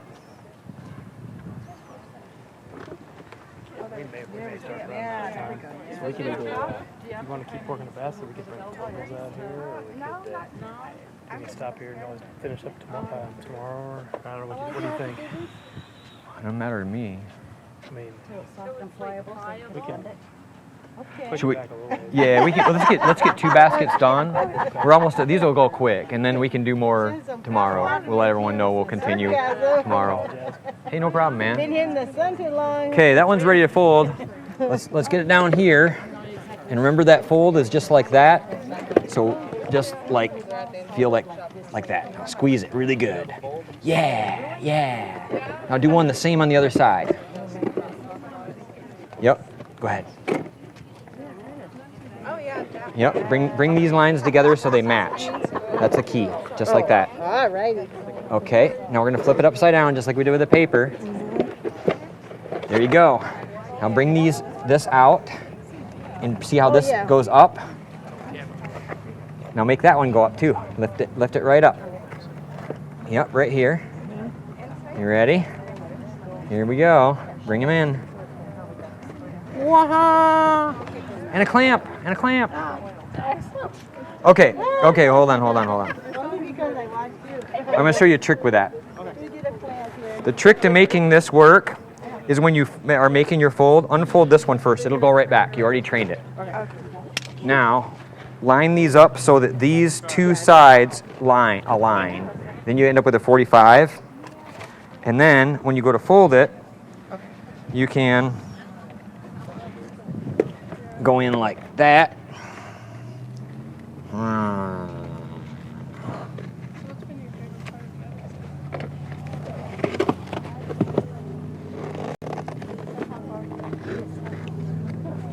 And then you can kind of walk that corner into wherever you need it to be to match. How about that? That's cool. Clamp here. Oh, Sorry, did I get your finger? You okay?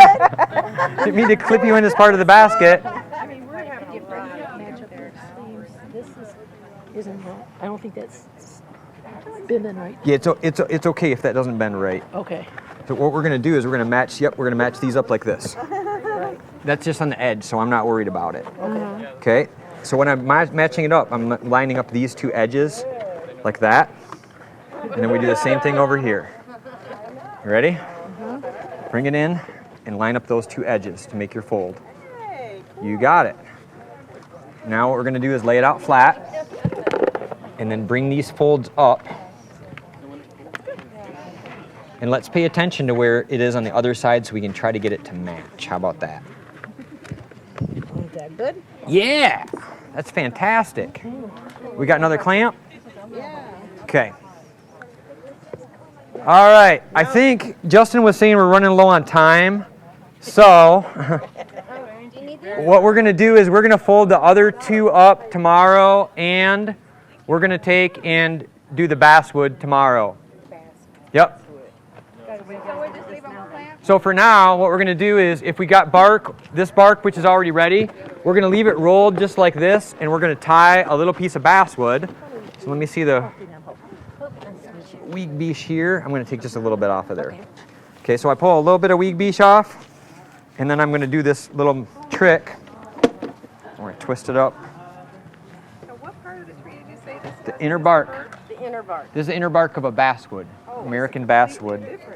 Yeah, and then I just make a little piece of twine out of it, and I'm just going to tie it, and that'll stay nice till tomorrow, and then we can reheat them, and we're good. But I'm going to show you how to make string out of this stuff too, tomorrow. Oh, right on. But you can't really solid basswood if you don't make your own basket. Basswood stuff. You have to go make it.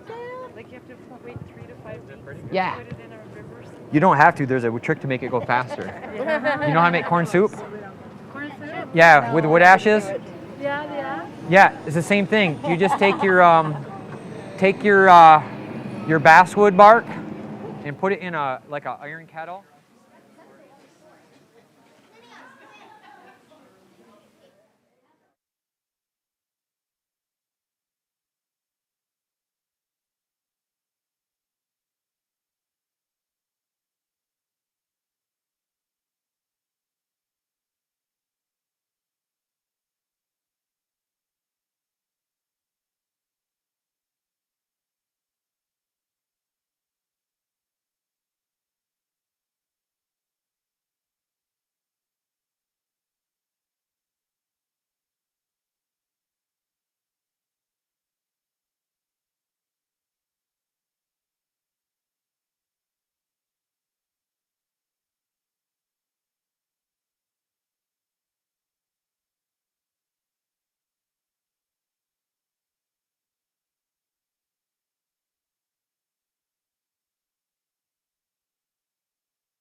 Gashkagenen, meaning gears a what to o, Dabian.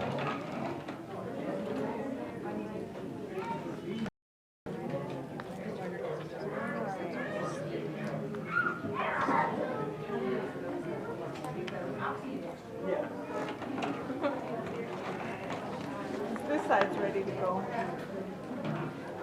Okay. So, what we're doing today is we're starting where we left off yesterday. Can you talk to the mic, please? I can try. This one? This one? Hello? What's the number on it? 3 or 1? This says 2. You are 2. Oh, that's all right. 1. 1. It should be on. All right, it's on. Can you sing?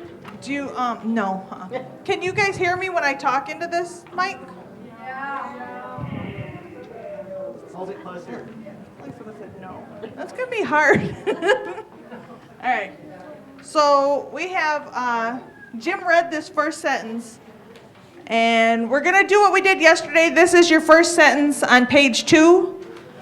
This is where we're starting off at. And what we did yesterday, if you weren't here, was on this, there's an English translation. What we're going on the board is we're breaking it down to a literal translation. So, choja means like butt. Kachitagoben, again, this is the name of Jim's uncle. Ogi Widamawasin. So this cho goes with this part. What we're saying here is he did not tell him. So this and this go together to say he did not tell him. So Kachitiko did not tell him. This knee goes with, that. So this word, wawik pinguichin, this means the one who's towing for him. Who's going to tow him?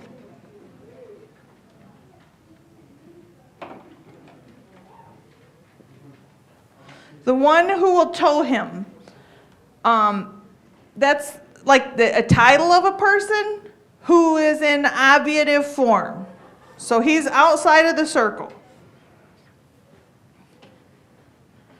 So we're saying that Kachitagoben forgot to tell, or he didn't tell, the one towing, the tow guy.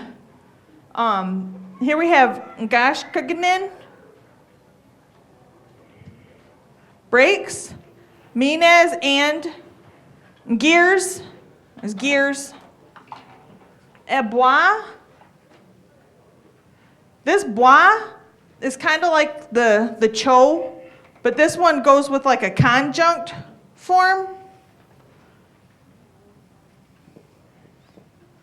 To mean not. Tote is your form for he has or it has.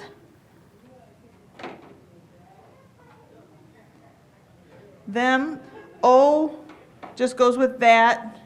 That goes with the animate thing. Odabian, there's your word for car.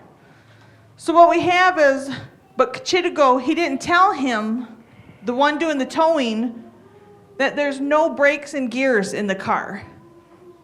So if you remember from yesterday, we're saying that Kachitago, Ben, and Louie are driving into Wabino and they're taking the back road because their cars, the car has no brakes, the gears are going out, the transmission's going out, and so they're taking the back road, and what had happened is they broke down at the top of the hill, they walked down the hill to the car garage, and they got a tower or a wrecker to come back to the car, and as he's back at the car, Kachitago forgot to tell him that there's no brakes or gears in the car. So there's no way for him to slow down or stop.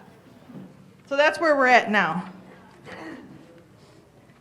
Are there any questions on this side?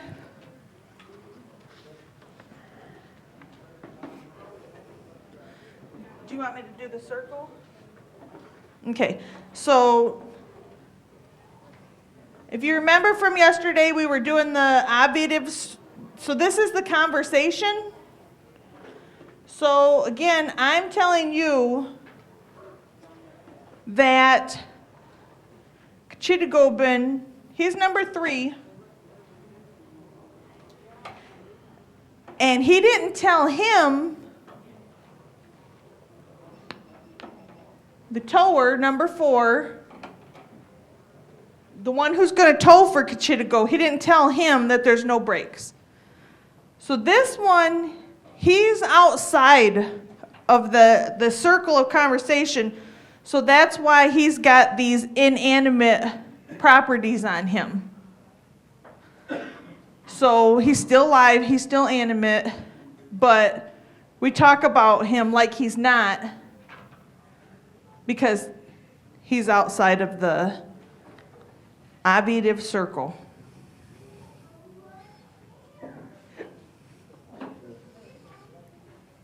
Okay.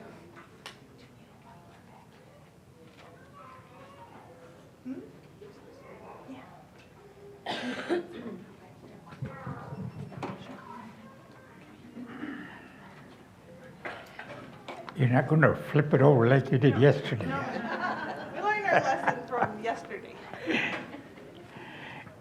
Ija Kachitago bun egi obosit je the model A man. So Ija kind of goes for and then, or like that too. Kachitagobin.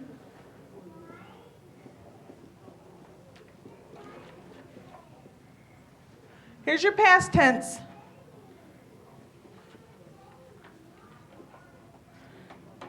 This is your past tense. This O before the verb means to go and do that verb. So at this point, they hooked up with the wrecker. They're back at the car. Kachitagobin, he goes and gets into his Model A.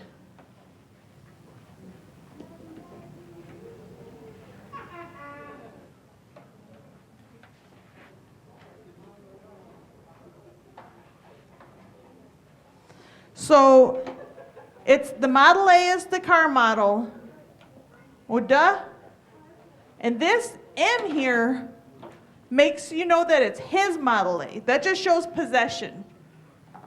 This EN, that goes in with the obviative because I'm still telling you about Kachitago's car, which is still outside of the obviative circle. So that goes with that.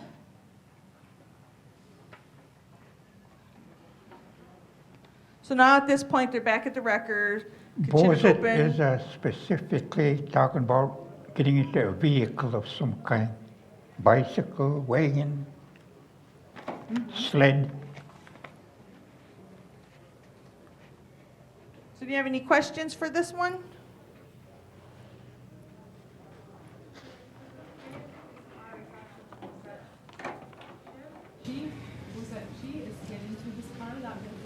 Yeah, he got into his, this Bozet is getting into the car. G just means like there. So it's kind of like he climbed into his car. So this is into his cars just built into the verb. This she just makes a little more to let you know he's climbing there into his car. Just that she means there. There's a lot of directional things that get added. And so that's one of the directional things to say there. Mm-hmm. Okay.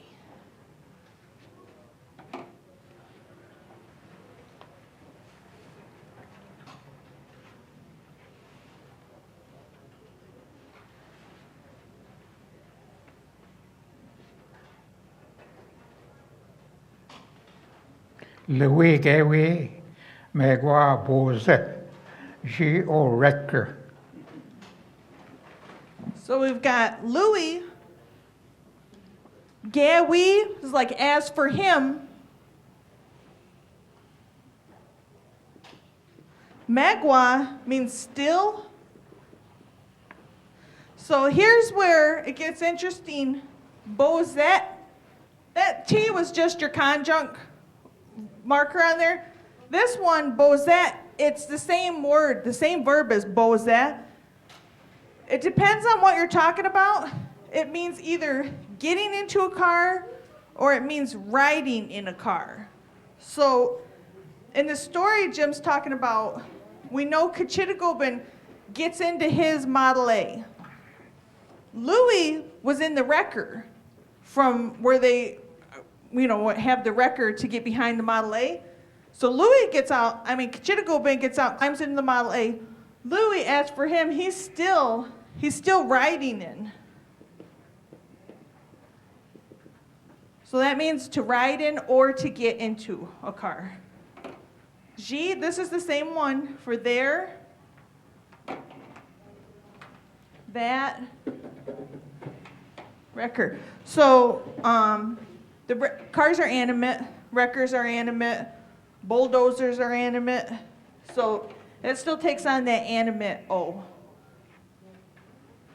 And so there are some words that have different, they're the same words with different meanings, but if you know what you're talking about when you're talking to somebody and they know the language, then they're going to know what form of that verb you're using.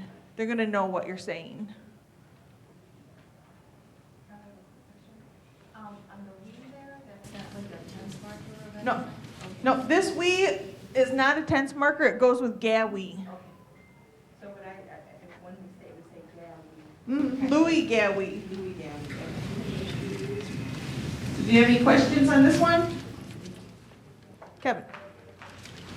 So, since there isn't a past tense marker, the translation is Louis was still writing in that record? Yeah, because Would it be better maybe Louis is still writing in that? Because it's the flow of the story. Louis is still writing in the record. Yeah, so in this English translation, we translated it to Louis was still writing in the record. And the reason, because it's a loose English translation, it's not literal. We know it all happened in the past, so we just kind of keep it in the past tense for the translation. But what Kevin's saying here is like, so in English, if I'm telling you a story, I jump back and forth into present tense, past tense, whatever, but we don't notice because we're so used to hearing it. In Potawatomi, we jump back and forth into tense markers and stories, but we just notice it more because we're learning, and so we see it more. But it happens all the time. So if I'm telling you this story and we're not breaking it down, I would say it like this. So I'm saying, so Louis still riding in the wrecker. You know how I just put that in like a present form when I'm telling you? That's how that comes out. I tell my class all, you're supposed to know what the hell you're talking about. Yeah.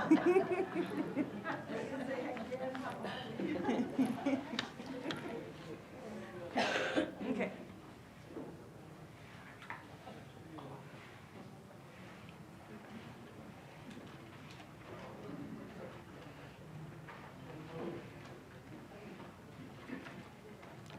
The square Mokchini Chitagobun Rodabianan Kaoja Gabzawat.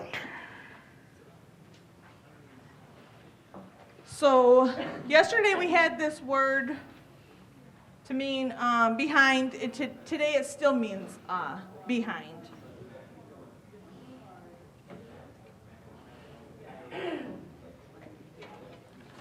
So would this go like they are behind? Yeah, they.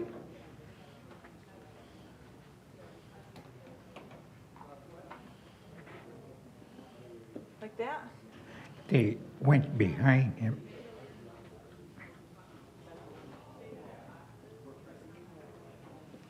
So here we have they went behind him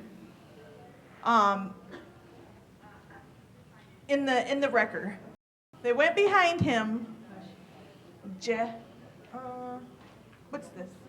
Shawnee, that's just a filler. Okay. This Jenny is a Makes your filler. language flow. For this Otherwise, language will be stunted. This People knee. think you're talking some other language.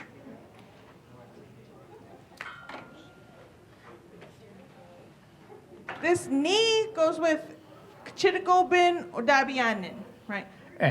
We're back into our ablative form again. Kchitagobin or Dabianin. We're talking about that Kchitago's car.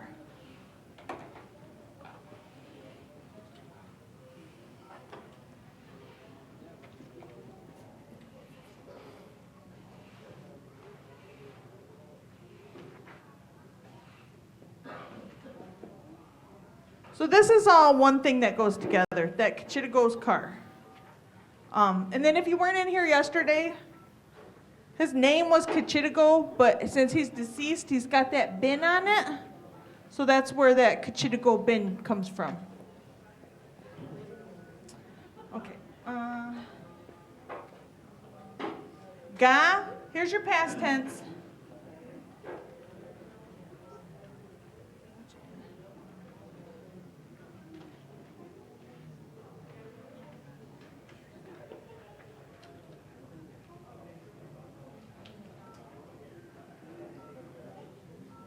So we've got ga as your past tense.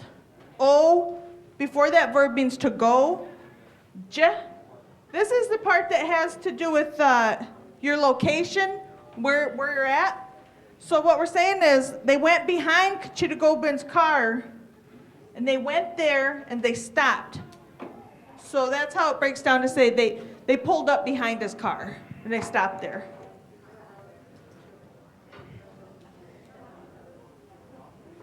Any questions on this one? Okay, so what we wanted to do is get into this ablative circle. So who's number one in this conversation?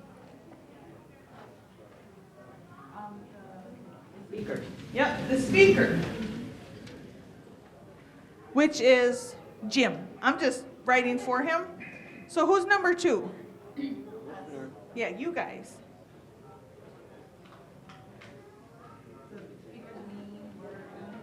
Mm-hmm. So who's number three?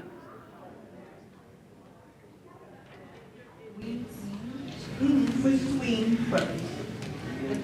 Yeah, Kchitagobin. Kchitagobin is number three. So who is it that falls outside the circle? Yep, his car. So there's his car. That's why he's out of the circle. He takes on these inanimate properties, even though he's animate. And this works the same way with people. If these are people outside here, they get the same inanimate properties.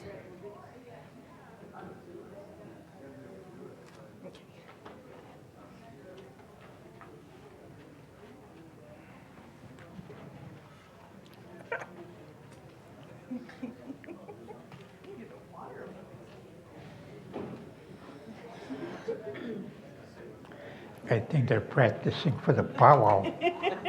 Team dance.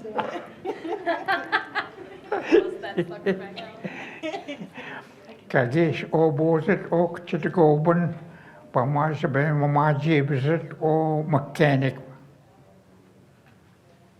Okay, so we've got this bozit again. We know Kchitagobin is getting into his own car.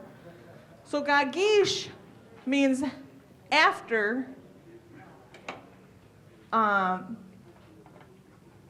He did go. After that O means to go. So after he went and got into,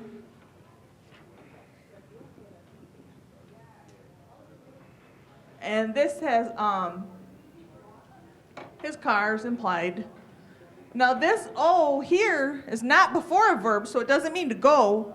This O here refers to a person or an animate being. So that Kchitagobin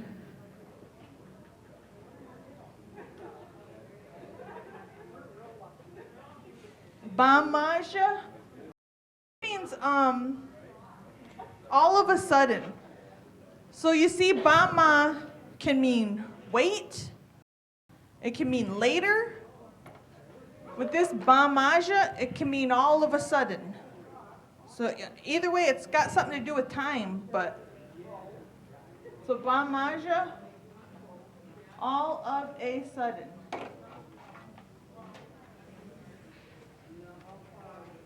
Bama Majibzit,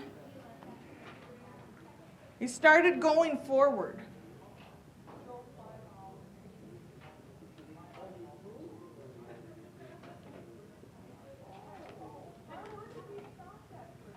And this specifically has to do with in a car or a wagon or a sled. Yeah. So you see, he started moving forward, powering forward. So this O also means that mechanic.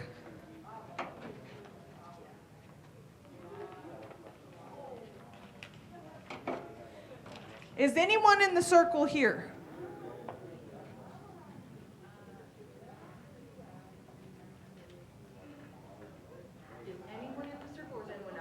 Is anybody outside of the circle? No, everybody's in the circle. Yep.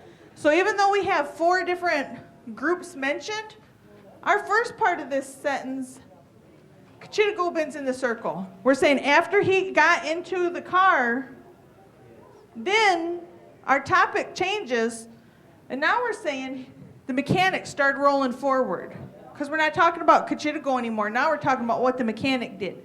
So now the mechanic jumps into the circle. Nobody's acting on anybody. It's just things that these people are doing. Any questions? So maybe the answer is just this is just the way it is. But I'm wondering why it's Bama Majibzit instead of Ma Majibzit. This Bama Majibzit, To start.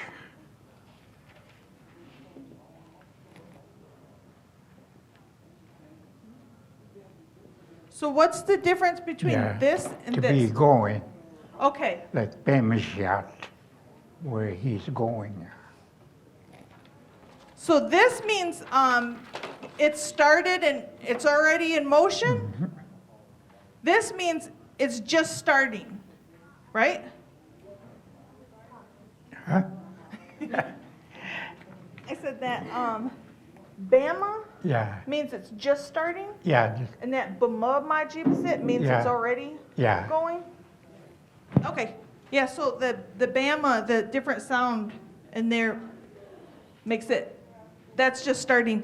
And then didn't you kind of say when we went over this before that kind of adds a little bit of a surprise to the Okay, fact that it's going? do your circle now. Okay. So then in this one, Jim's telling you guys at first about Kachitagobin climbing into the car. And then the second part of this sentence, Jim's telling you guys about what the mechanic's doing. So nobody goes outside of the circle. You see how Kachitago is forced out of the circle? All in the same sentence.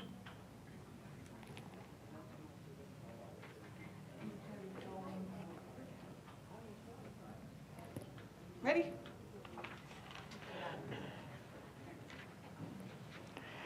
A lot of our stories get more involved than this.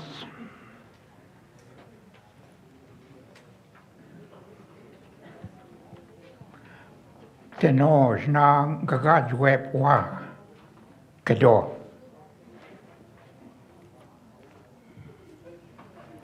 So what we have here is to know means only.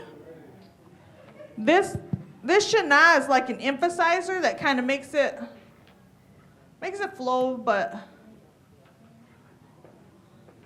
kind of makes it me like if we say I'm just gonna push it, kind of makes that only like just something like that.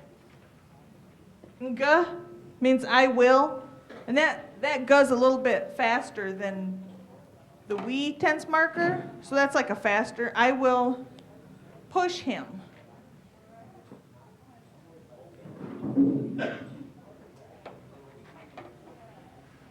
So we're talking about he's going to push the car. Kado, it means he says, but we know that it's the mechanic. So the mechanic says, I'm just going to push him. So now at this point in our story, we're going to draw a map. You had a question? At this point, we're going to draw a map so that you guys can see what we're talking about here. So earlier in the story, we described where we're at by the old high school. This is the back road coming up the old high school.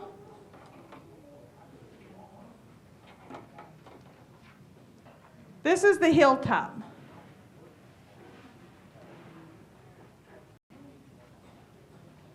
Around here is the fairgrounds.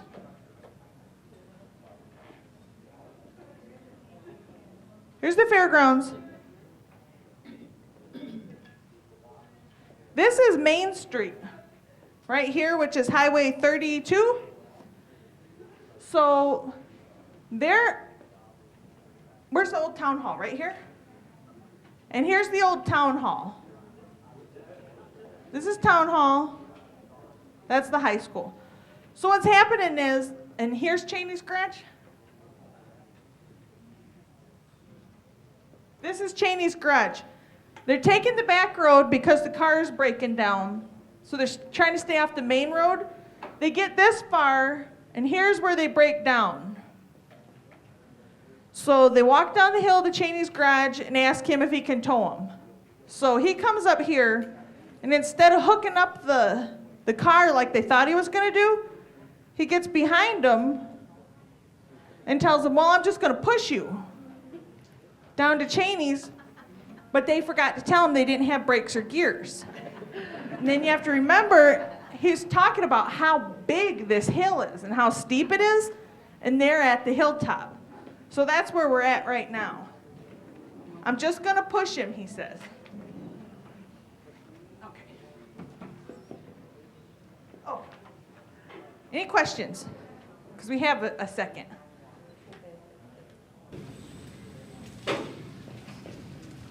The star is where the car is that the chain? The star is Cheney's garage.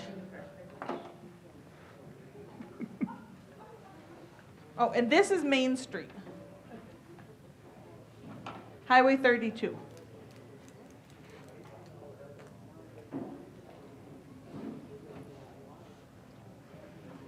And our writer's got a really long sentence that she's working on here.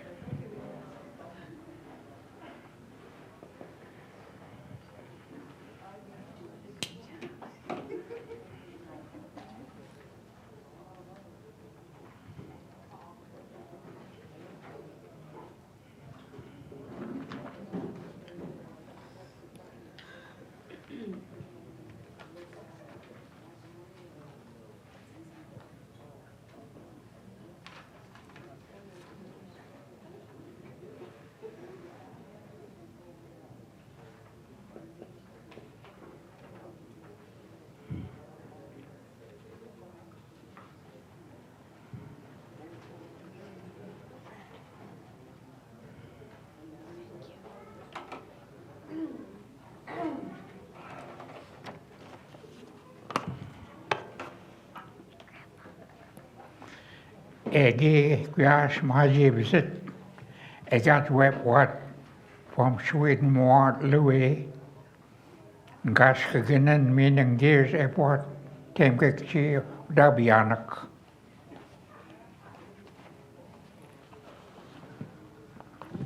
Egi guiash ma jibzit. So here's your past tense again. Ma jibzit. He's starting to drive.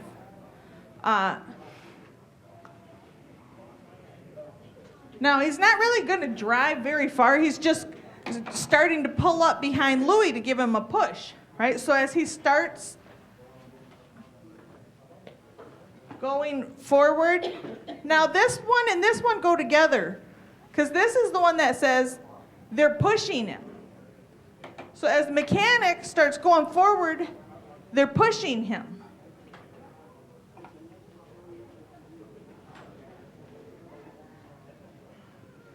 This is the part that means they. Louis is not included in this. I got what the mechanic. Oh, that's just the T? Oh, all right, never mind, I messed up.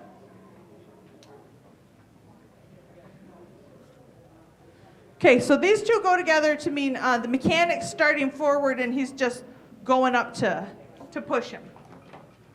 So as he's pushing him, he starts pushing him before he tells him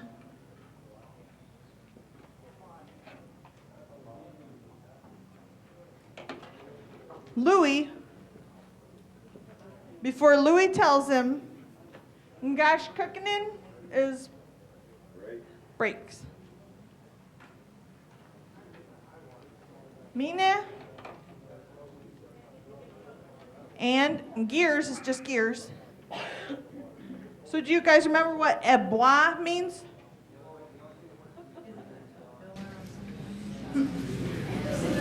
Yep, as not. So that bois again means not. Ta is your verb here. Ta means to be in a certain place. Tam get means to have or be at a certain place. This is your conjunct ending, tam guk. So we're saying they're not there. They're not there. Ji is a different kind of there, but it still means there. They're not there at there. Odabian is your car. Odabian nuk, in the car.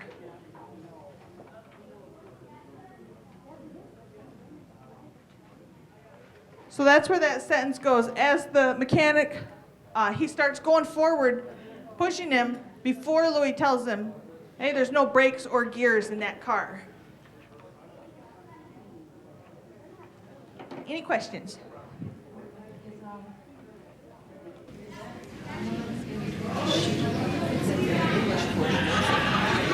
Yeah, it's coming. The other one was the what, you don't have to worry about the tense or the conjugate conjugation of it. The right word. What? Earlier, she's saying that at is the tense. The WAT. It's just a conjunct tense. It's just keeping the sentence in present tense just because we're telling a story. And we all know it's in the past. Yeah. But in the story, it looks like it goes into present. But it's not really going into present. Because it's a real story that he's telling. Pane kchitgobon ganen kewebzit ikchni sakiwebzit ekchni sakiwebzit. So Paneh, I don't know how to explain that one. Kind of like he just went down a hill all of a sudden. Like, Okay, suddenly. so this Paneh, it's kind of hard to explain, but it kind of just means like, he's just suddenly.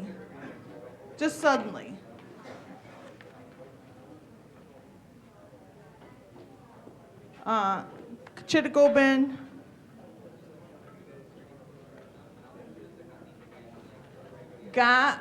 Did. Now this, none coabset. None kawabset. This goes with this. It's not one word, but they're still together. This na has to do with starting to. Starting to, or getting to be, or heading to. In this case, it means started to. And kawabset, drive. Went out of sight. Yep.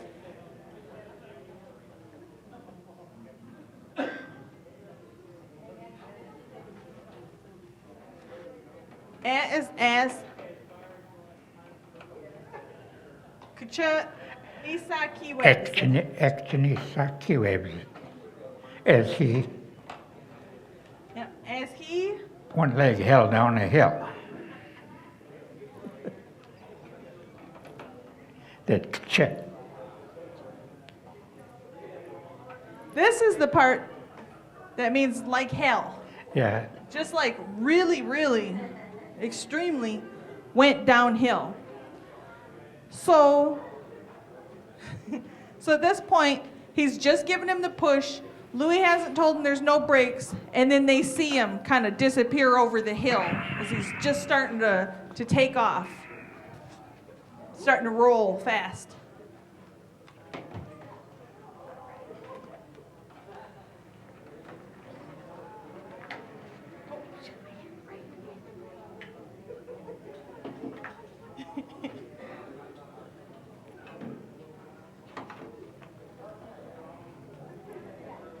It's a Louis Egewid Muat. One gabset or Dabian. Ewe one gabset or Dabian.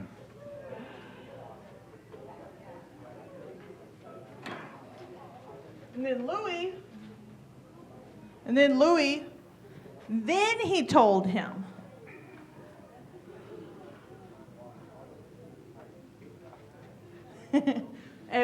This is the future, but we bois, instead of saying, Louis told him he will stop, he's saying Louis told him he can't stop.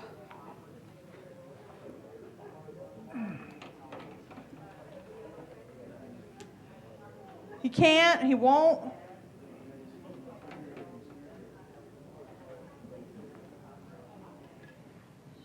So Louis is telling him Kachitago is not going to be able to stop, but Chikitago Ben's car. So he's telling him the car's not going to stop.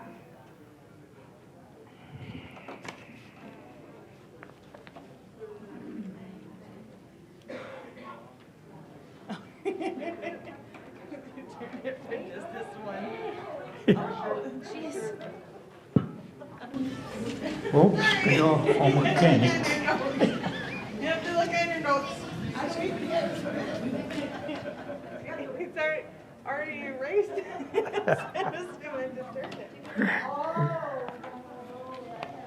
Yeah. So this one is pretty self-explanatory. Yep. So Cadeau is what? Yep. So yeah, so the mechanic says, you know, oh, oops.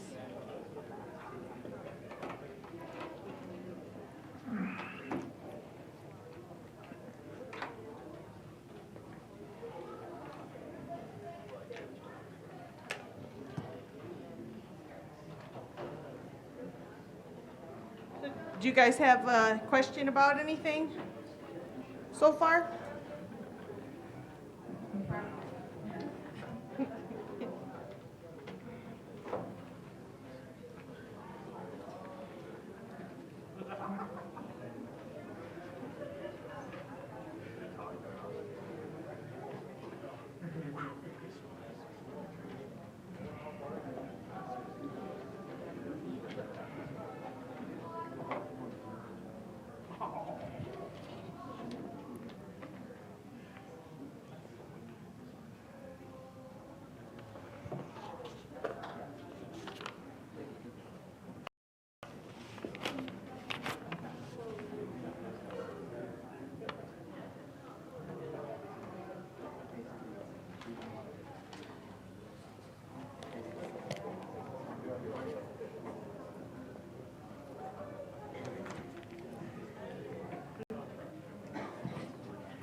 Okay, so now we have this. Oh, go ahead. Utisquayamak Janek to the Goban, dat mobizo ki de square mak tini to go one na mobizo kewe Louis Mino o mechanic.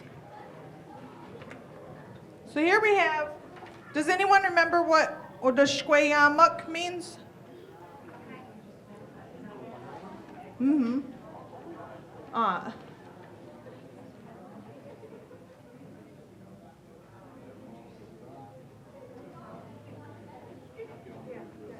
Behind him.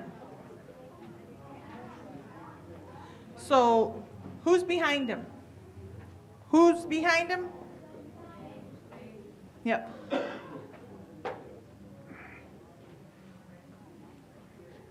So behind him, has to do with that. This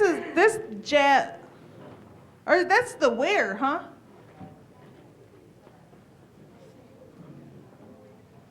So we're saying they're behind him.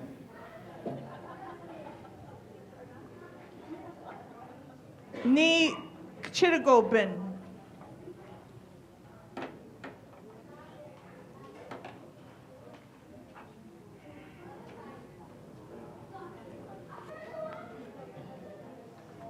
Okay, so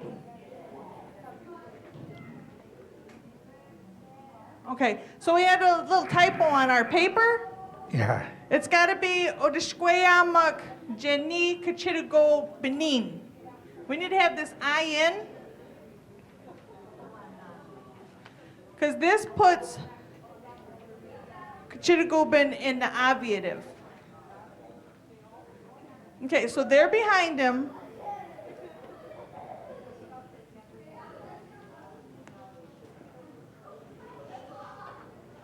Kachitagobin, Bumubzawuk. They're driving behind him.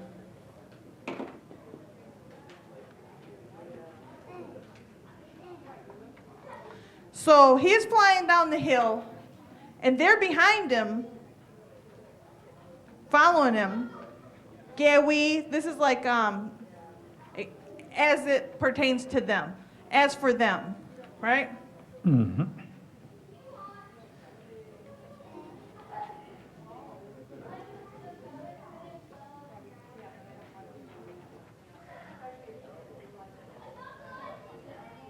So here we're saying, as for Louis and the mechanic, they're behind Kachitagobin, driving behind him.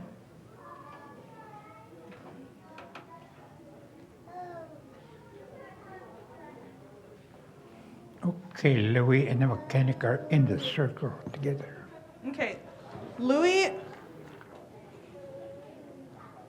So Jim's telling you, always 1 and 2, speaker and listener, that Louis and the mechanic are still in the circle, so they still have all their animate properties. Outside of the circle is Kachitagobin. Now, since they're following him, that's why he's outside of the circle. They're the topics of this sentence. And that's why he is obviative, because he's being followed. They're driven behind. And Louis and the mechanic are in there because they're together. Louis, Mina, or mechanic. Mm-hmm. Yep. Yes.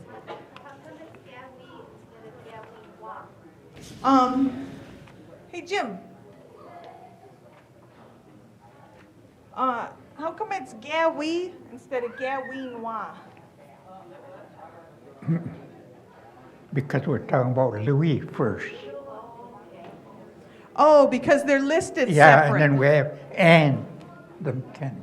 So otherwise it would have to You be. gotta know what you're talking about. So otherwise it would be Gawinwa, Gi, Yeah. Nishnabek, something like that. Uh-huh. Yeah. So since we've got them listed separately, it's Gawi. This Gawi is Gawin, but that N just comes off to be Gawi. And that's why it's not Gawinwa, because even though it is those guys, Winwa, they're listed separate. But they're still the same group. They're just listed individual.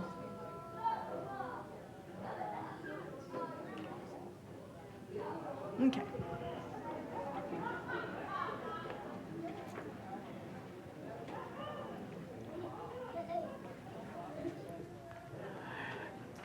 Isna epitap awat kewinwa ewa mawat kchitgobonin ekchni saki webzenet.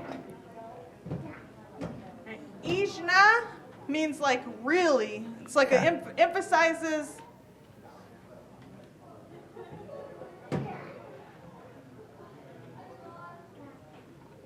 It emphasizes Ishna really. Here's your present. They are laughing at him. But not just laughing, like they're just laughing and laughing, right? So they're really laughing like hell.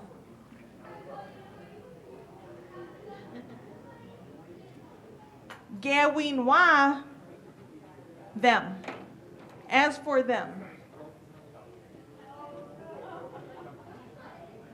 Gawinwa. As, so they're really laughing like hell as they watch him, or as they see him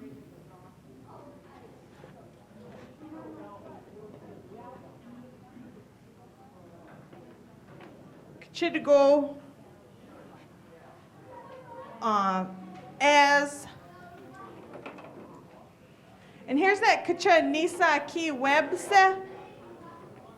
This one we're saying they're just really laughing like hell as they see Kachitigo Benin, going down here as his car is flying down the hill.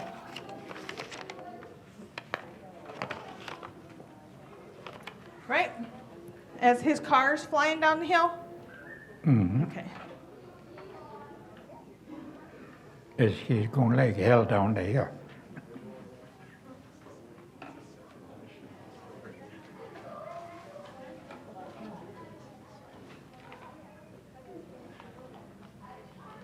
So remember on that diagram, or that picture that I drew, where he's at the hilltop?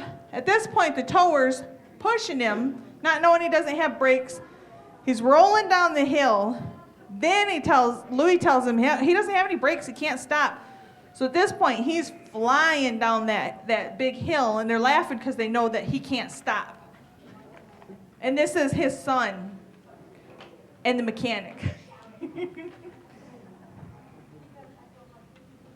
And so inside this one, here's our circle again. So there's Jim telling you guys,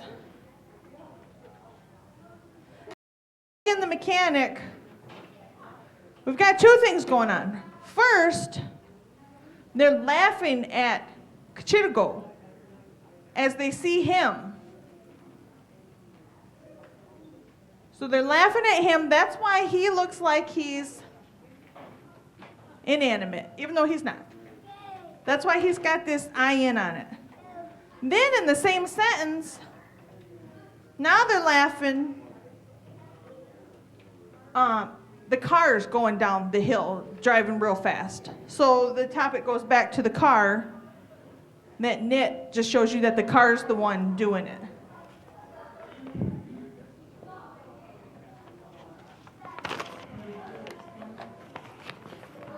Huh?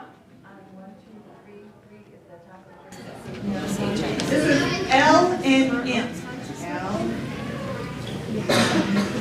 For Louis and the mechanic. Okay, gotcha. I just couldn't, I don't have my glasses, I'm sorry. All right, ready?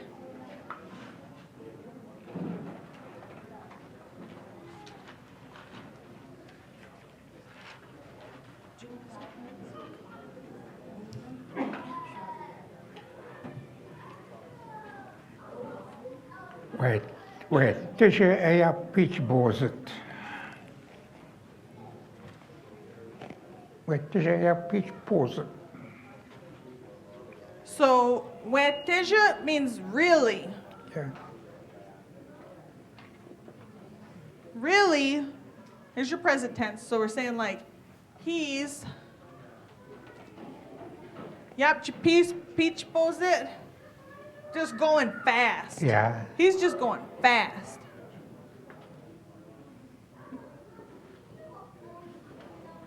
And this has to do with like a car in this story, but it can also work for a sled, a wagon, wheelbarrow. He's really going fast. It kind of means going as fast as the car will go.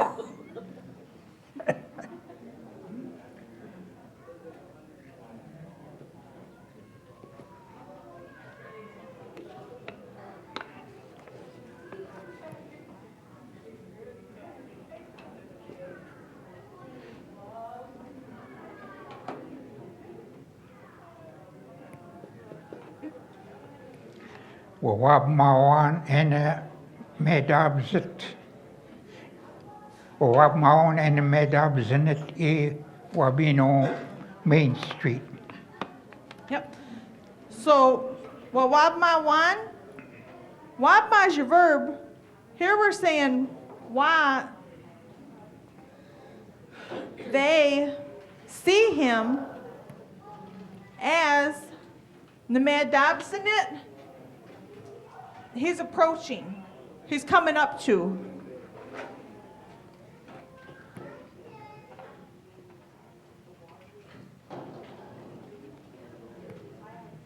That Wabino Main Street.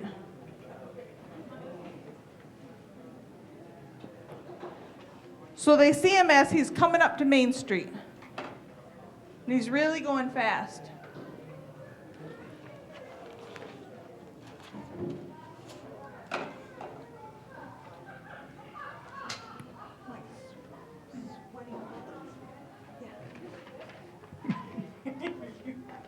Okay, any questions?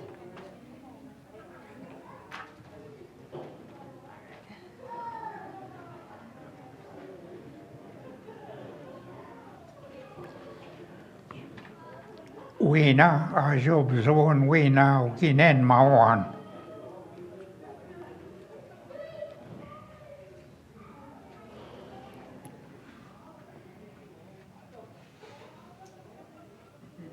So this we is your future tense? Nah. He's gonna. He's going to. Yeah. Which?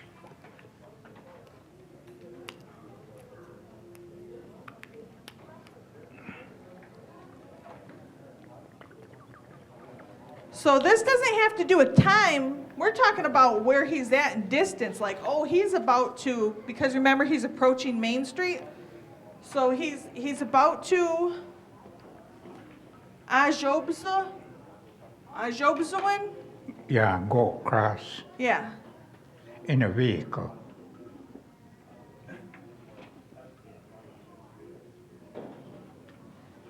So, Weena is an emphasizer, right? Making it like, Yeah, we now Ginen Mawan. emphasizer? Yeah, Okay. Weena. What's that emphasizer meaning? Huh? What does it emphasize the meaning of? They supposed. Oh, okay. This kind of emphasizes that they are supposing. Okay, Ogi Nanmawan.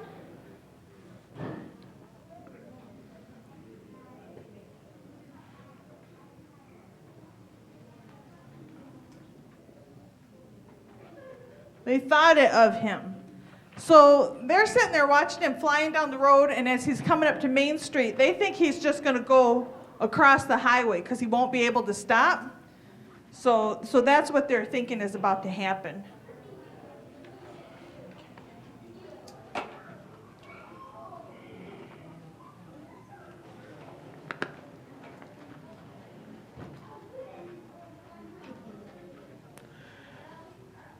Pamaja en wak bozet ik chmiel.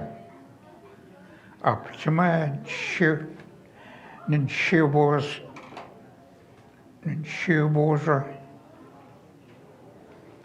shivboza o marli. Apchiman and Shiv Buzzer O Model A. Chime. Nisho. And Shiv Buzzer.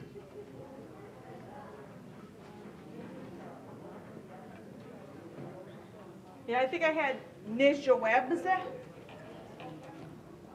And there's Nijawebza. Oh, yeah.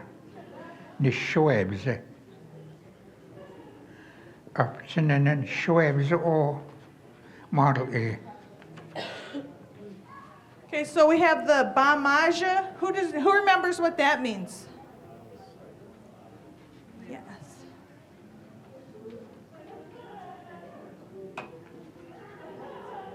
All of a sudden, as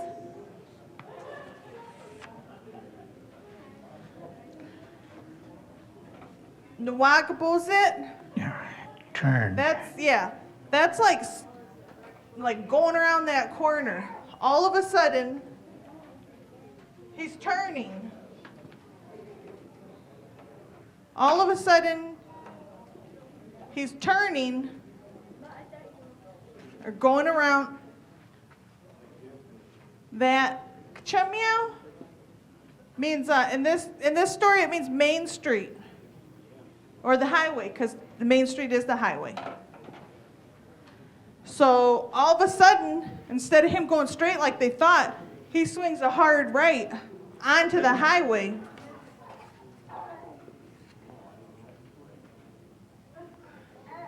I think it's supposed to be Apchima ne Schwabs. Oh, yeah, okay. Apchima ne Schwabs O Model A. So apcha means like really, meh. This is a emphasizer too. Yeah.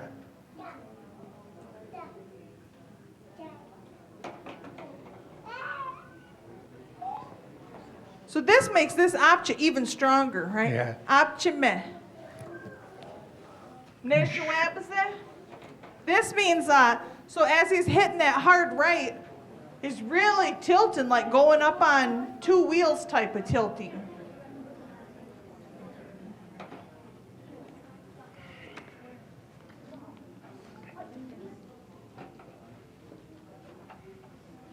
He's tilting.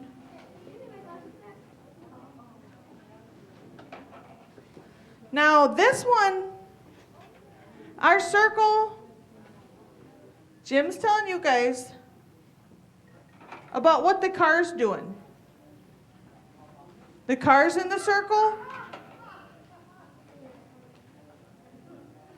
The car's swerving onto Main Street, and now the car's tilted. And we know that we're talking about the car instead of Kachitagoben because O Model A.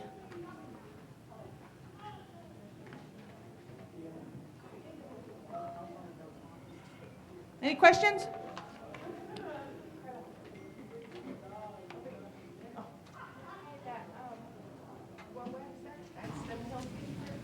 The tilting part is no, Nishawabase. Yep, Apchima is like like he's really Nishawabase tilting. That's where he's like going up on two wheels, coming up around that corner. Yeah. So is that kind of like the same like that? Yeah. I think so. That's the reduplicative. If we were picturing it, it would be like he would be tilted like this, and his side, the bottom tires are the ones he's riding on. Yeah. Yep. Like he's like on two tires.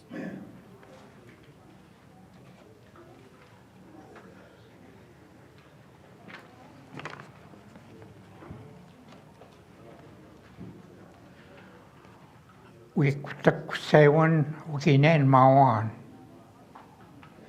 Isa ano egina miao boset ok to the golden.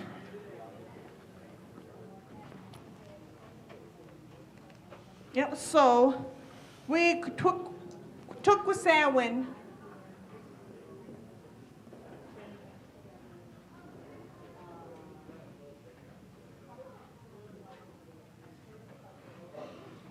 we're talking about the car again, right? Yeah. So we're saying it's going to tip over Yeah. the car. And Ogi Nanmawan, who remembers what that is? Yes, they thought of him. They thought it about him.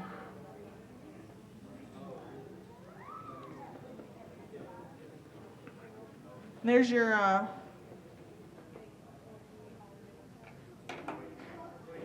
so they thought that it's going to flip over. Ija Anwe means Egina.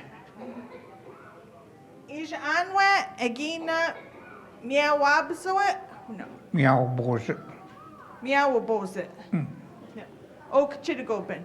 So this Ija Anwe kind of means like in spite of what's happening and what they thought, Ija Anwe,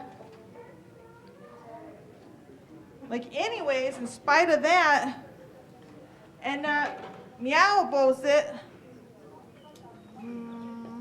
this means like to be, he got it straightened out. Yeah. He finally got the car straightened out.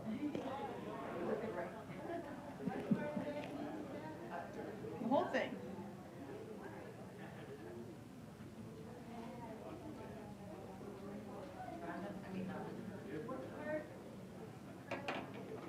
Hold on. The whole thing is implying Ed's in the car. The seven is going to tip on him.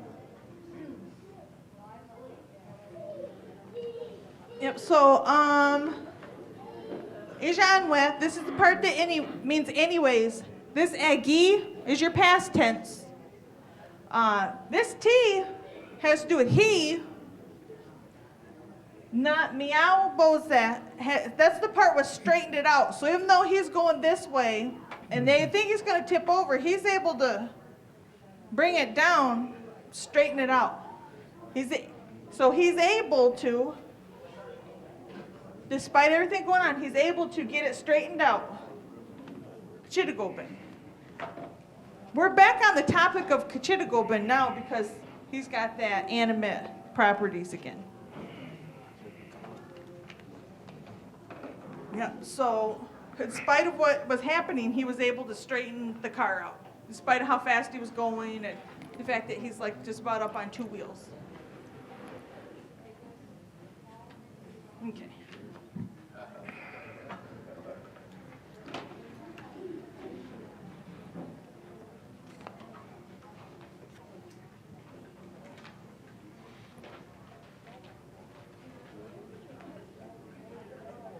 Ishe gaje bukamboze chi evdavian hukumuk. Ija, Gaja. All the way to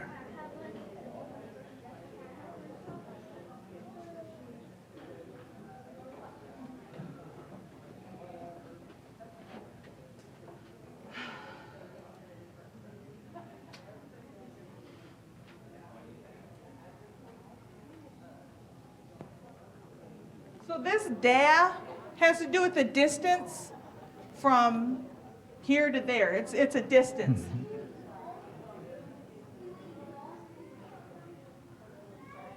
Kind of a far distance. Not real far, but not, not walking distance. Or, I don't know. Bukamabozit. This is the coast.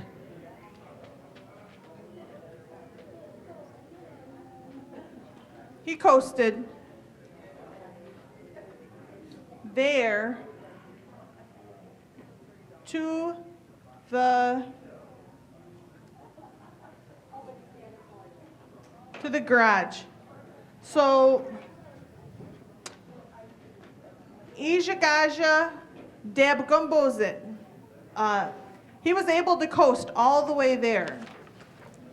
So he come flying around the corner, he straightened it out, and he had enough speed to be able to roll all the way to the car garage, which is a ways down the road. Any questions? Yeah. Wadabian Okumuk. That whole word is garage? Yeah. Garage. Yeah, this is the garage that he went to, the car garage, building. not the one in the, we drive in our house. Right? Either one. Oh, it could be either one. Yeah, yep. Mm-hmm. Yep, so any other questions on this one? All right, last one.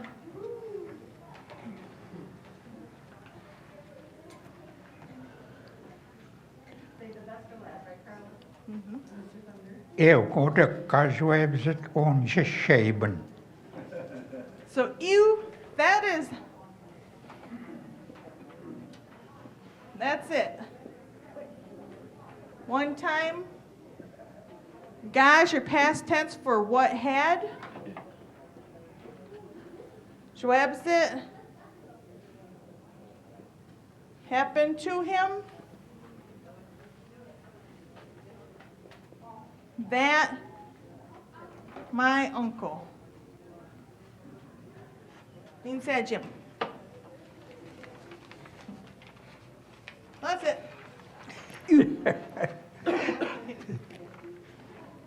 Yes.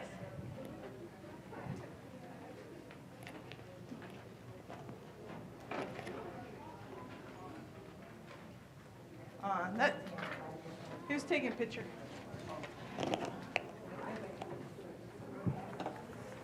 Bij eu. Yep, so that's it. Bat you.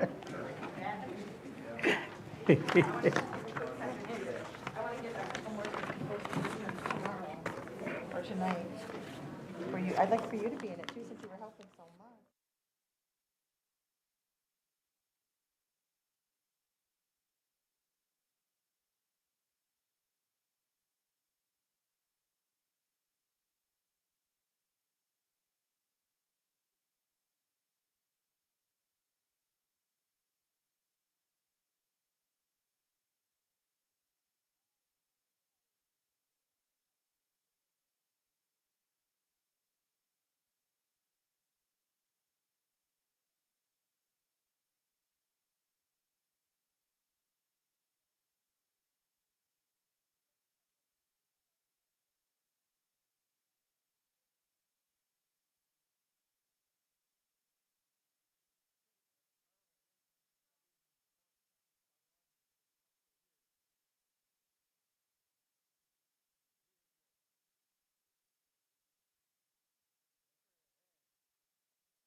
Bonjour.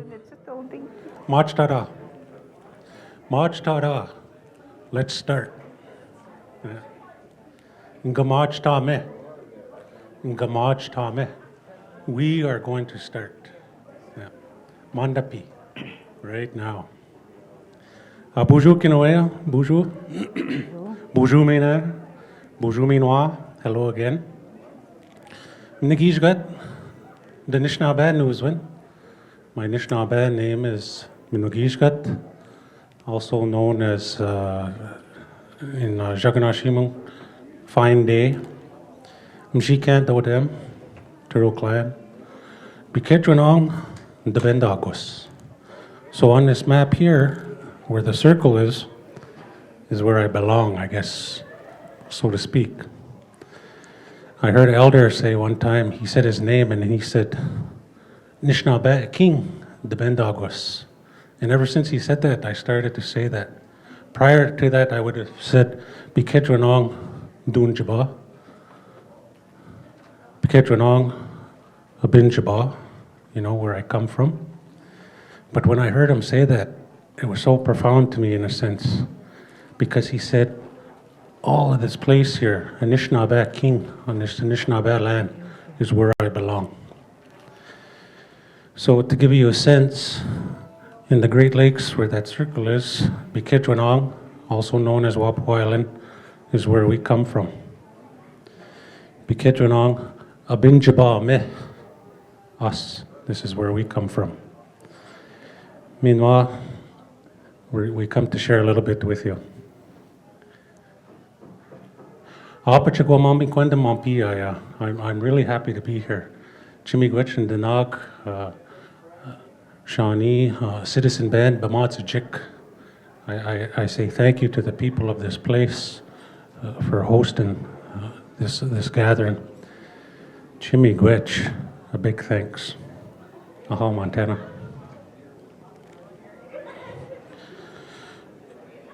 Where I come from, I just wanted to share this a little bit with you before we get right into it. Because something about this place really stood out. And it is the weather. So, Mnigishgat, the Anishinaabe Newsman. My name is Mnigishgat, Fine Day. So for me personally, that's kind of how I look at things. Okay? It could be chill wet, storming, Chigmilwan, real raining. It doesn't matter what is happening outside. My outlook, how I see it, it is still a fine day.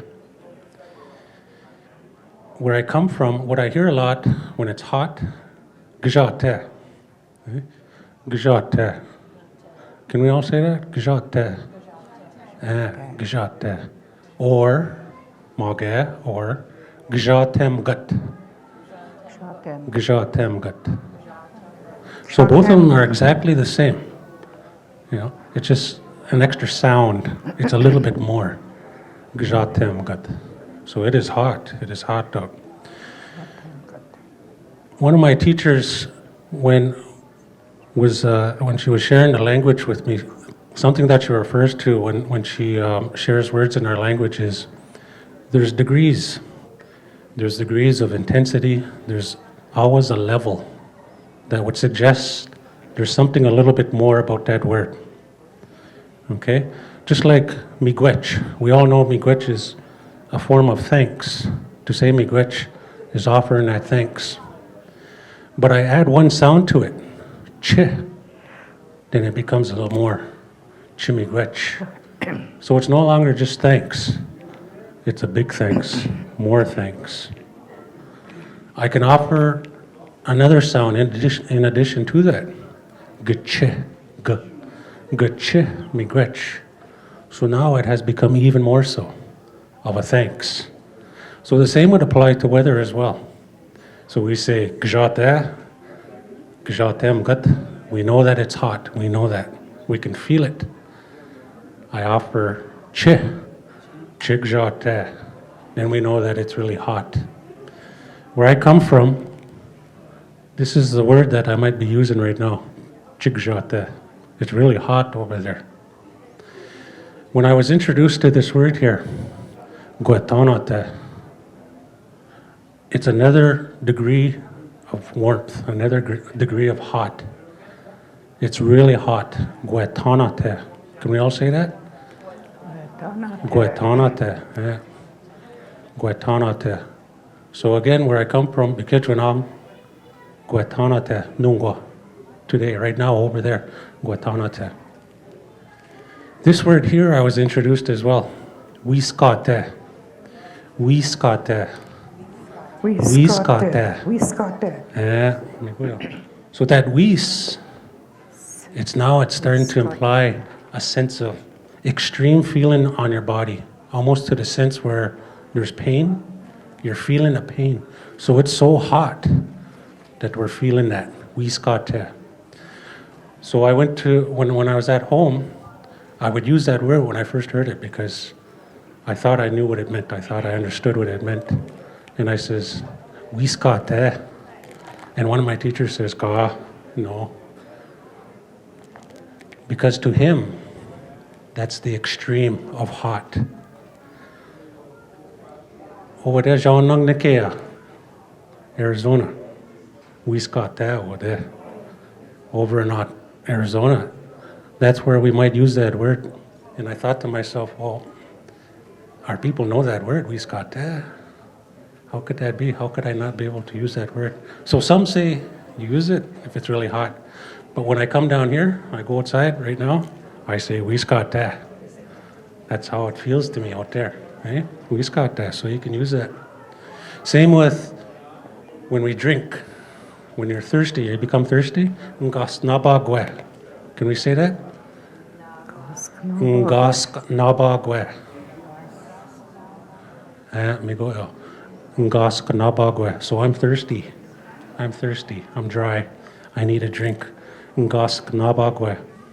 There's a ceremony, a Sundance ceremony or a rain dance ceremony. We say in English, but in our language, they call it Ngasnabagwe Nime. Okay? So it's that thirsty dance. Because of what they're doing out there, they become really thirsty. And that's the word that they use in Ngasnabagwe Nime, to dance. So I use that Ngasnabagwe. And then when I was talking about earlier about how we have degrees of intensity, this is where the next word comes in. Ndubangus. Ndubangus. So I was introduced to this word and I used it. And again, my teacher said, Gawi Mampi, not here. And I was wondering, what's going on? Anida Shwai. Ndubangus is maybe if you're in a desert and you're starting to become really dry, parched, chapped. That's how dry you are. But it's up to you in the end, I guess, how you, if you feel like Ndubangus, like my daughter, she always uses that word, Ndubangus. You're parched, she likes to say, I'm parched. But it's just an example of the intensities in the word. So even though back home I don't use Wiskate or Ndubangus, when I come down here, Oklahoma, Shawnee, that's what I've been using. Wiskate, Ndubangus. And it feels good to be able to use those words finally, in that sense. So what we're doing today is we're kind of introducing you to the concept of Tabajmoan, the concept of Tabajmoan. It's a story. Eens, ants, ons, anytime you add that onto the word, it becomes diminutive, I guess is the reference they use, so it becomes smaller. So Tabajmoan is the concept of the story, a story. It is simply that. I say Tabajmoans, then it becomes a little story, a short story, however you want to say it.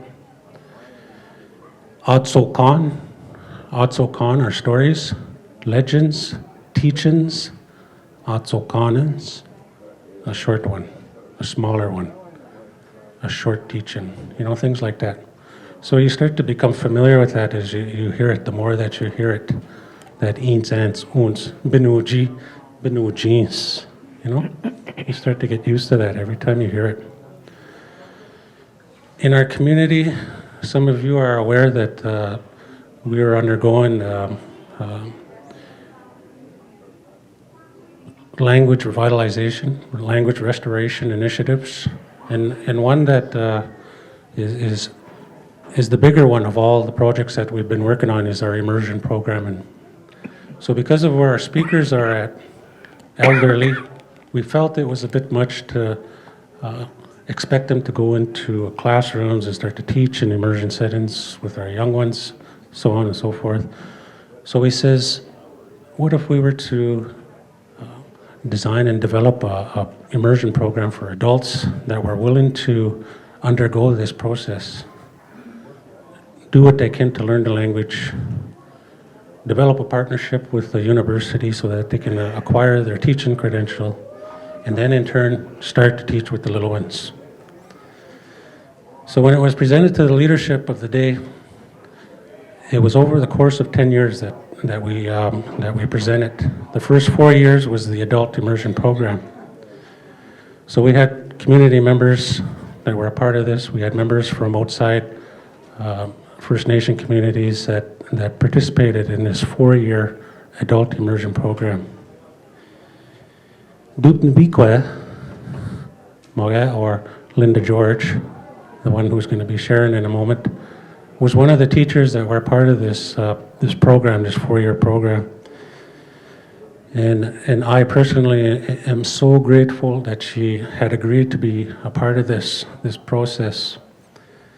When I had first asked her to come and consider this, she was uncertain. She didn't know if she really wanted to, but she says, how? She says, okay. It was a whole learning experience over the course of that 4 years. For me personally, what I can share about it, and I shared with people in our community, is that it was the greatest educational experience that I have ever gone through. It helped me so much. It helped me with my own personal identity to strengthen that understanding. We had individuals, elders come in periodically to share stories, Atso Kanak, Tabaj Monan, and share and express the language in so many different ways. It started to get to the point when, at the beginning, we were uncertain of what was being said, but as the time went along, it started to strengthen that understanding. There was a lot of laughter. There was seriousness. What I enjoyed most was being able to understand, to be able to comprehend what was being shared. And one of the things that really stood out for me the most was when our teacher, Dupnabikwe, would share her personal stories, things that she had experienced as a young girl. Any type of situation that would come about, she would be able to reflect on a story, on something that she had personally experienced in her life. And the participants, the students, would sit and listen. We would have this component as a part of the program, Tabaj Mon. And we would expect that, and we would sit and we'd listen. Again, that miigwechwawin, that concept of gratitude, is I can't say enough, I guess, in that regards. But if we hear like because it's foggy out and we hear the ships that go through our channels honking their horns, she might reflect on that, and we would stop what we're doing and we'd listen to this story that she remembers, that she recalls, something that maybe her grandmother had told her when she was young. So this is a little bit of something that we'll be sharing with you. We have a little icebreaker to start, because we know it's been a long day, long couple of days, but good long days. Lots to learn here, lots of people to meet and so forth, and we have more to come ahead of us. So without further ado, I'd like to introduce you to our teacher, our mentor, our elder, Dupnabikwa.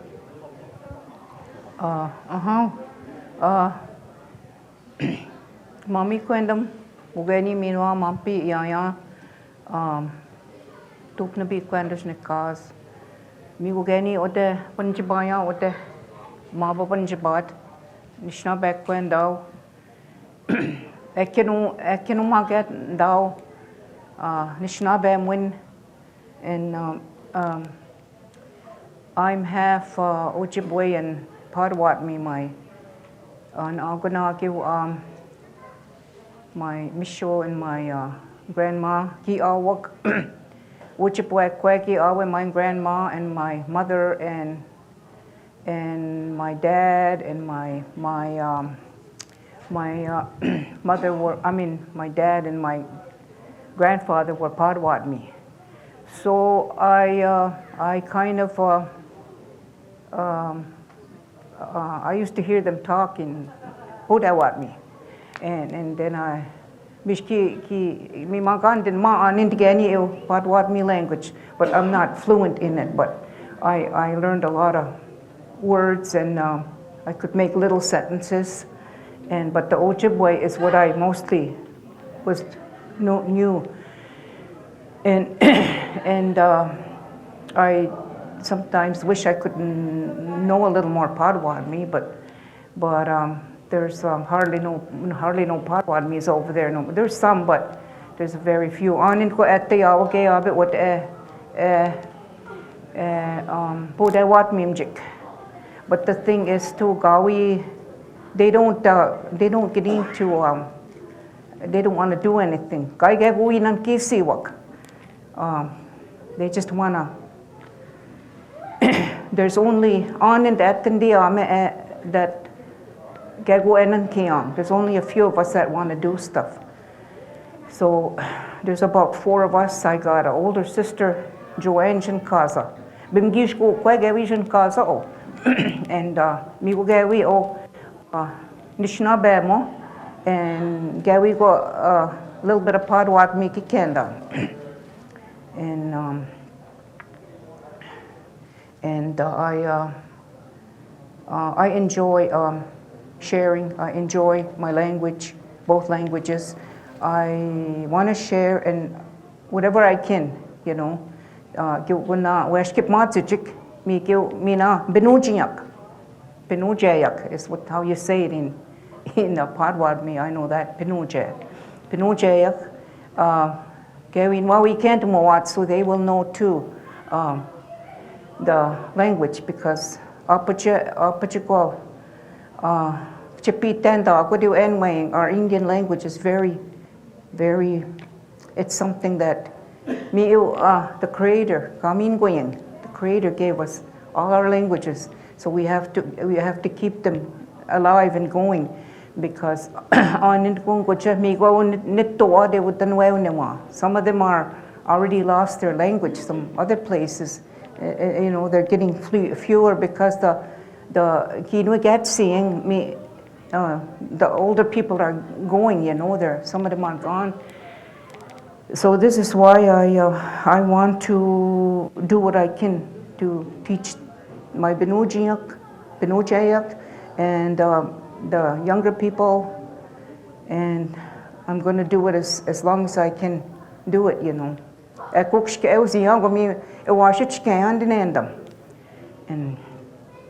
And I got a little bit of stories.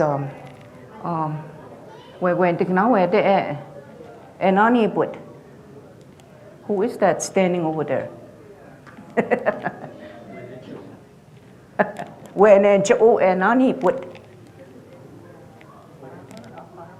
A farmer, you're right. So I wrote a song when I was teaching back home, the Old MacDonald song, and I translated it in Ojibwe, but to come here I tried to translate it in Potawatomi, and I did the best I could on it, and you will hear it.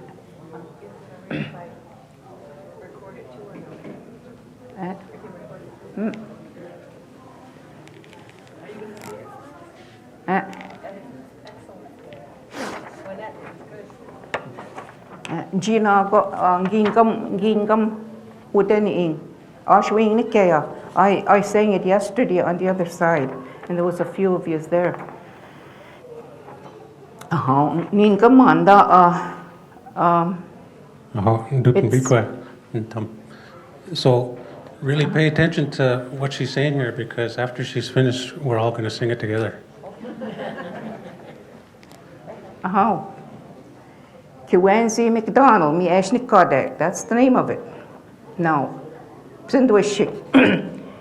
Kiwanzi McDonald, Tikongi, and Monek Ukyanak, Bidiyak Keshemanek, Oketisena, Cluck Cluck Shoda, Cluck Cluck Iba, Shoda Cluck, Iba Cluck, Jayak Nimik, Cluck Cluck Cluck, Kiwanzi McDonald, Tikongi, and Oketisena, Kiwezi McDonald, Tikongian, Manek Okyanak, Shishibe Yakashim Manek, Oketisena, Quack Quack Shoda, Quack Quack Iba, Shoda Quack, Iba Quack, Chayak Namek, Quack Quack Quack, Kiwezi McDonald, Tikongian, Oketisena. Kiwezi McDonald Tikongian, Manek Okyanak, Zisayak Gashemanek, Oketisena, Gobble Gobble Shoda, Gobble Gobble Iba, Shoda, Gobble Iba, Gobble, Chayak Namek, Gobble Gobble Gobble, Kiwezi McDonald Tikongian, Oketisena, Kiwezi McDonald Tikongian, Manek Okyanak, Negdo Shayak Gashemanek, Oketisena, Nene Shoda, Nene Iba, Shoda Ne, Iba Ne, Jayak Namak, Ne, Kiwezi McDonald Tikongian, Oketisena, Kiwezi McDonald Tikongian, Manek Okyanak, Kukoshak Yakemanek, Oketisena, Oink Oink Shoda, Oink Oink Iba, Shoda, Oink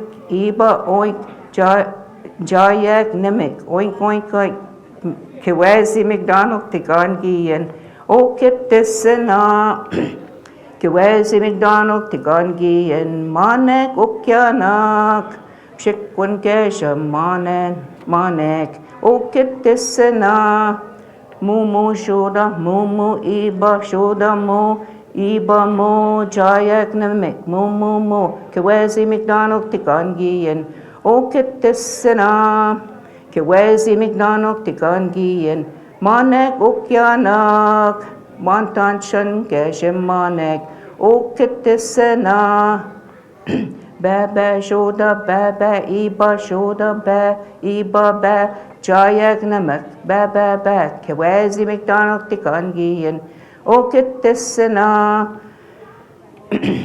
Mumu Shoda, Mumu Iba, Jayak Namak, Mumu, Oink Oink Shoda, Oink Oink Iba, Jayak Namak, Oink Oink Oink, Ne Shoda, Ne Iba, Jayak Namak, Ne. Gobble gobble shoda, gobble gobble iba, jayak namek, gobble gobble gobble, quack quack shoda, quack quack iba, jayak namek, quack quack quack, cluck cluck shoda, cluck cluck iba, jayak namek, cluck cluck cluck, Kiwezi McDonald Tikongian. Okay, gets enough. Hey. Mi saman dan kam wit. Mi wit. And I need wit. So there was something that was real challenging for us, because where we come from, we use a double vowel system, and then so Duplibiqua says, well, let's use the system that they're writing down there. So this is what she was plugging away at, and we would always get mixed up, and it was just challenging. It was like almost like a new language, but we can hear it. You know, when we hear it, it makes perfect sense. But it's the writing, that system we had to get familiar with. So if you see something as we go along here that that shouldn't be there, maybe you can let us know later. Uh-huh. Uh-huh.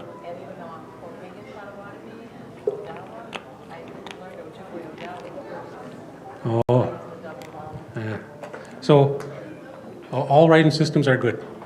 You know, it's just a matter of getting used to it, and once you get used to it, things just start to flow along.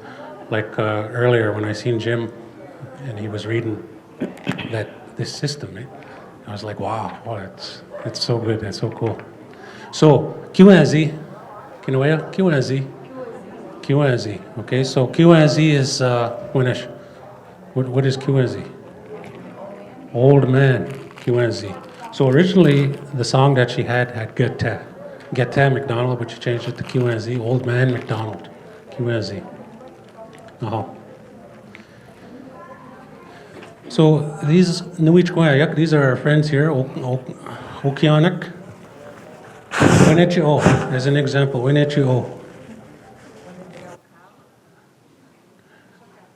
Bishike, Mego. Wenechio. Maba.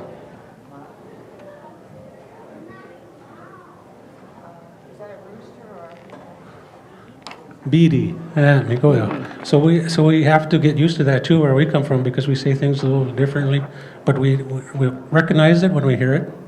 We say, oh, because it said that, we can't get a sense where he or she is coming from. So back home we say bakakwa, some say bakakwa, but then we say beady, mampi. Oh, really? Really? Interesting. Kikapu. Could be.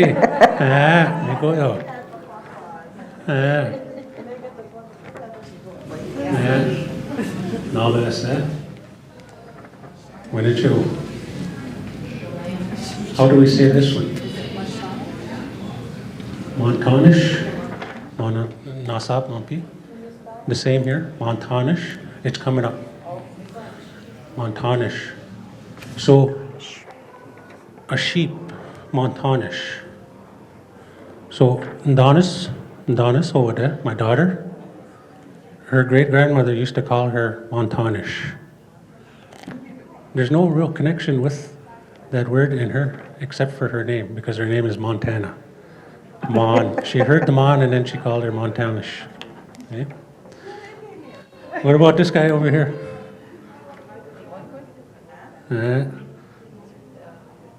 Winicho. How do we say that one? Kiku?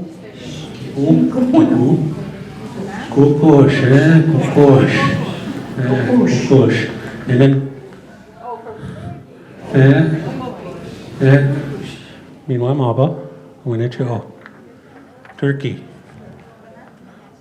Benin. Megoyo. Mzissa. You say Zissa, but I seen in the dictionary, Benin. Benin. Oh, yeah, that's right. So she said Benin. But Benin to us is like a partridge, okay? Back home. Benin. We have a family there that their last name is Penance. And then one time we were doing last names with families that had Nishnaba names, Nishnaba Newswinan. And we're trying to figure them out, and then there was this one, Penance. When Ashad Mingyo, our teacher, asked us, what does that mean? Penance. And then, remember I was talking about diminutives, eens, ans, ons. When I heard that, I knew it was something small. I knew that. So then I started putting it together. I said, Penance, little potato. She says, Ka. It's a little partridge. It's a little partridge, eh? But as a learner, that's what we pick up on, eh? And that's what I heard. And she thought that was so cute.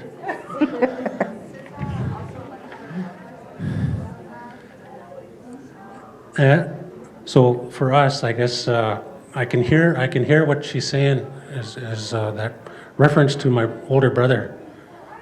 For us, Sikse, Sikse, Jikwes, Nasap.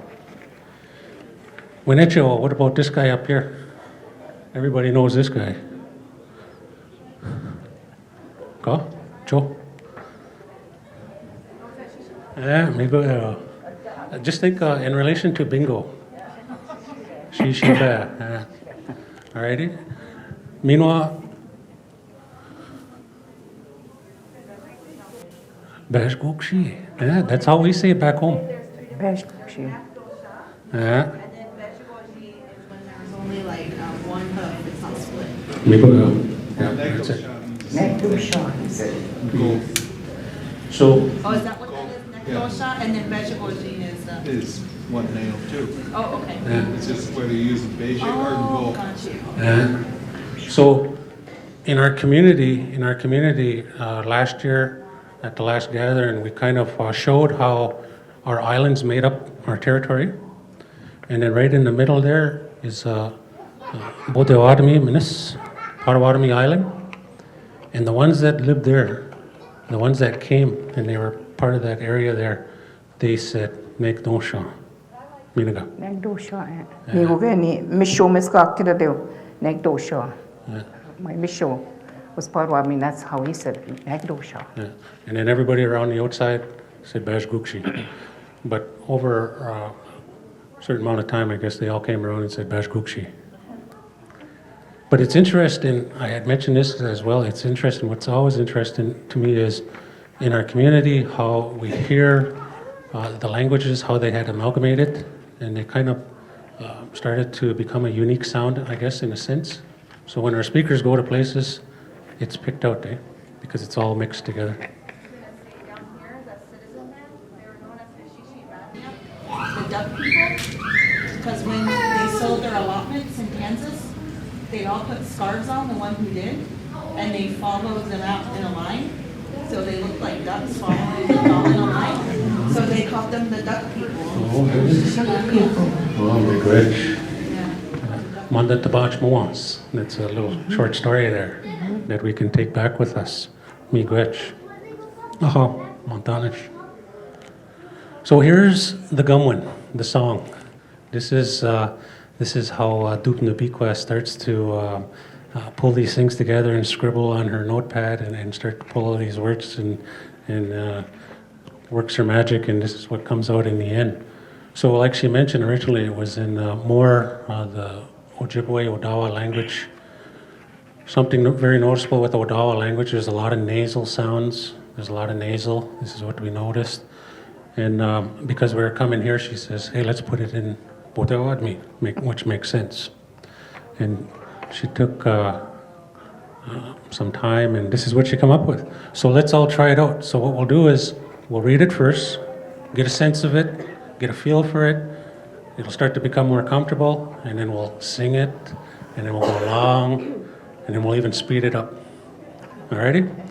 So, QNZ McDonald, get the gun gian. Oh, natog zim. That sounds good. You sound so good. Natog zim. Monik.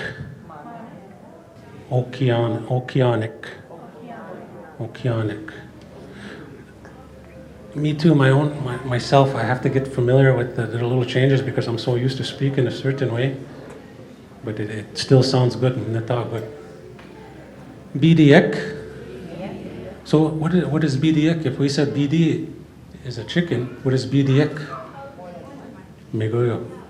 So ushme bajik, ushme good? More than one? Nish, soya, neo, nano. So BD good at one only. Magay bajik at ushme good, more than one? BDek. Gajemanik. Okitisina. So, where I come from, again, we hear a lot of Getsina. Getsina. It's like, what in the world? Oh, for goodness sake. Some will say, what the heck? But you get the idea, eh? So, Tisina. So she puts a lot of her own, what do we call that? Her thoughts into the song. Cluck, cluck, Joda. Apishna Joda. Where is that? Joda, eh? Joda. So cluck, cluck here. Back home we use Mompi a lot. for here, but when we hear Joda, we understand it, we know it. My friends from Manitoulin, Wakwamaka, Jinda, so it's all understood, eh? It's universal.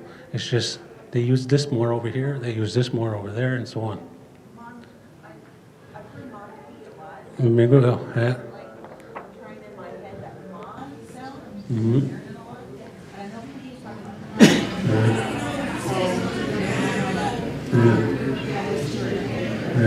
We'll work on that too. Uh-huh. Cluck, cluck. Iba? Iba? Apishna Iba. Where's Iba? Iba. So because this is kind of perceived as impolite, how do we do it? Eh? So Jamindan, unless we go like this. Eh? But as soon as we go like this, my grandmother might have slapped my hand to put it down. Eh? So I shared with the last group, I says, once my cousin was giving some people that came through the territory some directions, and they were asking, where is this place? And as he was giving his directions, he went like this. And then his son said, come on, Dad, it's not that far. So, Joda, cluck. Joda, cluck, kina. Iba, cluck. Jayak, nikmik. Nikmik. Cluck, cluck, cluck. Kiwenzi McDonald. Gitagan Gian. Ogetisina. Okay. So you sound good. It sounds like we're ready to go. All ready? Aha, Montanish. I do have this on a handout as well. So there's the Gumwan, the song, and then on the back is the translation. Okay. So you can get a copy if you want a copy before you leave. Okay, we're gonna try to sing it. We'll go slow. We'll start out slow and then we'll pick up. QNZ McDonald, Gitagangi, Manik Okianik, Shishi Bayak Yajmanek, Ogetisina, Quack Quack Joda, Quack Quack Eba, Joda Quack, Eba Quack, Jayak Nikmik, Quack Quack Quack, QNZ McDonald, Gitagangi, Ogetisina. Minayo, is that it? Katin, we need some volume, eh? So we'll try that one again. Katin. Mzissa, Ngureta, one only. Nanishgwa, two, and swear, nano, Mzissa yin. Minagwa. Mzissa yin. Aha, Katin, volume. Kiwazi McDonald, Gitagangi yin. Manik Okianik, Mzisayan Gajemanik, Ogatisina, Gobble Gobble Joda, Gobble Gobble Eba, Joda Gobble, Eba Gobble, Jayak Nickmick, Gobble Gobble Gobble, Kiwazi McDonald, Gitagangi and Ogatisina. Hey. Winishin in the muck. What do you think? Winishin in the muck. What do you think? Is it coming?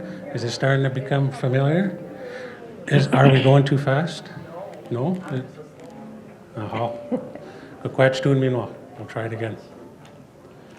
Kiwazi McDonald, Kitagangi, and Manik Okyanik, Negdu Shayak, Yajmanik, Ogatisina, Nene Joda, Nene Iba, Joda Ne, Iba Ne, Jayak Nikmik, Ne, Kiwazi McDonald, Gitagangi, and Ogatisina. Wow. Natag Getting better. You sound good. Getchwana. That's why I'm not singing, I'm listening. Yeah. Getchwana. Nita Nishna Bamjik Mumpi. Yeah. So it's if you're fluent speakers, that's how they're sounding. Maba, Winecha O. Kukush. Kukush. Good etta, one only. Kukush. Ushme, good, more than one. Nanishko, Swe, Neo, Nano, Kukushik. Kukushik. Aha. Kukushik. Machta. Kiwenzi McDonald, Gitagangi, and Manik, Okianik, Kukushik, Jimanik, Ogetisina, Point, Point, Joda, Point, Iba, Joda, Point, Iba, Point, Jayak, Nick, Point, Kiwenzi McDonald, Gitagangi, and Ogetisina, on the toxin. Kiwanzi McDonald, get the gun, Monik, Okianik, Jikwan, Gajik, Monik, Oget, Dixina, Mumu, Joda, Mumu, Eva, Joda, Mu, Eva, Mo, Jayak, Nick, Mumu, Kiwanzi McDonald, get the gun, Oget, Dixina, Jikit, Mumu, Gawi, Mo.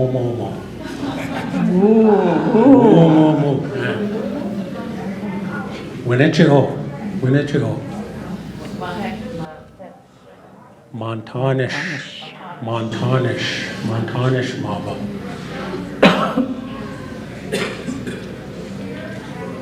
Ushmina Bajik. Montan Shun. That means he had a lot of well, that's just one there, but usually farmer, he has more than one pig or more than one chicken. That's why they're a plural, like Montan Shun is more than one. Montanish is one. Montan Shun, that's a lot. Aha. Kiwanzi McDonald, get the Gangi, and Monik, Okianik, Montan Shun, Gajamanik. Ogetisina, Baba Joda, Baba Iba, Joda Ba, Iba Ba, Jayak Nick, Baba Ba, Kiwanzi McDonald, get the Gandhi, and Ogetisina, Chigil. Mumu Joda, Mumu Iba, Jayak, Mumu, Oink Joda, Oink Iba, Jayak Nick, Oink, Nene Joda, Nene Eva, Jayak Nick, Nene, Gobble Joda, Gobble Eva, Jayak Nick, Gobble, Quack Joda, Quack Eva, Jayak Nick, Quack, Cluck Joda, Cluck Eva, Jayak Nick, Cluck, Kiwanzi McDonald, get the Gandhi, and Ogetisina. Oh, Chigya. Good, I'm not toxic. They sound good. So you got a sense of, how we can use the language. The repetition is obvious. With the Benujiak, the kids love it. The Benujiak will like this song. So we have our first year immersion at the JK level in our community that started last September. This is one of their favorites. You should hear them. It's awesome. It's so cute to hear them use the language. My son, Ngwis Espiga, he was here last year and he shared a little bit, but he wasn't able to make it this year, and he's kind of sad about it, but he's looking forward to seeing you next year. Okay, so aha, Montana. Duknabikwa. Ani. Oh yeah, I'm going to talk about a little bit of that picture there. That's the St. Clair River back home. I'm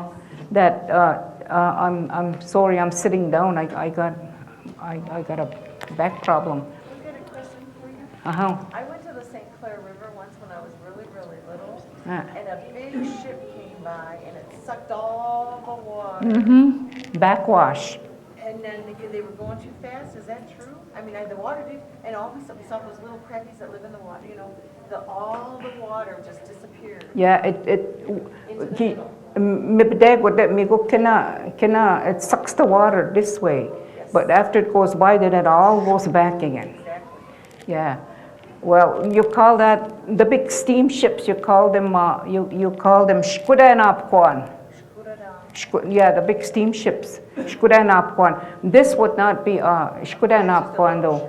I think they call them Shkudanapkwan because they have smokestacks and big, and then there's smoke coming out. So that's like when you make fire, there's Shkuda, and I think that's why they call them that. But this one doesn't have a big smokestack and that. So we just call this Jimon. So that's Tajmo. Tajmo Jimon. It was called because that's the boat that went back and forth to Michigan and our island, because all the people made crafts. My grandma made baskets, and the men made axe handles and canoes and all these, and they would sell it to these people. They would come over there, the Shawnee would come over there, from over there, and buy off the Anishinaabe. And then sometimes the Anishinaabe go in the boat and go sell over there. So that's how they, I guess that's how they made their what you call, a long time ago, that's how they made their living. And my grandfather used to make axe handles, hammer handles, and different things like that. And that's what that boat, what they used it for. So that's a story about that. And you see some standing around the dock over there. They're waiting for it to get on, or waiting for the people to come. So that's the little Tibajmo. That was along the Jeekbeek. You call that along the river Jeekbeek. Gukpanagni Kawad, that's what it says up there. So this is the people again going out to the dock to meet the boat. And I wish I remembered that time, but I didn't. They're just stories that I've been told. That must have been exciting to walk out there and meet all these people. Oh, and Eshkewe. What are those? Negdo Shayak. Negdo Shayak. Ma Negdo Shayak. I think that's how you say Potawatomi. There is many horses. Many horses. Or in Ojibwe you would say Bati Nwak Beshgugshik, you would say in Ojibwe. But I like the Moneg Negdo Shayak more. Okay. Oh, we're going to go now. We women's. What is that? Just Nani, someone standing there. It's hard for me to see. Yeah, that is someone standing there, and looks like a Nishna back way. Nani Budma, I think now watch it. Just looking, she's looking at everybody here. She's telling us hello. Come and visit. Okay. Oh, gunda sana ak. We used to have a band, Wapol Island band on our reserve. Many years ago, and this is them. I don't know who they are, but they all got these things they play, and one had drums, and they used to when they had parades, they mi kumagi keep mounted what for me magi ki kawin wagi keep me awat. I wished we had still a band there. You know what I wish sometimes? I wished I was here way back, because I would have enjoyed all this stuff, but. I guess I would, but my mom remembers some of that, and so that's what we had. They were, I don't know what that says over there. It says Island. Indian Fair. Indian Fair. Exhibition. September 1st, 2nd, and 3rd, and maybe one other date. Yeah. Oh, they used to have Wapol Island fairs. I remember Lone Ranger came over there. Anybody know Lone Ranger? Yeah, he came over there, seriously. Did the Potawatomi guy come too, or no? I don't know his name. Kevin, do you know his name? Tonto? Tonto. Okay, we go He was a Potawatomi, did you know that? Nishnabé. Nishnabé. Yeah. Potawatomi. Oh, was he Potawatomi? Oh. Yeah, he came to one of our fairs one time. There's a story behind that, but I'm not going to talk about that. So we hear that from time to time from the older ones about the Lone Ranger. So he came to our community to our fall fair. It was a real big time, a real big event that took place, and people look forward to it. As Duke Nabiqua mentioned, and the story that we would hear is that he was on his horse, and you know how he's the celebrity. He's the one that rides Silver, Yai-ho, in a way, whatever. How do you say it? Hi-ho. Hi-ho, Silver. Yes. Yeah. And then he fell off his horse, and he broke his arm. And that's all we ever hear. We hear that story all the time about how this big celebrity came to our community. And yeah. So our people, they really pride themselves about how good horse riders they are. So when this guy came in, they're kind of looking at him. Who's this guy? And then he falls down. Yeah. Huh? Silverhills. Jay Silverhills is Tonto. Oh, yeah. He wasn't Potawatomi. The stories, the character Tonto was Potawatomi. So every once in a while in the stories, you'll hear him being called Potawatomi. I mean, even what he called the Lone Ranger, Kimosabi. Kimosabi, you know what that refers to, you know, like Kimosabe, like he looks in secret, like Kimosabe. Sneaky, yeah. Kimosabe, sneaky look. Because of the mask. Yeah, Kimosabe. So that's our Anishinaabe kid. Just a little. It's like peeking, like. Tidbit. Kimosabe. Go Kimosabe. If I say that, oh, the Ashwin go Kimosabe, that means I'm going to go peek around and see what's going on back there. That's what that means. So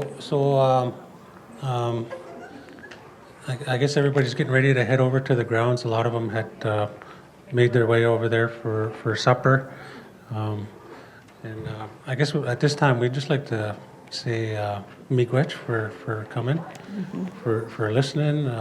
Anything that we can do to share, you know, with your journeys in relation to language restoration, revitalization efforts, and so forth, we're here. That's what this is all about. This is how we look at it, how we can help each other. Even as Potawatomi Monjiding. We're all Indians, no matter what. We're still all Indians. So we have an alliance, eh? This is an alliance, and that's kind of how we look at it. You know, we can all help each other. We have something to offer, whether we realize it or not. You know, every time I bump into somebody, I hear something that I take back home and share. Yeah. So miigwech, miigwech. Miigwech. You guys practice that song and then try to sing it really fast. You'll have fun.